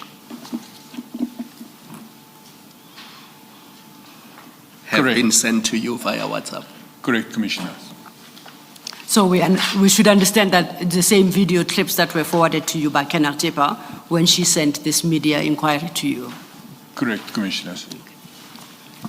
I want us then to turn to paragraph 14 at page 6. Before we do so, Commissioner Baloyi has a question. Yeah, we're not going to see these videos. Commissioner Khumalo says he was looking forward to seeing these videos. We can and we will. We are very edgy this end because this commission unfortunately has had some boo-boos and we wouldn't want to add to your woes this week. We'll try to locate them to make sure that we project them, but they are available as annexures and hopefully we'll be able to make Commissioner Khumalo's day. We strive to impress. All right, maybe let me ask my question then about paragraph 13. Doesn't depend on us viewing the videos. Commissioner, in that paragraph 13, there is description of these vehicles in the video, BMWs, Mercedes Viano, minibus. And then when you look at page 4, which lists those vehicles and registration numbers, are you able to make out, were you able to make out from the videos whether those vehicles are in any way connected with this list of vehicles? The registration numbers, at least, or model even? No, Commissioner. The first video clip is and obviously I don't know the lady at all, but you can hear her speaking and she sits in the back of the vehicle. And you can see it's a BMW because she sits at the back and recording through the windscreen they're traveling on a highway.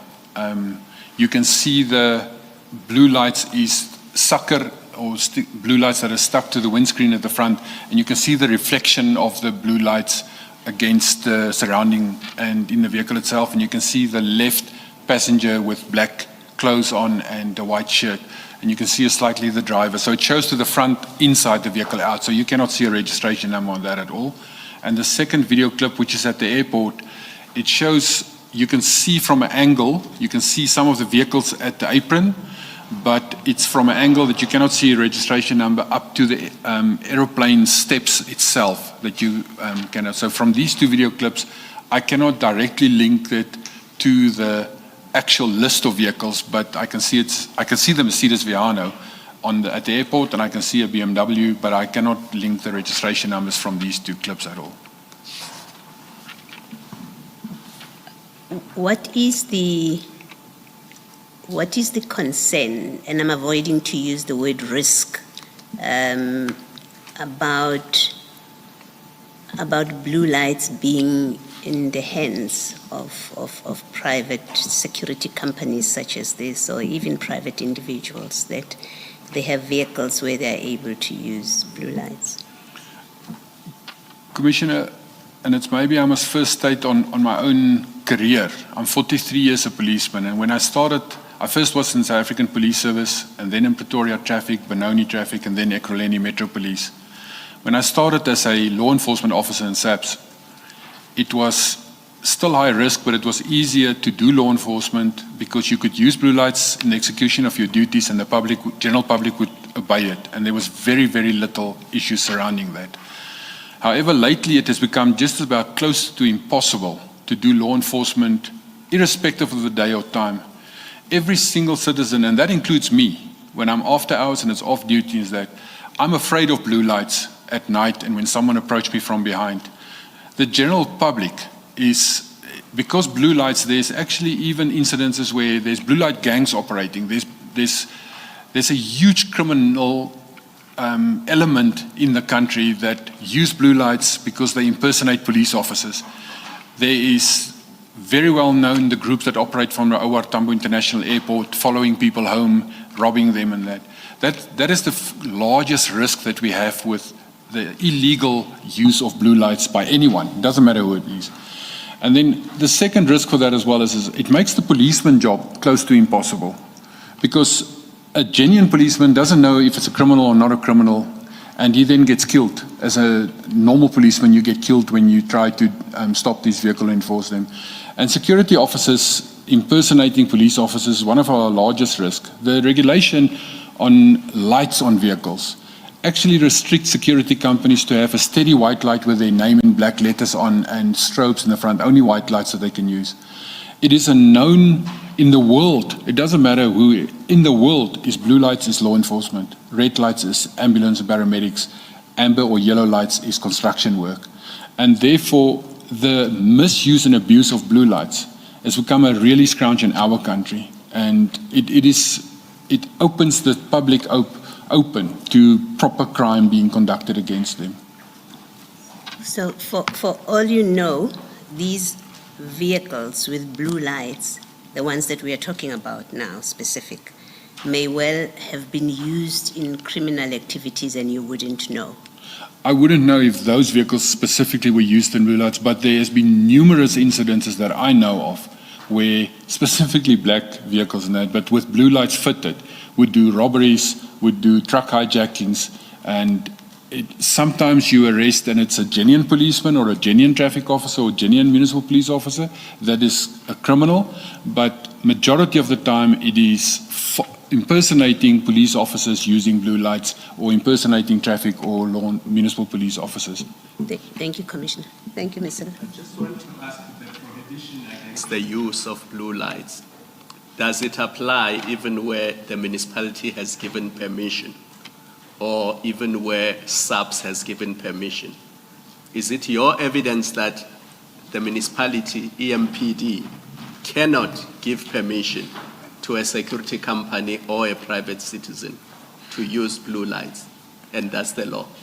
Commissioner, the law is very clear that states there's, under correction, I think it's Regulation 179, it states very clearly that only South African Police Service, Municipal Police Service, traffic officers and the SANDF military police may use blue lights. There is a sub-clause where, and I still speak about the administrator, but it's the MEC now. You can apply to the MEC for the use of other lights, and then the MEC will consider it and the MEC can do it. But no one else in this country has the authority to authorize the use of lights at all.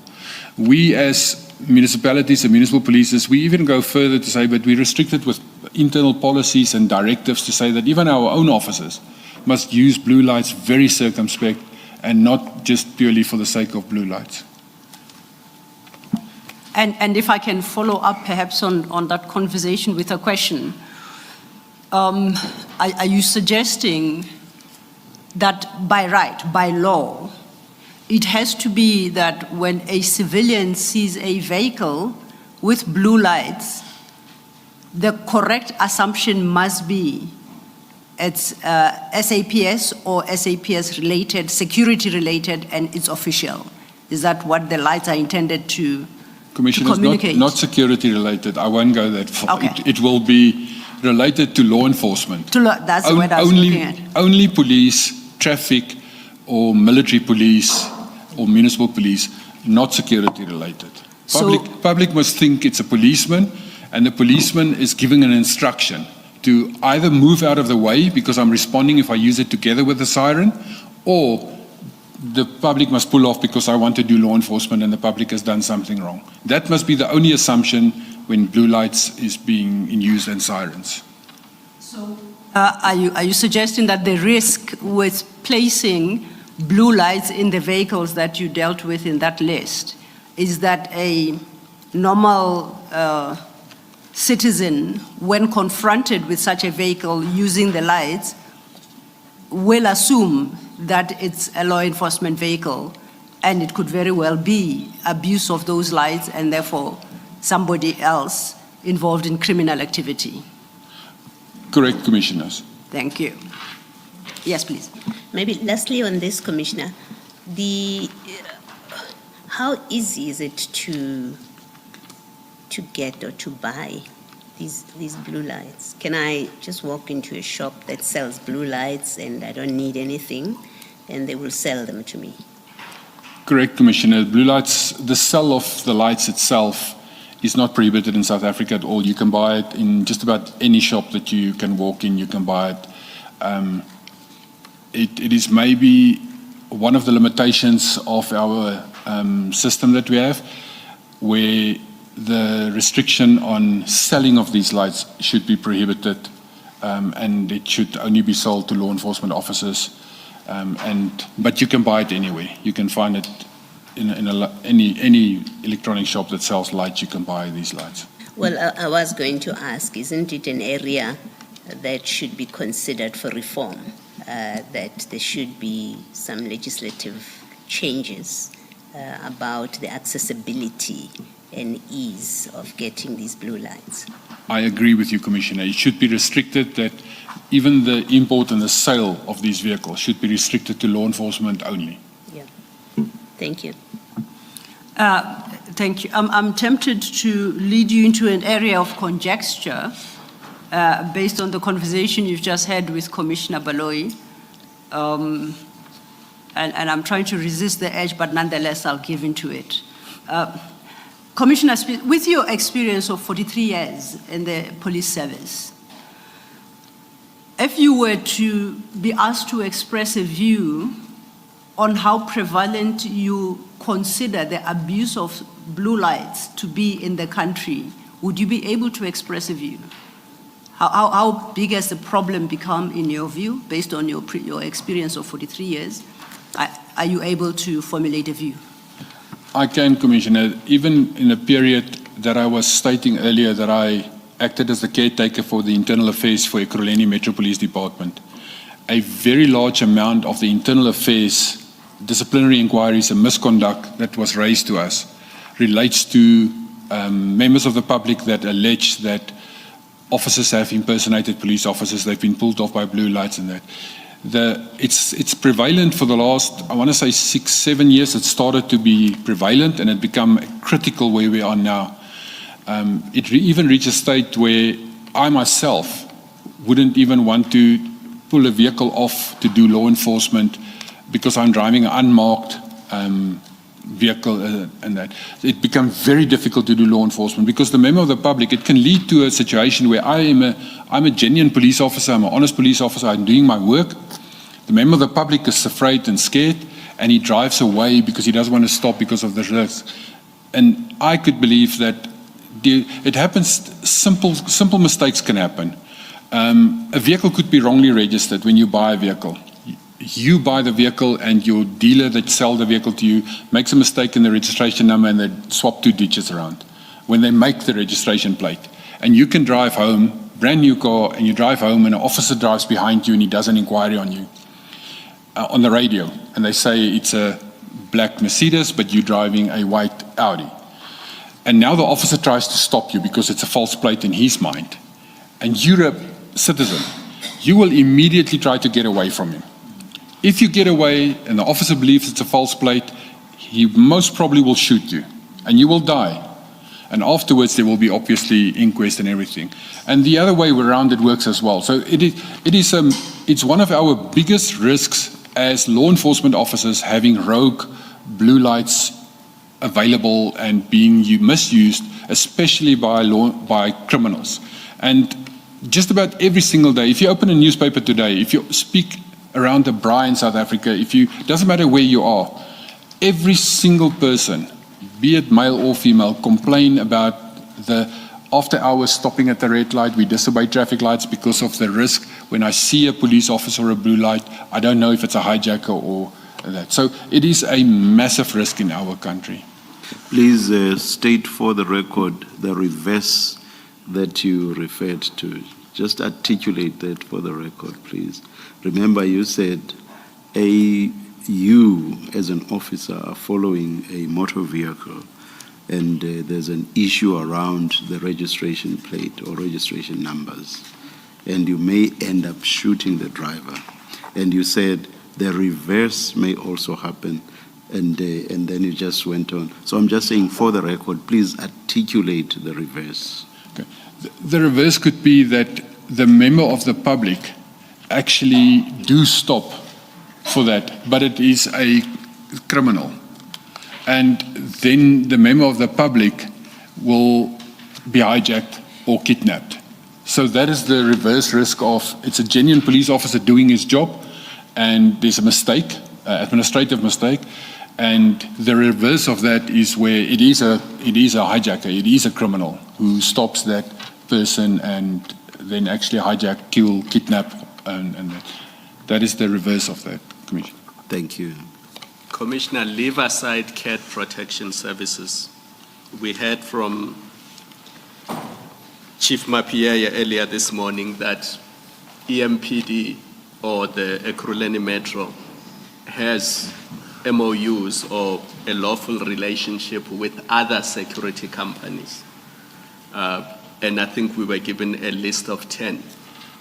Do those security companies that have a lawful relationship with Ekurhuleni use blue lights for their vehicles? No, Commissioner. So the city itself goes into a legal tender process and a contract basis to safeguard and protect their property and perform access control. So it is static security at cities' infrastructure, substation, parks, and buildings. So the contract with the 10 is also, it's a SLA in that term. So it's a contract that you sign with them in terms of the MFMA Act. You enter into a tender for a 3-year period.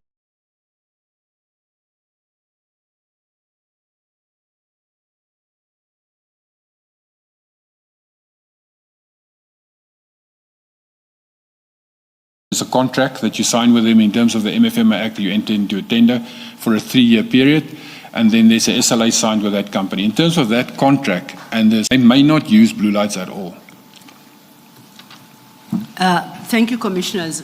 Before you leave that topic, I guess for my own safety considerations, I have to ask you these questions.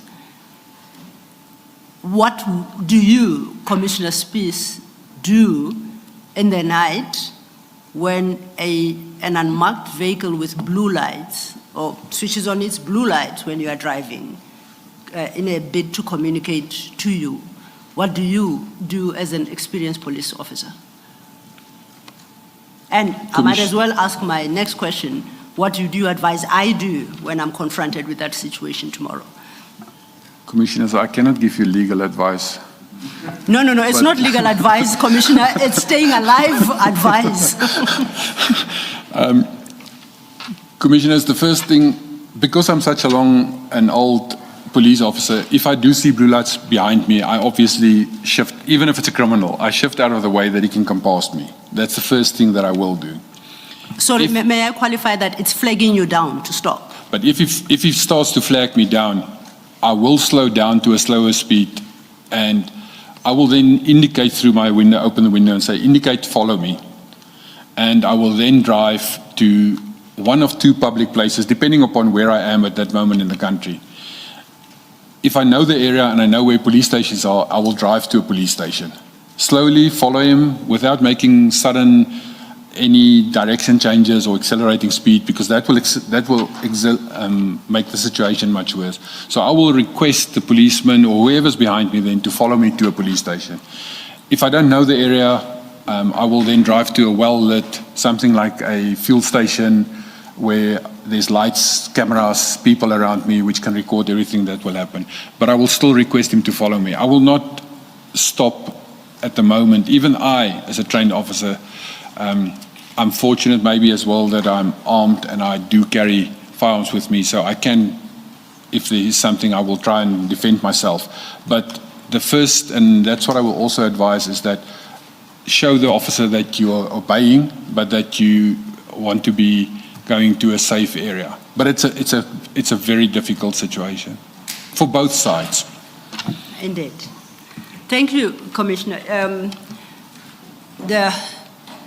You had referenced and marked as RS 4 and 5 the videos that the journalist Jeff Wicks had shared with Lieutenant Colonel Tepa, who forwarded them to you. I think we have located the videos and we are able to play them. We'll play both, not necessarily in the order that we have marked them as RS 4 and 5. So we'll play the first and then the second. Thank you.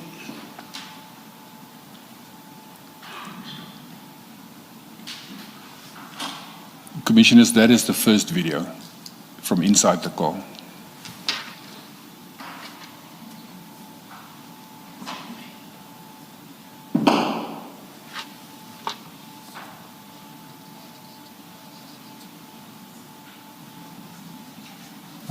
Just to check, does this particular video have a sound or? It does have sound. Does. Can we perhaps try again?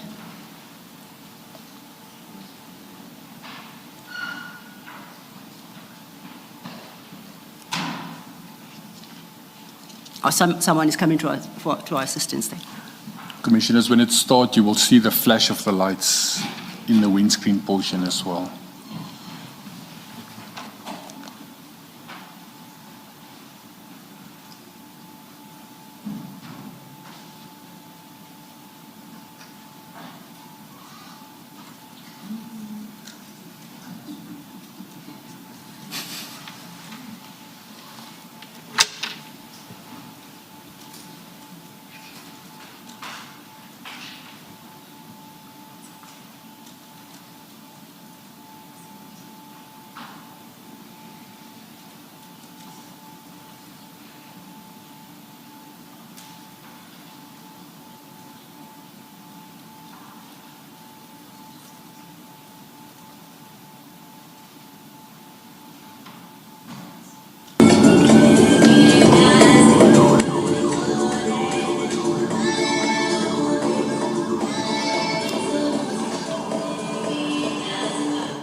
I think, Ms. Mkhwanazi, I suggest him to play it again.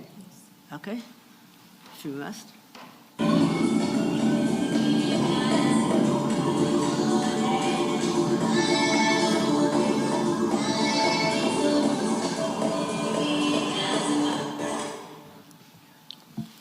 Thank you for the, now that was recording 1.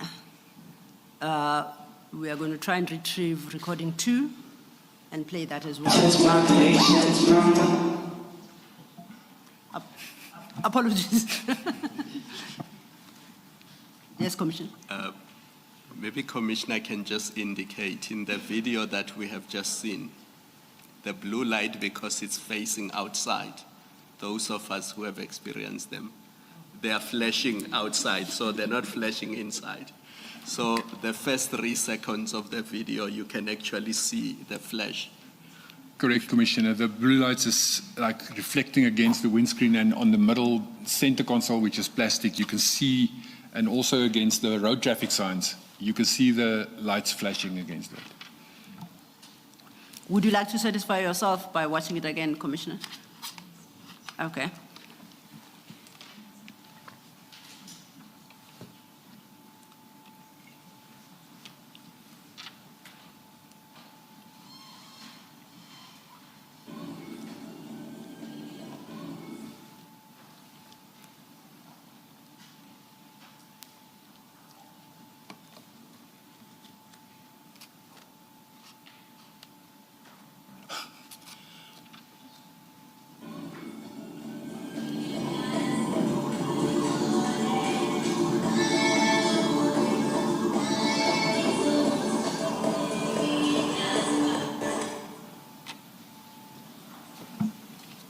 Yes, Commissioner Baloyi? Yeah. These paragraph says that you hear a female voice in the background identifying herself as Mama Cat, and then I think somewhere, either in the Commissioner Mapiane's statement, or somewhere here, it says she's in fact the wife of Mr. Nhlanhla. I don't know if I missed the sound where she says Mama Cat. It may turn Perhaps out I can to be- verify through Commissioner Spies. Yeah. Commissioner, you saw on your statement at paragraph 13, with reference to the first video clip, you say a female voice in the background identifying herself as Mama Cat. Do you see that? Yes, Now, Commissioner. just to check, is the video we just watched, is that the video where we can expect to hear the person identifying themselves as Mama Cat? In this video clip that is on here, it is according to, it's from Instagram, and then at the bottom you'll see there's captions on the screen itself that is like identifying what is being said. So at the bottom it will say, or the top it will say Cordelia, I think Kabeng, and then at the bottom it will say the words on the screen itself that you can hear, because the siren is overpowering in this portion of the clip. So maybe if it's slowed down when you show the video clip.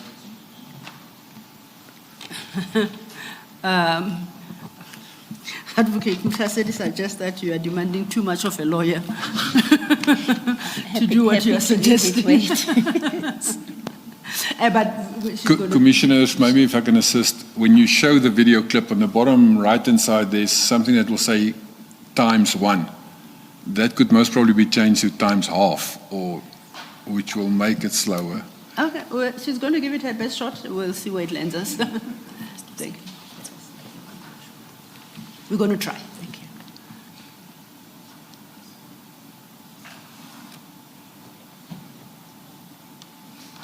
you. And the writing you are referring to, Commissioner, would that be subtitles or what writing would this be? It's on the screen itself, Commissioner. I presume it's the subtitles that runs along with the All right. video. All right, thank you.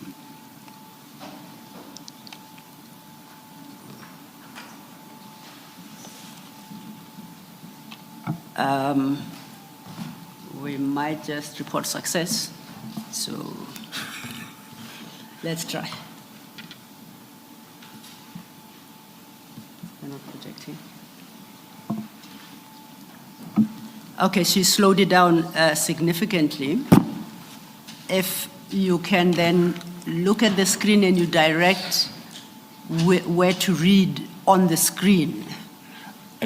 From my side, this one says blue lights, drop off the cups. Is that? Oh, the Queen. Yeah. Just stop it. Blue lights, drop off the Queen and her cups. Where are you reading? Are you reading at the top of the? In the middle of the screen, in the where, middle. where the elbow of the Yeah. passenger is. Yes. Okay.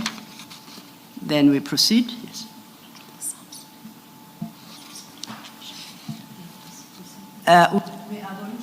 We are going to drop the sound because there is no one speaking, it's just music, so that Commissioner Spies can take us through this video.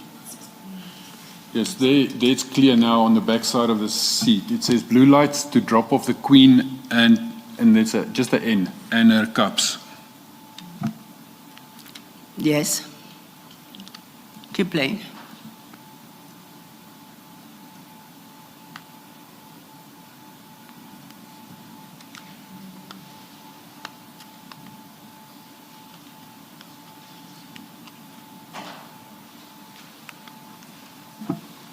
Okay, it would appear there is nothing further added there. I want to refer you to the top of the video. There appears to be some writings there. Are you able to read them for us into the record? Correct, Commissioners. It's a small avatar of a lady's face with long black hair, and then next to it is Cordelia Kabeng. And it states underneath that, beauty by exclusive _Weinak. Okay. So then, getting back to your paragraph 13, it is not correct that we hear a female voice in the background identifying herself as Mama Cat. That doesn't come through on the video, correct? Or Can did we we just miss listen it? to the second video as well? Okay, let's try the second video and see if it's in that clip.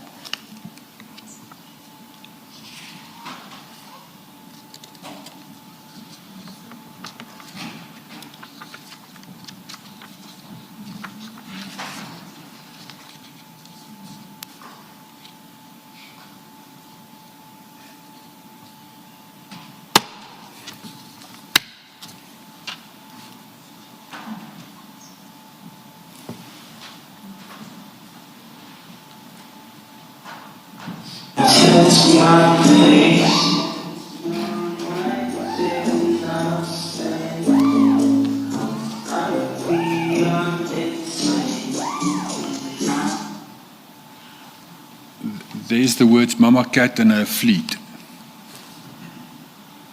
Is it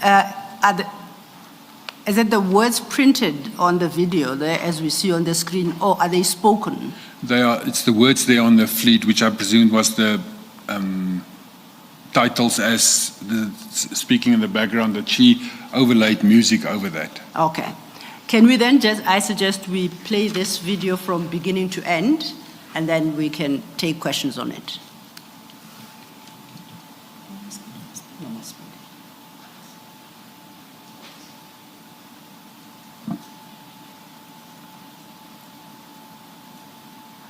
Touch my patience, my mind did nothing. I'm beyond insane.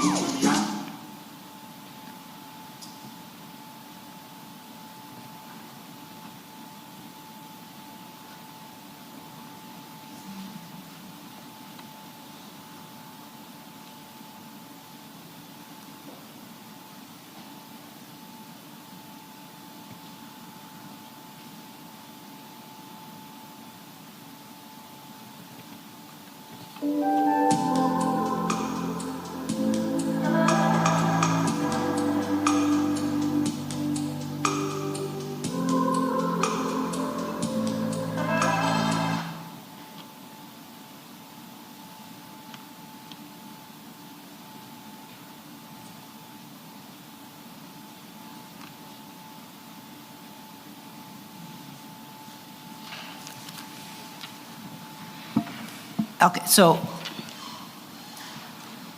the start of this video, there is a female voice that speaks, that utters the words Mama Cat. Is that what you heard? It's the words on it that says Mama Cat and her fleet. Okay, then I suggest at paragraph 13, we make a correction to the effect that those words are not spoken, they are printed on the video. Would I be correct to do so? Yes. Okay, we shall effect that change. So then we've played the two videos. I don't know, commissioners, if there are any questions arising therefrom for the witness. Commissioner Baloyi? In response to a question by Commissioner Baloyi about the registration of the vehicles and whether you could relate the vehicles on the videos to the listed vehicles. If I'm not mistaken, I think you said that the registrations are not showing on the videos. I actually do see a couple of registrations, but of course I could not read any of them. Isn't there a method by which you could have enhanced what's showing on there so as to be able to see the registrations? Commissioner, I'm surely in today's age there is methods by brilliant people who can do it, but I don't have that skill set. But there should be people that can video enhance that, but I cannot. Thank you. Commissioner, an observation, and please confirm if I am correct in my observation, it is that those vehicles are on the tarmac of whatever airport that is. That's correct, Commissioner. And to get into the tarmac, I know that if I tried to drive to the tarmac, I would fail dismally. They wouldn't allow me to do that. Do you know how it works? Permission is granted by who? or municipal vehicles with blue lights when they get to the gate that leads to the tarmac? They are just free to go through. Do you know how it works? Commissioner, in all my career, I obviously, as a policeman, I have sometimes been on the apron on foot and per vehicle in blue lights, but you use blue lights and there's security at the gates and the booms that goes to the tarmac and the apron itself. At larger airports, like the international airports, our Tambo and that, there's actually very large gates and walls which is closed, and if there is entrance to those areas, it's under very strict control from the South African Police Services, VIP Protection Services, and AXA that will allow access to the apron itself. For instance, when the president is collected or ambassador or something like that. Same at Wonderboom Airport, there is access to the apron is very much restricted. To me, it is very suspect. So obviously the blue lights and vehicles was used to drive right up to the aeroplane. Normally you would have parked in the front of the airport and you and your luggage would go through the normal customs and the normal airport procedures. You would not be allowed with a vehicle directly to it. So someone in the SAPS, VIP, or whoever is there, or someone at AXA, if this is OR Tambo, well, I guess even Lanseria, no, must have allowed it for these people to drive to the tarmac. Correct, Commissioner, but they could have been conned. So the security at the airport would have stopped them and allowed them, but if they believe it is South African Police Service or that then they would allow them to go past them, but they would have been stopped and allowed to the apron itself. Thank you.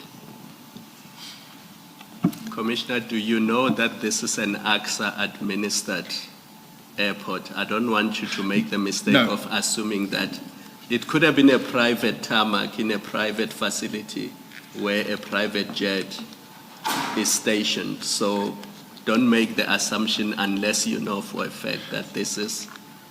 No, Commissioner, it's as I stated in my statement as well, it's a small airport. And I make apology if I speak about AXA because we deal at Wonderboom Airport and at OR Tambo we deal with AXA. At Wonderboom it's our control. We don't want to get AXA into trouble No. and bring them to this commission. Sorry, I'm not implicated AXA at all. No. With that clarification, still ask my question. Does it work differently, access to the tarmac? Is it free driving through in the smaller airports? No, it's not. If you look at Wonderboom Airport is controlled by the City of Tshwane and access to the apron is restricted. It's closed off, there's boom gates and security at the airport will restrict access as well to that. It's not allowed at, but it could be a private airport. I don't know. I cannot determine which airport this is. If it is a private airport, for instance, like Fly-In in Ekurhuleni, that is between houses, then it would be allowed to go there because the estate itself would be on the control of that. But under public aspiration, when it's an airport like Lanseria or Wonderboom or OR Tambo, then it will be restricted by the security at those specific airports. Thank you. Thank you, Commissioner. Thank you, Mr. Thank you, Commissioners. In response to a question by Commissioner Baloyi about the vehicles parked on the apron next to the aeroplanes, you suggested that perhaps the security could very well have been conned. My question is, and if that is the case, you wouldn't know how. My question is whether what is the possible effect of driving towards the security point to get onto the apron and the blue lights are on? How is that likely to be interpreted by the security guard? Commissioner, if you approach the security officers and you have blue lights and sirens going, the security will, most of the time, they will open the gate because they will believe it's the South African Police Service that approached them. The risk for that as well, especially even at airports like these, that flight could have transported anything in and out of the country. It could have had drugs, it could have had kidnapping, it could have been trafficking, human trafficking on that. So airport restrictions becomes a very large risk as well. But approaching the gate and a boom gate with blue lights and sirens, the airport security will most of the time think it is police officers and they will open the gates for them. And possibly salute as the car drives past. Now, the security don't salute Okay. us. We salute one another, Just but checking. not they salute us, and we salute them, Commissioner. So, If I- sorry, yes. Kame.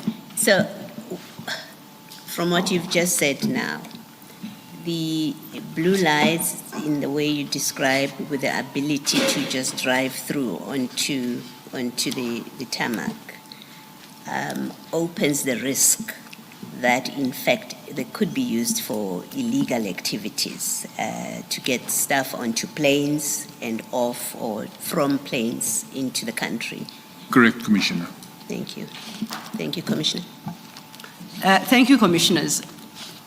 Let's then have a look at Jeff Wick's original email at page 2 of your bundle of annexures, RS21, Roman 1.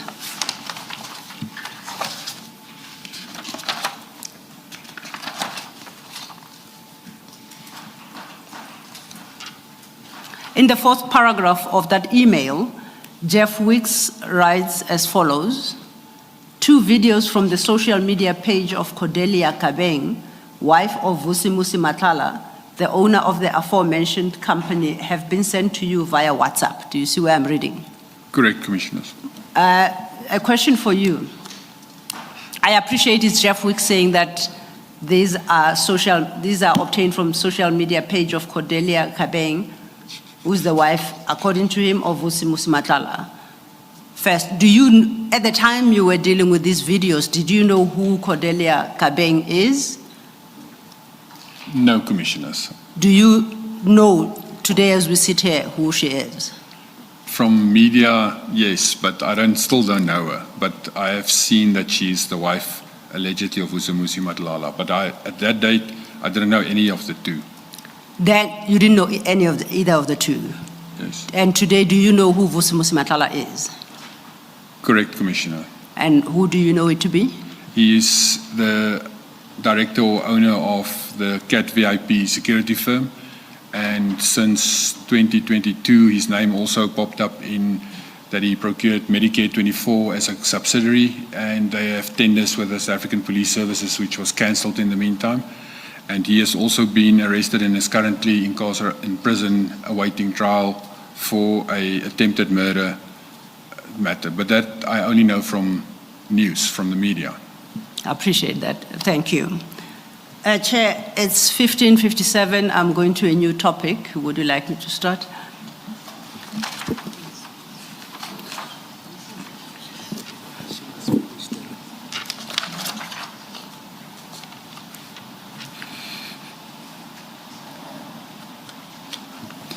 Let us adjourn and resume at 9:30 on Monday.